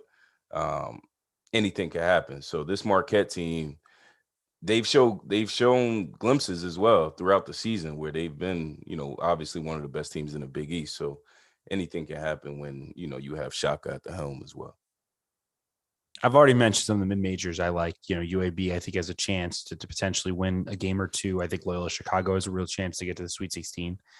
I'll throw one in. And we always talk about, first four to a big run, and first four teams tend to win at least one game. I think Indiana has a good chance. Obviously, like talent-wise, 5-12 Indiana versus St. Mary's is not the gap you traditionally think about in a 5-12 matchup. Yeah. And I saw Indiana this past week. They really found something in Indianapolis, man. They really did. First off, Xavier Johnson played tremendous basketball. In his last 7 games, he's now averaging 18 points, 4 rebounds, and 7 assists, compared to only 3 turnovers. He just was the heartbeat of Indiana this past week. It was so tremendous to watch him, evolve into that role and be a leader for this group, make plays coming downhill. And when you talk to, Big Ten coaches post game, every single one of them said, man, they are hard to guard when they put, him and Trace in a ball screen and they get XJ going downhill, because, he's got a really nice floater game and he threw some really good lobs up to Trace that he finished. So I think that they're playing really well right now. They remind me a little bit of that UCLA team from last year, that went to the first four, kind of similar thing, right? A big brand, stuck in the first four, playing pretty good basketball down the stretch. I think, if they can get past, Wyoming in that first game, they could be a real problem for St. Mary's, and even a problem, moving past that, because they're playing with a lot of confidence right now. They really should have had Iowa. They had them beat, in the semifinal. They just couldn't quite close it because Iowa hit so many threes. But this team's playing as well as anyone in the Big Ten right now, and I think as a 12 seed, they're very, very dangerous. Yeah, think about it. I'm sorry, Ashton. Go ahead. Go ahead, Coach. I was just saying, if you're St. Mary's and you're a 5 seed, and you say, all right, we got Indiana. You know what I mean? Like, it's almost like over the last several years, things have flip-flopped to where now you're starting to see Colorado State as a 6, St. Mary's as a 5. Right, roles some reversed. of these high major teams, 11, 12. So sorry about that, Ashton. Go ahead. Oh, no worries. Don't sleep on Rutgers. There you go, Jersey. There you go. Anytime you can beat, the caliber of teams they've beaten throughout the season, I just think, and their style of play, I think the way they play in terms of making really good decisions on offense, they defend, they have an identity defensively. But Ron Harper's a gamer. Paul McKay can play as well. So don't sleep on my Jersey boys, Fanta. I like Rutgers, and I think that they actually ended up with a halfway decent draw. And the reason why is Alabama can be inconsistent at times, and Rutgers will capitalize on your mistakes. They defend at a high level. Geo Baker and Ron Harper are old. They've been in this position before. Paul Mulcahy's kind of a game manager for them. I think it's interesting. I look at this. I don't think there's an Oral Roberts on the 15 line. I looked at the two 15s again. I'm like, I don't really see a Cinderella necessarily. I think UAB is really a threat, and Conference USA is an interesting league that's ended up coming up with some major wins. So I like your pick there with Rutgers, Ashton, as well, and I like UAB. Guys, I'm going to go a little bit off the map here. One team that we have not talked about out of the Big Sky, I think Montana State could give Texas Tech a ball game. I'm not sure if they could pull it off, but we've seen crazier things. And I look at Montana State, they've got a kid named Xavier Bishop, who is a big-time talent, came up huge for them in that championship game. He's a senior. He's 5'8", but man, he plays. And we know this, guys. Texas Tech, at times, in the half court can get stuck offensively. And I just look at a team like Montana State. They've won 6 consecutive games. They've got some momentum. They've got a senior guard. Check. Formula? Maybe. I mean, I think Texas Tech's a team that could make it all the way to an Elite Eight. But would it surprise me if they had a really bad day from the field and were in a game with a team like Montana State? No, it wouldn't. It would not surprise me. That's an under-the-radar team. Coach Spring does a tremendous job. I mean, he's done a great job. Their big kid, Jabril Bello, is really, really good, really efficient. Yeah, I wish they didn't draw Texas Tech because I really like this Texas Tech team.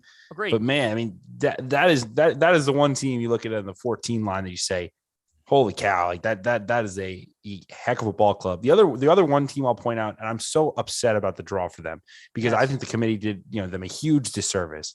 Georgia State getting put with Gonzaga is ridiculous. Yeah, they shouldn't be a 16. They're a 13 seed caliber team. It's horrible. And they've been healthy. I mean, they were banged up for the first month and a half. They had COVID. I mean, that was a miscarriage of justice. And literally anyone else, I would have really considered like a Georgia State first round upset, 14 seed, 15 seed, whatever. I would have considered it.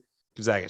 Yeah. When I popped it on and saw the bracket, and when you said, what is our first thoughts? My first thought really was Georgia State's playing Gonzaga in a 116 game. Like the Sun Belt champion now is a 16 surprising. Seed. Yeah. It's absurd. I was surprised. And to touch on it, like Conference USA, UAB needs to win that game for that league. And I know they're going to go to the American at some point. I don't know when all the transition happens. Right. But Conference USA, they just don't get the respect at the top that the Mountain West, American, A10, some things like that for whatever reason. I mean, Middle Tennessee State's won games. North Texas has won games in the tournament. Louisiana Tech's been consistently good. UAB, Western Kentucky. I mean, I just don't think they get the respect nationally that these other leagues that they kind of go against do. Now, why? I don't know I have the answer, but I've just followed a long time being in different regions, and I really believe that. Why did Jacksonville State get a 15? Why are they not a 16 here? I mean, I that's where I go with Georgia State. I don't think Georgia State, first off, if you're going to make them a 16, all right, whatever. But playing Gonzaga, when I looked at the bracket, I don't know. I would not have rewarded Jacksonville State. They didn't even win their league tournament. They're in off pure by a team not being eligible to make it. And not to criticize one team who makes the field and is probably feeling joyful, but I couldn't believe that when I saw Georgia State. But we got 1 or 2 minutes here. Let's go around the horn. Ashton, give me your final four. I'm gonna go all 1 seeds, man. Come on! Are you kidding? Are you serious right now? You're going all. What? Are you kidding me? Except Auburn. I will put Auburn. I will put Auburn in there. But yeah, in terms of I really do, man. You talk about Gonzaga, Arizona. I mean, I hate to. It would be great. It'd be great if. And Auburn. I'll say Auburn with my last one for sure. I just think the amount of talent. I think the amount of talent, and with these teams playing well around the same time, I just think. Yeah, but it's kind of like when you pick 4 ones, it's like the equivalent of the faculty Christmas party. Like, hey, we've got 7-Up and bingo tonight.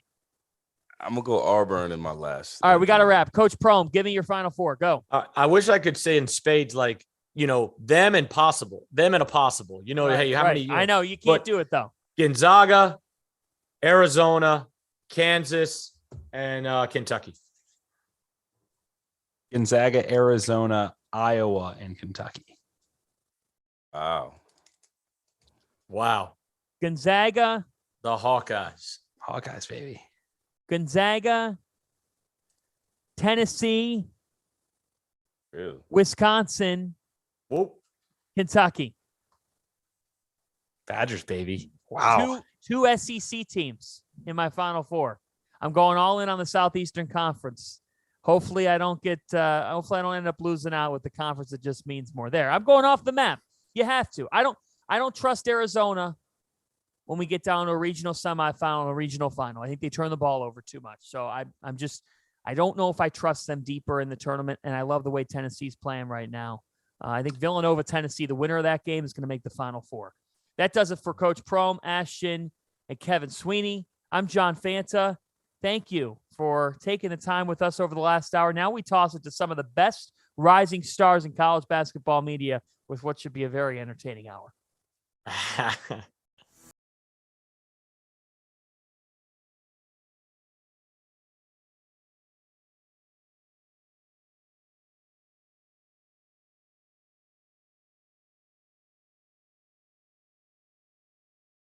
Selection Sunday Extravaganza will return in just a minute.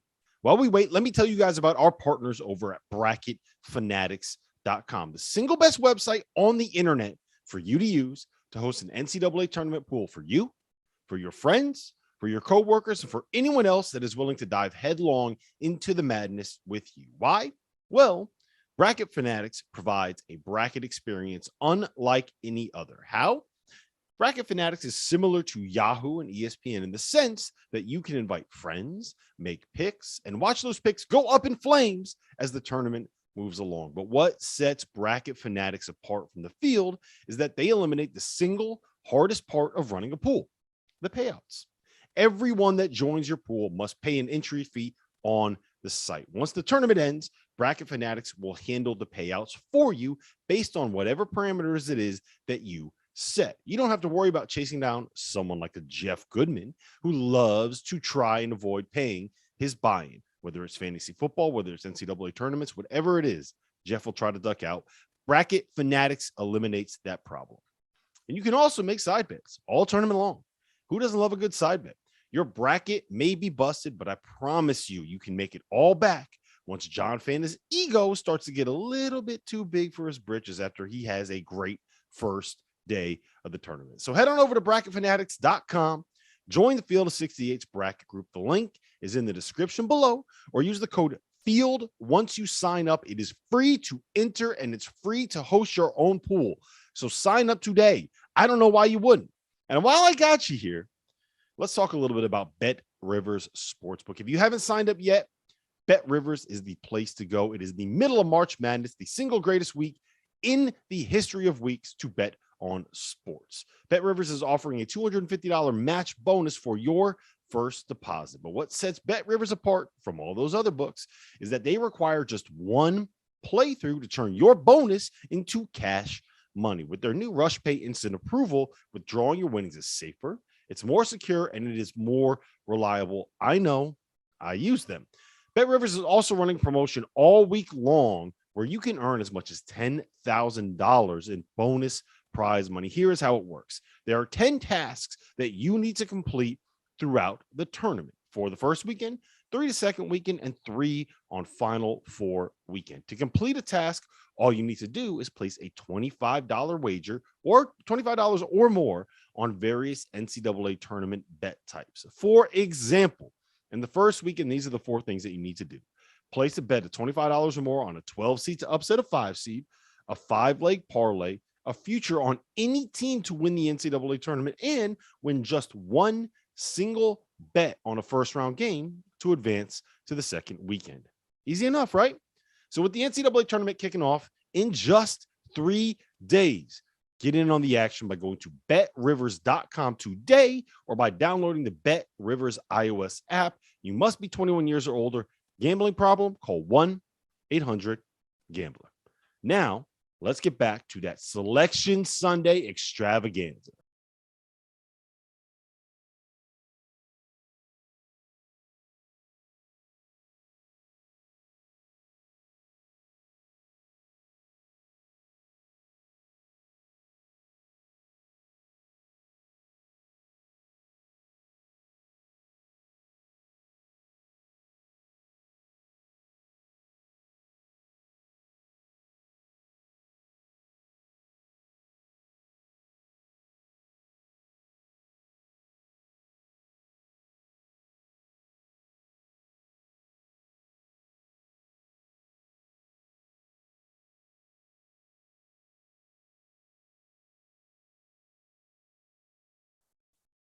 All right, it is the 9th inning of the all-day Selection Sunday Field of 68 spectacular show. And they're bringing in a crossover event for the ages.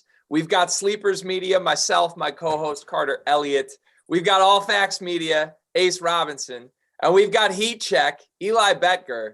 Guys, I don't know that really those three entities have ever been in the same room or on a same Zoom call before, but here we are. Selection Sunday is a fantastic reason to bring us all together. And honestly, if you watched the last hour of this show, you just saw Ashton Gibbs give you 4 1 seeds for his Final Four. Guys, in my book, we are the 4 1 seeds, and they saved us for last. Fellas, how are we doing? Like, is the energy up? Carl, let's go to you first. You're in California. Like you are on sunshine mode right now. Oh no, I'm good. I got the sun beating on me today. It's only 8 p.m. here. Selection Sunday. I watched the show, watched a couple of championship games today.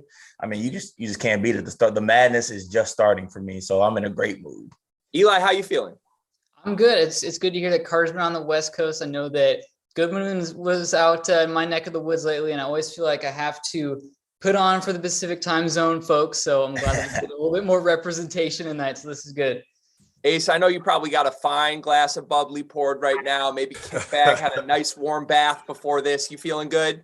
I'm feeling good, man. I'm a little tired, man. It's been a long 2 weeks. It's been on the move a lot. I was at the A10 earlier today, the CAA, and been in a bunch of games. But I'm here with my guys. You know what I'm saying? Sleepers Media. I would say, Eli, I know that's how you pronounce your last name. So you learn something new every day. But there you go, man. Happy to be here, baby. All right, let's start with we're gonna go region by region, and we may sprinkle in some surprise little prop type questions throughout. I'm very curious what all 4 of us have to say for our favorite 4-team pod. Maybe throw any upset picks that we have, but we'll start and we'll go region by region as the others in the show have this all day marathon. Let's start in the West region. Gonzaga, the overall number 1 seed. We've got Coach K in his final attempt at winning another national championship. We've got Carter Elliott's own Michigan State Spartans and their former point guard, Foster Loyer, facing off in the first round. There are plenty of storylines in this region. Ace, let's go to you first. What stands out to you the most from an excitement standpoint in the West region? I'm going to go with that Arkansas and Vermont matchup, that 4-13 matchup in this bracket. I think I've obviously had a chance to see Vermont a ton this season. They came down to Maryland in the beginning of the year, and I've watched them obviously versus UMBC, who they just destroyed to win the America East on Saturday. But look, Vermont is one of the most elite offensive teams out of the offensive teams that we have in this bracket, and obviously they're extremely well coached with John Becker, but they have a guy in Ryan Davis in the post, and then Ben Shungu as a guard that are as talented a tandem as we're going to see from the mid-majors. Obviously, we saw what Max Achmus and Kevin O'Banner did last season, but this team is elite offensively, man. John Becker said that this team has a chance to be his best offensive team yet, and he's had some great offensive teams through the years over at Vermont, man, and they're no stranger to the NCAA tournament, man, and they've had a few close calls over the past few seasons, man. And we saw obviously Arkansas had a close call last year against Colgate. Similar team, elite offensively. But I think that this Vermont team is one that just because of their experience, because of their offensive, I guess, potency, if you want to say, they're a team that I think can give Arkansas some issues in that first round matchup. So are you going upset? Is that a formal prediction? That is a formal prediction. I'm picking Vermont over Arkansas in that 13-4 in the West bracket, man. Thank God you did that, because if we had to listen to all that just for you to pick Arkansas, I would have been hot. That would have been the worst way to start this off. I got it too, Ace. There we go. Yeah. I knew Eli was a smart man over there. I like that pick. You can't go against the Muzz, but I think what we really need to talk about here is the fact that Gonzaga's got this tough road, because that's what it was for me. Like, Georgia State should not be a 16 seed. I don't get that at all. That's one of the many gripes I got about just overall seeding in this whole thing. Like, Georgia State is a really good team. Like, Corey Allen is a really good guard. They got some talent on that team. They played in March before. And then, I mean, even in the next matchup, they'll have to match up with a Memphis or a Boise State. Like, Memphis is one playing some of the best basketball in the country right now, I think. So it's just like, I don't know why they're doing my Gonzaga, but like I started this year off by saying Gonzaga's finally going to get over the hump and like win it all. And they got to go through this kind of buzzsaw here. So I'm not happy about that. And they might have to see my Michigan State Spartans. And, we're on a revenge tour, just so you know. Yeah, no, it's a revenge tour. I'm letting you know right now, Foster Lawyer, the smoke is coming. Coach K, ice up. See you later. Farewell for good. Texas Tech, revenge from when we lost in the Final Four a couple years ago. It's time. There's no revenge to get against Gonzaga, though, if you even got there, and you've beaten Duke in the last 2 times you've played Duke. So if there was revenge to get there, it would be Coach K getting it. And also, you're overlooking the fact that Foster Lawyer and them dudes are about to bounce your Spartans. They about to pack them up first game, bro. No, game, they getting packed up. Let's real quick. Let's just dive into it and get the Michigan State talk out of the way. First of all, the teams that scared me against Michigan State, I was talking to Greg about it earlier. It's teams with point guards that like get up into you. You know what I'm saying? Like, Foster Lawyer is a great point guard, but he's not a defensive presence. He's not like a dog. He's not like a guy like like a Joe Toussaint or some type of point guard that's really going to get up in you, because I don't think we got guys that can handle it. Tyson Walker might be hurt. I was seeing some things that Max Christie might be playing point guard. God, please help me. His handle cannot afford to be the point guard of our basketball team. So the matchup honestly does not scare me as much as I think it should. I mean, y'all can maybe convince me otherwise. I'm very high on Davidson, but just matchup wise, I'm not, that scared. I think one thing that stands out for me in this bracket is I was always going to be intrigued with where Alabama was placed, because we know that they're capable of beating just about anyone, and also capable of having some close games against teams that are far inferior. And it's almost impossible to predict what's going to happen with the Crimson Tide, even with the playing game that they're matched up against, either Rutgers or Notre Dame. If it's Rutgers, I think that's a team that's also kind of in a similar boat as Alabama, where they're able to get up for big games, hit big shots. We've seen what they've been able to do, even on the road, in addition to at home, which is what Scarlet Knights have been so good at in the past. But a second round matchup between potentially Alabama and Texas Tech, that's a fascinating one. I have no idea where Alabama goes from here, just given what this team has been like with Nate Oates and just being so comprised of perimeter shooting, and the defense hasn't been as good as it was last year. And it's wide open. But I'm curious how that matchup goes, because then Sweet 16, it's probably Duke. Sorry, Carter, but and it just goes from there. So it's a fascinating region for sure. I must say, Eli, I'm glad that you picked Alabama to win, though. People have been saying, I don't care who wins that game between Rutgers and Notre Dame. I'm going to pick – like, Notre Dame is not beating Rutgers, first of all. But if they were to beat Rutgers, they're getting smoked by Alabama. Like, smoked, spanked, run off the court, like, double-figure game. Like, I don't know. I think Rutgers will give them a game, though, just because I think, they had the tournament experience. I think they're just a better basketball team. We've seen them obviously get some big wins during the Big Ten season, but I'm not on this Notre Dame team. I was one of the people, I don't think that they should have been in the tournament, in my humble opinion. But I don't think that Notre Dame is going to win this game. And I think that Alabama is going to win, whether they get Rutgers or Notre Dame in that first round matchup. So, Eli, I think your point about Alabama applies to a ton of teams in this region. And I think it's my biggest, I guess, takeaway from looking at this region. My biggest overarching theme is, like, we've got Gonzaga, who's everybody's number 1 overall seed and everybody's true favorite to win the national title. And then we've got them in a region with a bunch of teams that objectively, if you were just playing one game, you would say Gonzaga is the heavy favorite. But you would also say there's probably 6 teams that, given any night, could get hot and beat Gonzaga. And I'm talking Memphis when I include that group of teams. I'm talking Connecticut. I'm talking Arkansas. I'm talking Alabama. I'm talking Duke. And I'm talking Texas Tech. And maybe Texas Tech is the one that you have to twist a little bit there. But the other teams are really high ceiling, low floor teams given any given night, depending on how they perform. So I'm curious because I do have Gonzaga going to the Final Four from this region, but I think they would survive one of those tests. Can they survive 4 straight just to get to a Final Four is going to be really fascinating to watch. Let's go around the horn real quick. Real quick though, Greg, even I think something to watch. If Boise can win that first game against Memphis, how fun would it be obviously to see Mark Few and Leon Rice? Obviously, Leon Rice spent so many years in that Gonzaga program, and they're an elite defensive team, 17th in the country in defensive efficiency, 5th in the country in offensive rebound percentage. So they're going to hit the glass, they're going to defend, and obviously, just because Leon Rice knows that program so well, knows Mark Few so well, that could be an interesting game for Gonzaga if they match up in that round of 32. Don't breeze past Boise in that first round matchup or a potential second round matchup with Gonzaga as well. Yeah, Boise feels like the game where every single year there's an 8-9 where the national narrative really wants a matchup to happen, a buzzy team happens, but then that team loses in the 8-9 game and we just get a totally different team. I could 100% see Boise just knocking off Memphis. Let's go around the horn. Give me your teams in the Elite 8 and then ultimately who makes it to the Final Four from this group. Actually, no, let's go back around. I want to quickly go through Sweet 16 because I have a spicy one.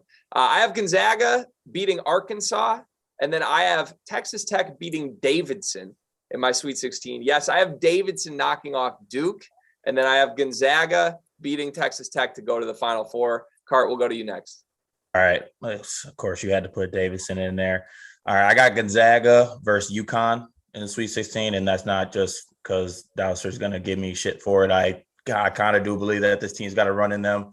I'm very interested to see an RJ Cole type run, not a Kemba type run by RJ Cole and, dipping into the UConn bag a little bit. I think he can do it. I love his pace. And then I'm not going to do it. I'm not going to do the Michigan State homer pick. I actually have Texas Tech matching up with Duke in this round. That's, I think that Duke needs to get together. I'm going to stop harping on them and Jeremy Roach being not a point guard that could get them to the next level. I think they'll figure things out. They got too much talent.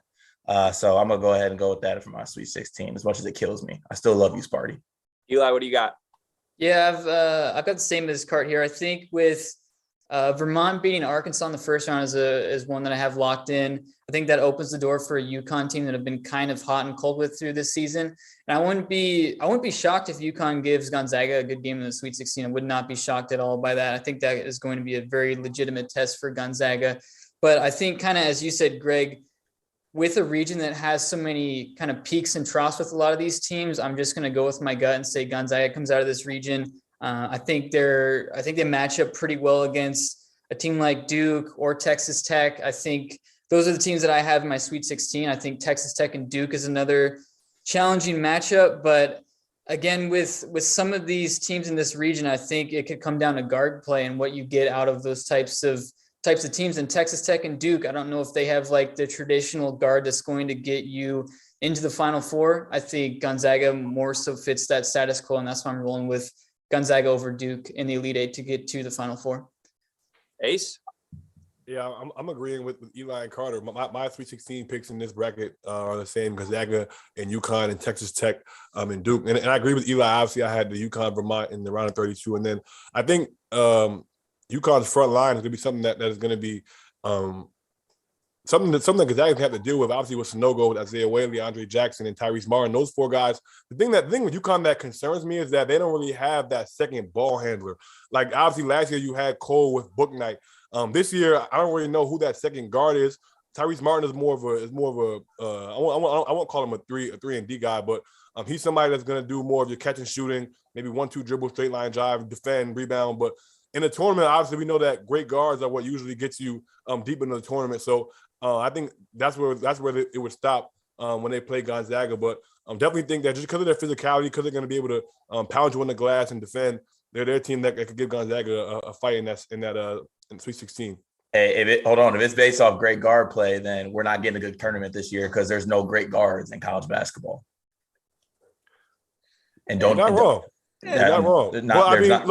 There's no good ones. This is my thing, though. I think people have been too hard on the guards here. Like obviously, I think obviously there have been some teams that haven't played well, guards that haven't played well specifically. But like, I think in the tournament we're going to see a good Wendell Green. I think we're going to see a good Kirk Creasy. I think we're going to see a good Curbelo at Illinois. Like, I think that at some point in time, these dudes have to start playing well. And if you get in the tournament, it would have happened by now, though, Ace, wouldn't it?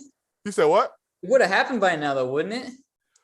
Listen, man, I'm a big proponent that big time players make big time plays in big time moments, man. So I'm banking on these guys turning around. And for a guy like a Wendell Green, like we love him when he makes the shots. We hate him when he misses the shot. He's missed more than he's made recently. But I have a feeling like he's gonna have a moment in this tournament, like where he hits a big shot or makes a big play or has a huge game. People will be like, "Wow, this is the Wendell Green we've been waiting for all year." And I feel like that's gonna be the thing that gets Auburn, which is why I have them going to the Final Four in my bracket. We haven't gotten that far yet, but no spoilers, Ace. No spoilers, Ace. Come on, we're going. It's the year of the big man. That's all it is. No, not as much not good guards, but it's the year of the big men. The big fellas are here. All right. So you've been saying it's the year of the big man for 13 years straight, Carter. Okay. Because we need some goddamn respect around here. All these point guards. We're gonna move on. We're moving on. We're moving to the South region, where we have the 1-seeded Arizona Wildcats, who have a hobbled Kirk Creasy right now. We'll see exactly how full strength he is next week. Illinois, 4-line for them for the regular season Big Ten co-champs. Potential D. Brown era rematch of one of the greatest games in college basketball history. Villanova on the 2-line. I was waiting for Ace to interrupt Cart and his statement about no good guards by screaming about Colin Gillespie. He did not, so we'll have to talk about that. And then Tennessee is the 3-seed, who a weird spot with Tennessee for me because they're playing fantastic basketball right now, but people are still not exactly like, I don't hear people running to the forefront to say that Tennessee's going to the Final Four. So I guess what stands out to you, Eli, for like, is there a team that should be slept on in this region? Is this just Arizona cakewalking? What do you make of this? Well, it has to start with Tennessee because I think this is the most underseeded team in the entire bracket. I think that the discussions that we had this morning were more so about whether Tennessee had an outside shot. I don't think it was a good shot at all, but an outside shot at being on the top line. Instead, they're seated behind, well, a Duke team that the metrics just aren't even comparable, and they get a 3-seed. And so, you know, the Volunteers, they've been playing as good a basketball, I think, as anyone of late. And I think that their guards, as soon as they've gone to more of a 3-guard approach, I think their season has really turned around from being a team that could give up 110 points to Kentucky to not being able to even cross 40, I believe, against Texas Tech. And now it seems like things have really steadied out for them. But I don't know about this draw. And I think that even starts with the second round because they're going to get either Colorado State or Michigan. And those are both teams I think are still capable of getting to the second weekend. And I know a lot of people were surprised about Michigan not even being in the first 4, but I think that's another team that could come around. And an angry Juwan Howard is not something that I'd like to see in the second round in this tournament. It just really isn't. So not something Greg Gard wants to see in the handshake line either. There's that as well. But it's a tough draw for Tennessee. And I think even then Sweet 16 against Villanova, that's another extremely good team that has a lot of tournament experience with it. I think the top part of this bracket goes pretty chalk. I like Arizona's draw. I think Houston is going to be slept on just because of the losses that they've had injury wise and that they've been more of an efficiency darling than one that's actually gotten it done. But I watch Houston, the way that they're able to manufacture extra points and offensive rebounds. And I think that they're going to take care of Illinois in the second round. I think it's going to be an unpopular pick, but I'm rolling with that. But man, it's tough in that bottom half. I think it's Arizona against whoever your choice is between Tennessee and Villanova. Cart, are you taking Illinois to a Sweet 16? No, I'm not. I'm not getting there. I'm not taking Illinois to a Sweet 16. This side just kind of scares me because as much as I want to pick Tennessee and as great a basketball that they're playing, the back of my head, I can still just think like Rick Barnes in March. It doesn't normally match up. Hasn't gone well as of late. I think they're playing extremely great basketball right now. Still can't believe that Michigan didn't get into the playing game. That's absolutely ludicrous to me. And I'm going to do this, and y'all can go ahead and cook me for it, but Loyola's going to get past Ohio State, and Loyola's going to match up with Villanova. And I'll tell you right now, I'll tell you right now that this Loyola team can hang with Villanova, and they can beat that Villanova team, okay? They have guys that have been there before. It's going to be a game. It's going to be a grinder probably. You know what I'm saying? They're going to grind it out as much as they can. They're a tough team.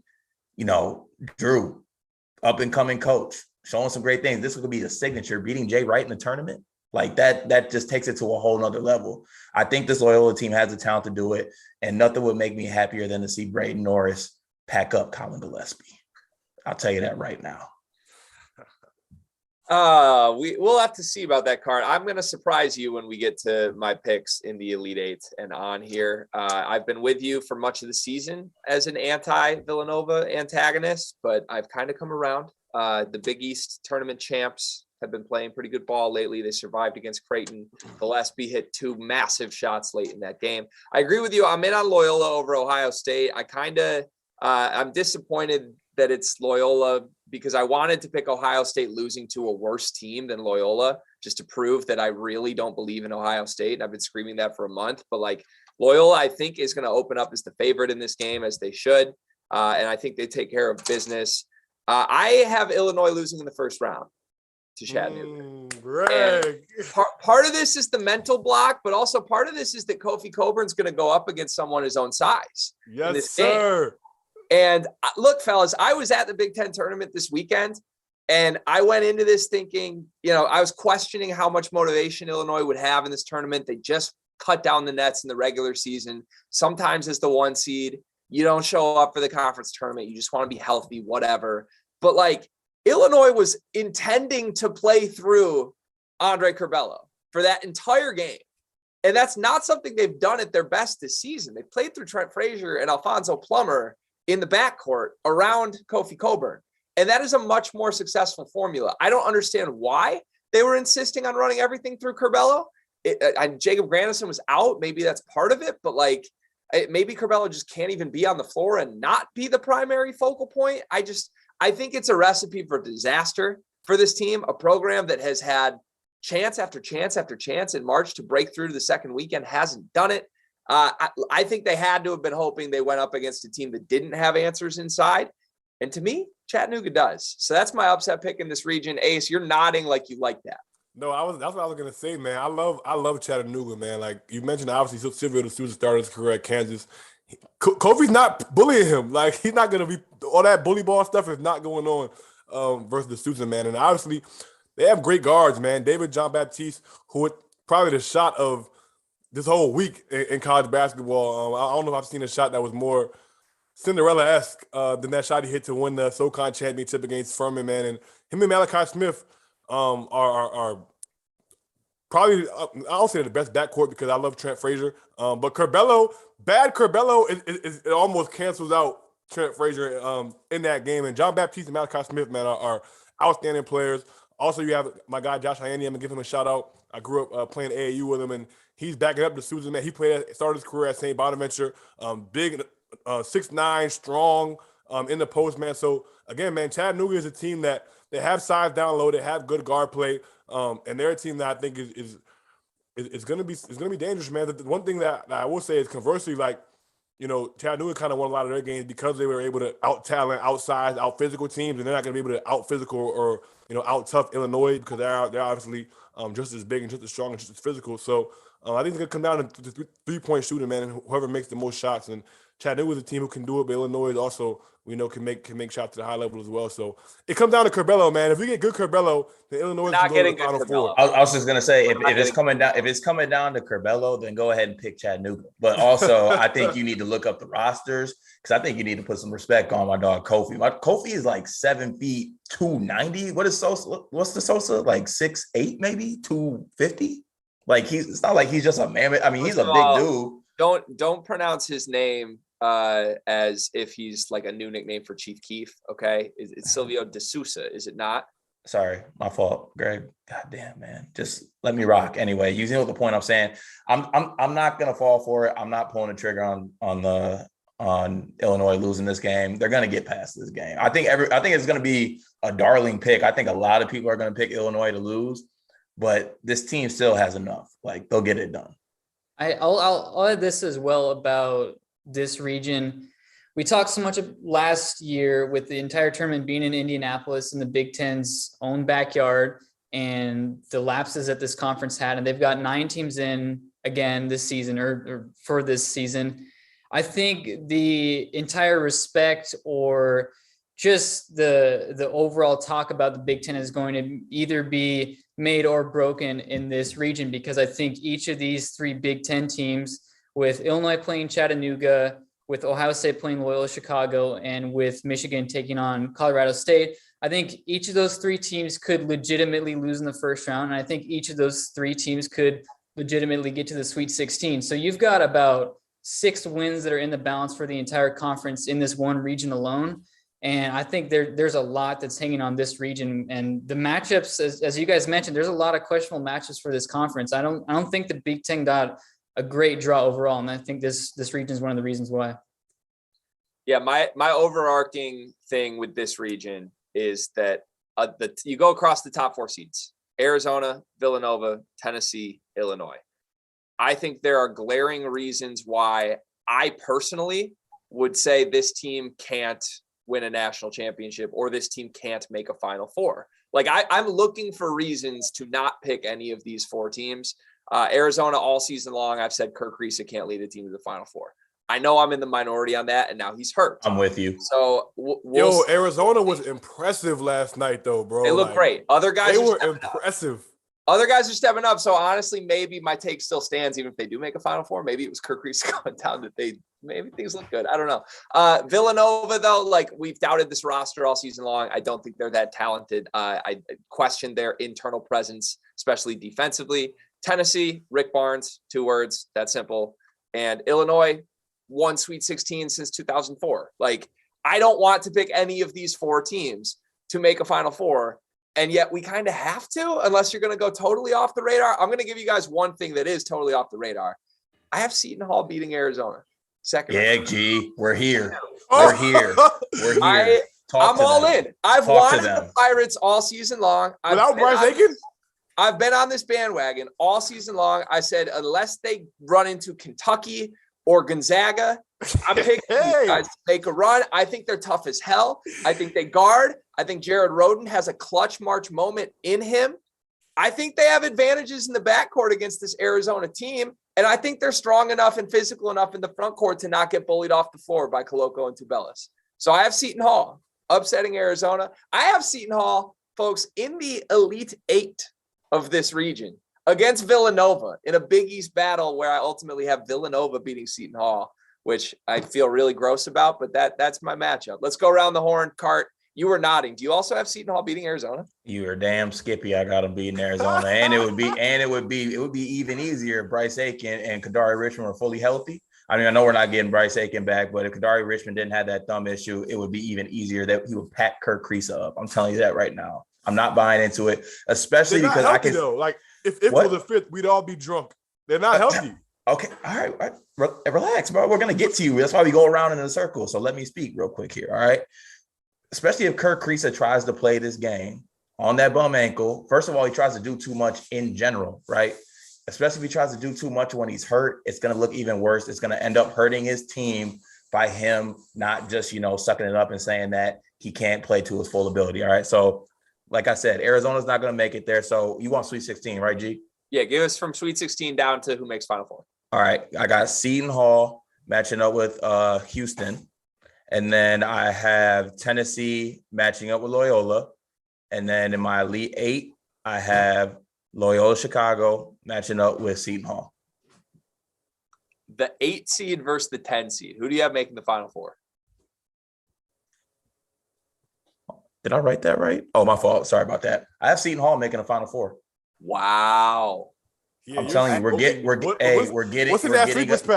getting a Jared Roden run. He owes us. He went 1 for 11 in that last Big East game. That's not who he how is. far you live from Flint, bro? I know it was lead in the water over there a little bit ago. Like y'all, you got that supply over there by where you Pure. at, bro? It's pure. I see the bracket clearly. I've seen that. I've never seen it this clearly. Ace, I'm telling you.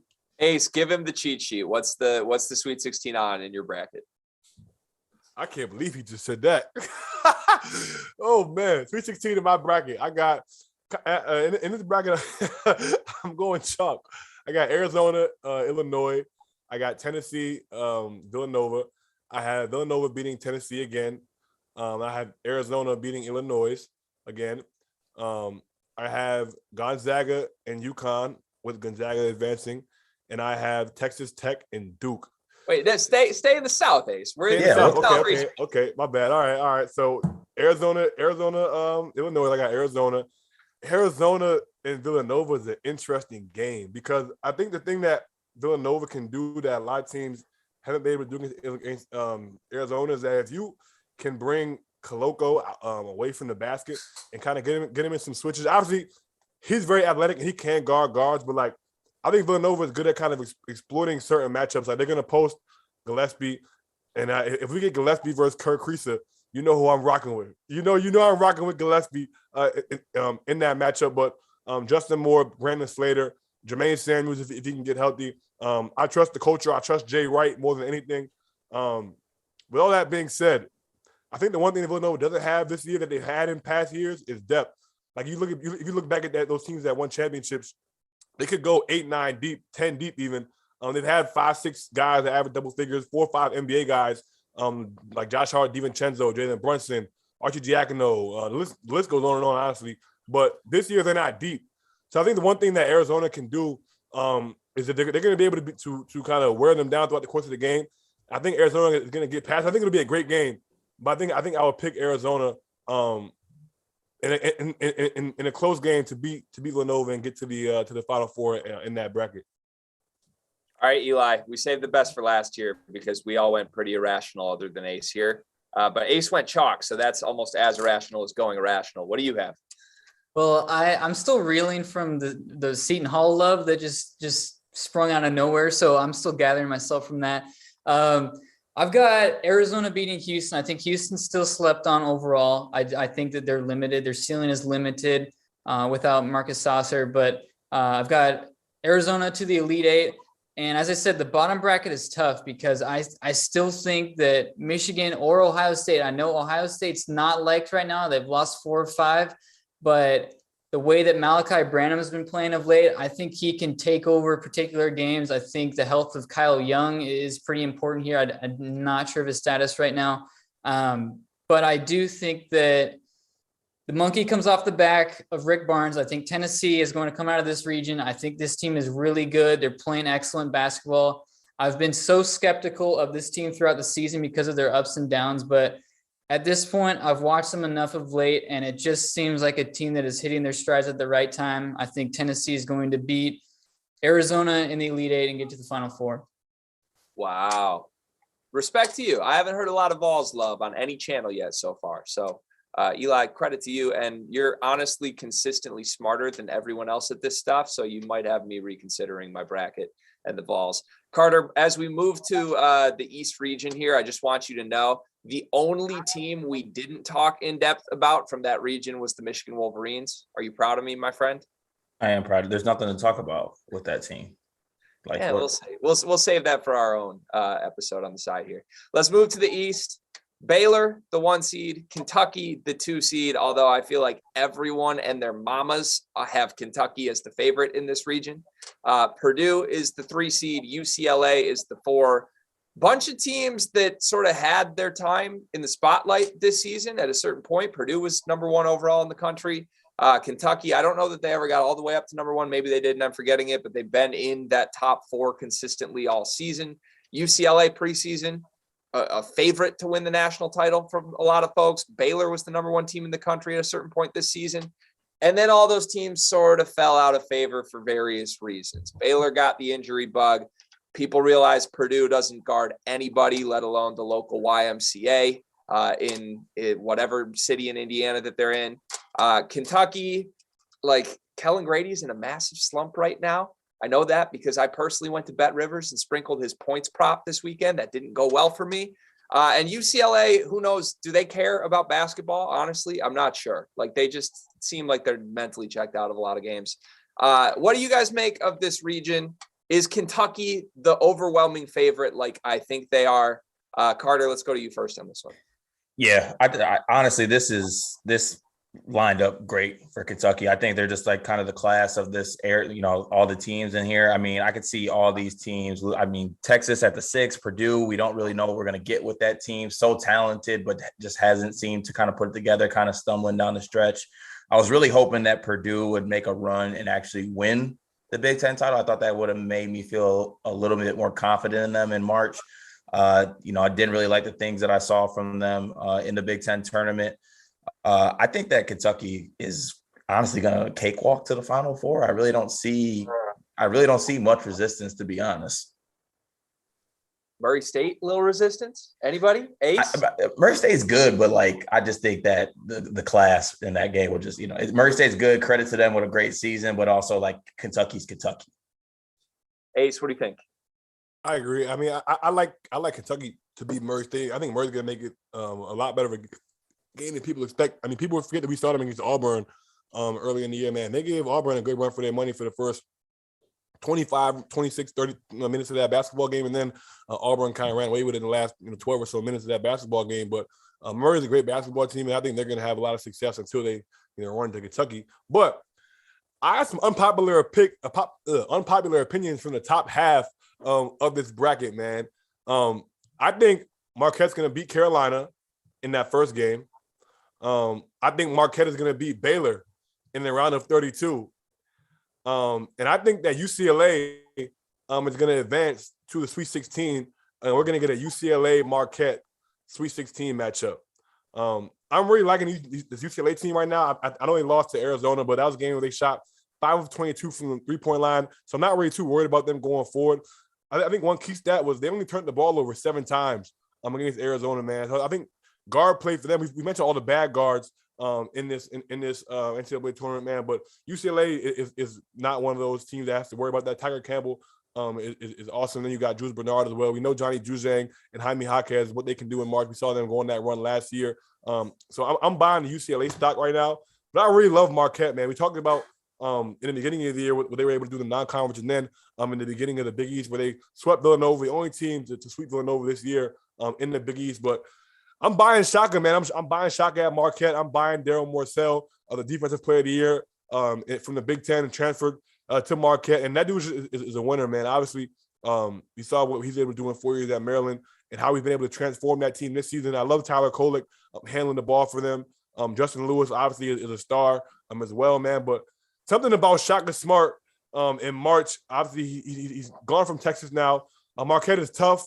They're switchable. They're a team that can defend. And I think they're a team that just because of the fact that Baylor is not 100%, like if Baylor was 100%, we wouldn't be having this conversation right now. But I don't trust the health of Baylor right now. I think Marquette is going to be a team that is going to be feisty, man. So I think we're going to be in for a Marquette UCLA Sweet 16 matchup in this bracket. Card, I'm surprised you didn't just visually collapse when the words Shaka Smart in March were said to you. Yeah, no, I'm really fighting. Forget Texas Shaka, man. Forget. No, look, what do you mean? Forget Texas Shaka? That was last year. I'm saying though, bro, that wasn't his fit. Like he was never. You're telling me you're putting all your eggs into a Tyler Kolek basket and a Daryl Morcell basket in March? Yes. Defensively, I love what Marquette can do, and they're tough, bro. Like them dudes. Look. At the end of the day, if I'm picking a team, I'm gonna pick a team that defends, a team that's tough, a team that has good guard play, and again, I'm buying Shaka Smart, right?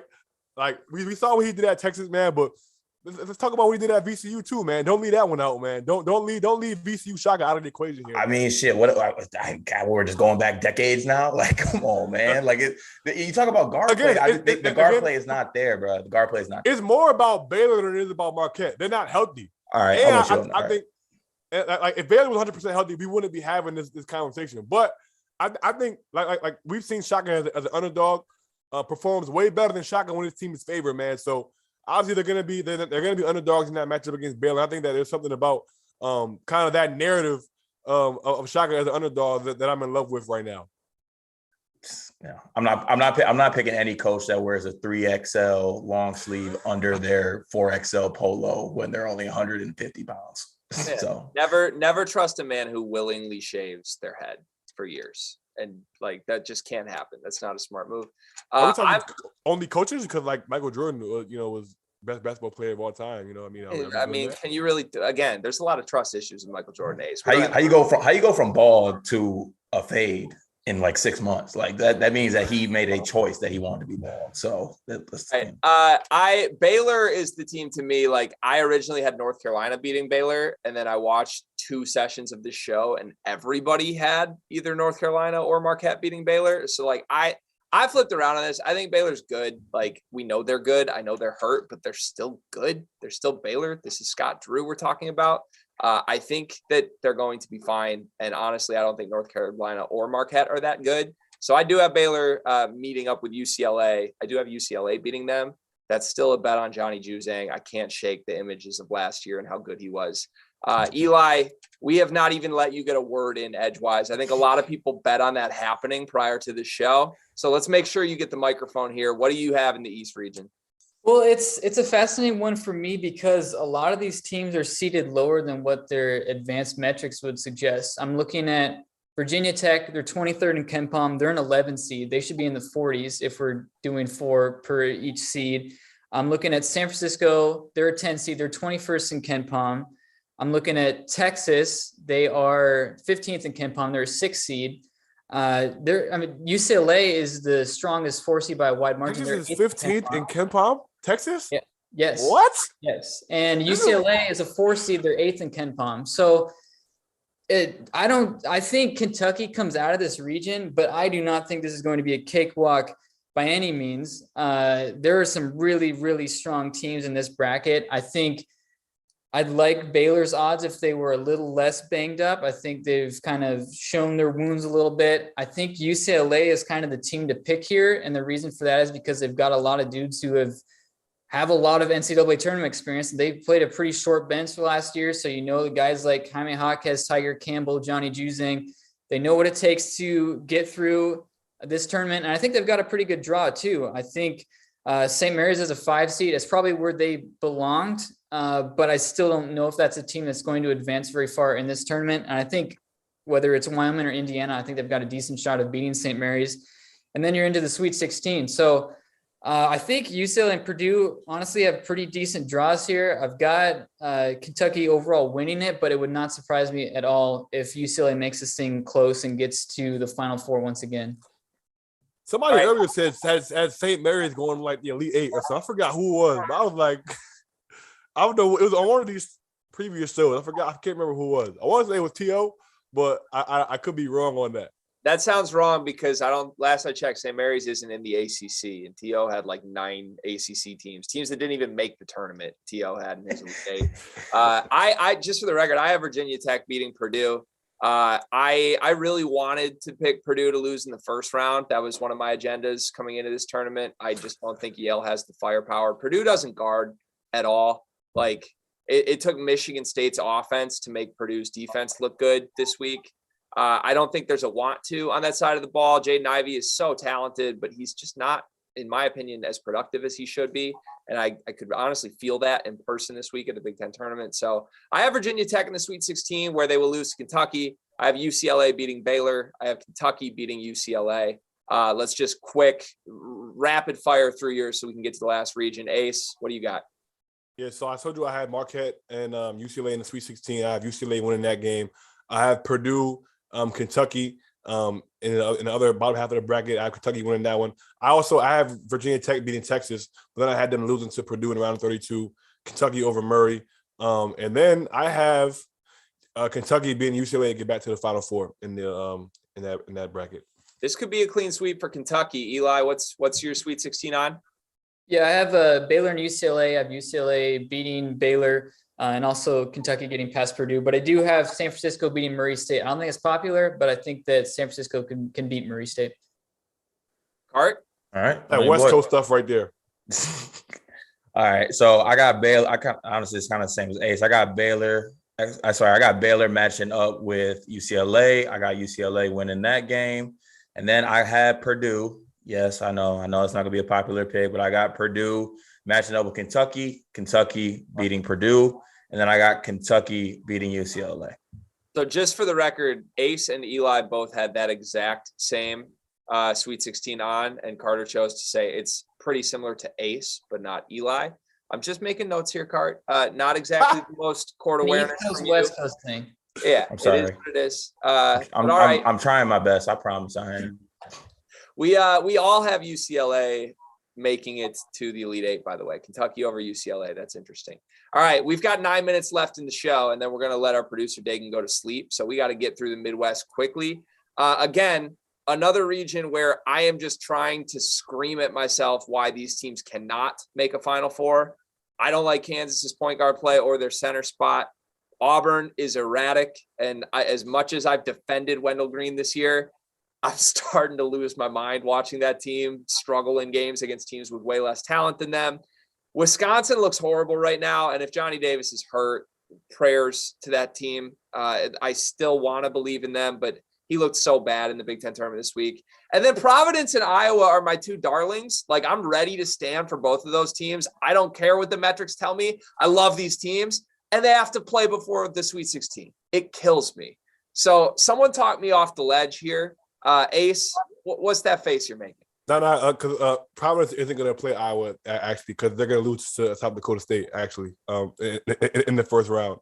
So, and the crazy thing is, I've been high on Providence all year. Like, people have been saying, because you guys know my beef with this KenPom stuff. Like, I've had a beef with KenPom all year. He had Utah State like top 55, and they were like a 500 basketball team. He had Providence somewhere in like the 40s all year, but South Dakota State, man, them dudes are elite offensively. They don't guard anybody, but they shoot the crap out of the ball. I think that this team, obviously, we saw what Oral Roberts did out of the same league last season, man. But they have two guys in Baylor Chapman. Obviously, I'm gonna take you guys back to that preseason non-conference. I don't know if you remember this game played Washington State.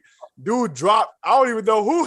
I don't know who it was. He just stepped back game like. He's a player that can win you a game or two in March, man. So if you haven't heard the name Baylor Shireman, definitely he's somebody that you're gonna want to get to know this March, man. Eric Henderson has this team rolling. They've won like, I want to say 22 games in a row, 23 games in a row, something like that. Like, they haven't lost since like November. They ran the slate in the summer league, man. So I think that South Dakota State is gonna pull the upset over Providence in that first round matchup. And then I think we're gonna have a 150-130 game when they play Iowa, because not a lick of defense will be played in that basketball game. And I think Iowa wins the shootout in that one, but that's gonna be a heck of a matchup, in my opinion. And if we get that one in the second round, but I'm picking South Dakota State to beat Providence in that first game. God bless any team that wants to outscore Iowa. Yeah, it's not gonna end well, but all I'll say. That's all I'll say. It'll be fun to watch, though. Like I said, 150-130. Would be fun to watch. Also, Iowa Providence would also be fun to watch, though, just for the record. Like, Providence trying to pull a magic or a rabbit out of their hat over and over and over again. I'm in for any game that involves Iowa. I don't care who they play. It's going to be fun to watch right now. Eli, what's your biggest takeaway from the Midwest? This is a region of teams that I am extremely low on and have been low on for quite some time.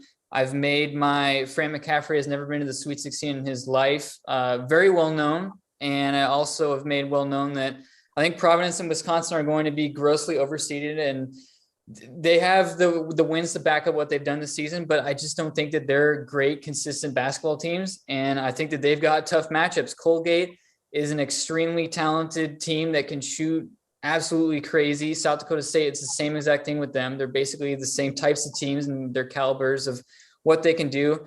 I have Providence and Wisconsin both losing in the first round, which I think opens up the bracket quite a bit. I think that LSU is fascinating, especially after the Will Wade situation, but I think they're going to make their way into the Sweet 16, which then would lock up an SEC team in the Elite Eight, which would probably be Auburn in this situation. So I think the bracket is going to break perfectly for Kansas. A lot of people have made a lot of talk about Bill Self and his inability to really consistently get deep into this tournament. But this bracket, if it's Iowa in the Sweet 16, I like their chances. If it's Auburn or maybe Wisconsin in the Elite Eight, I love their chances there. I think Kansas got a pretty darn good draw here.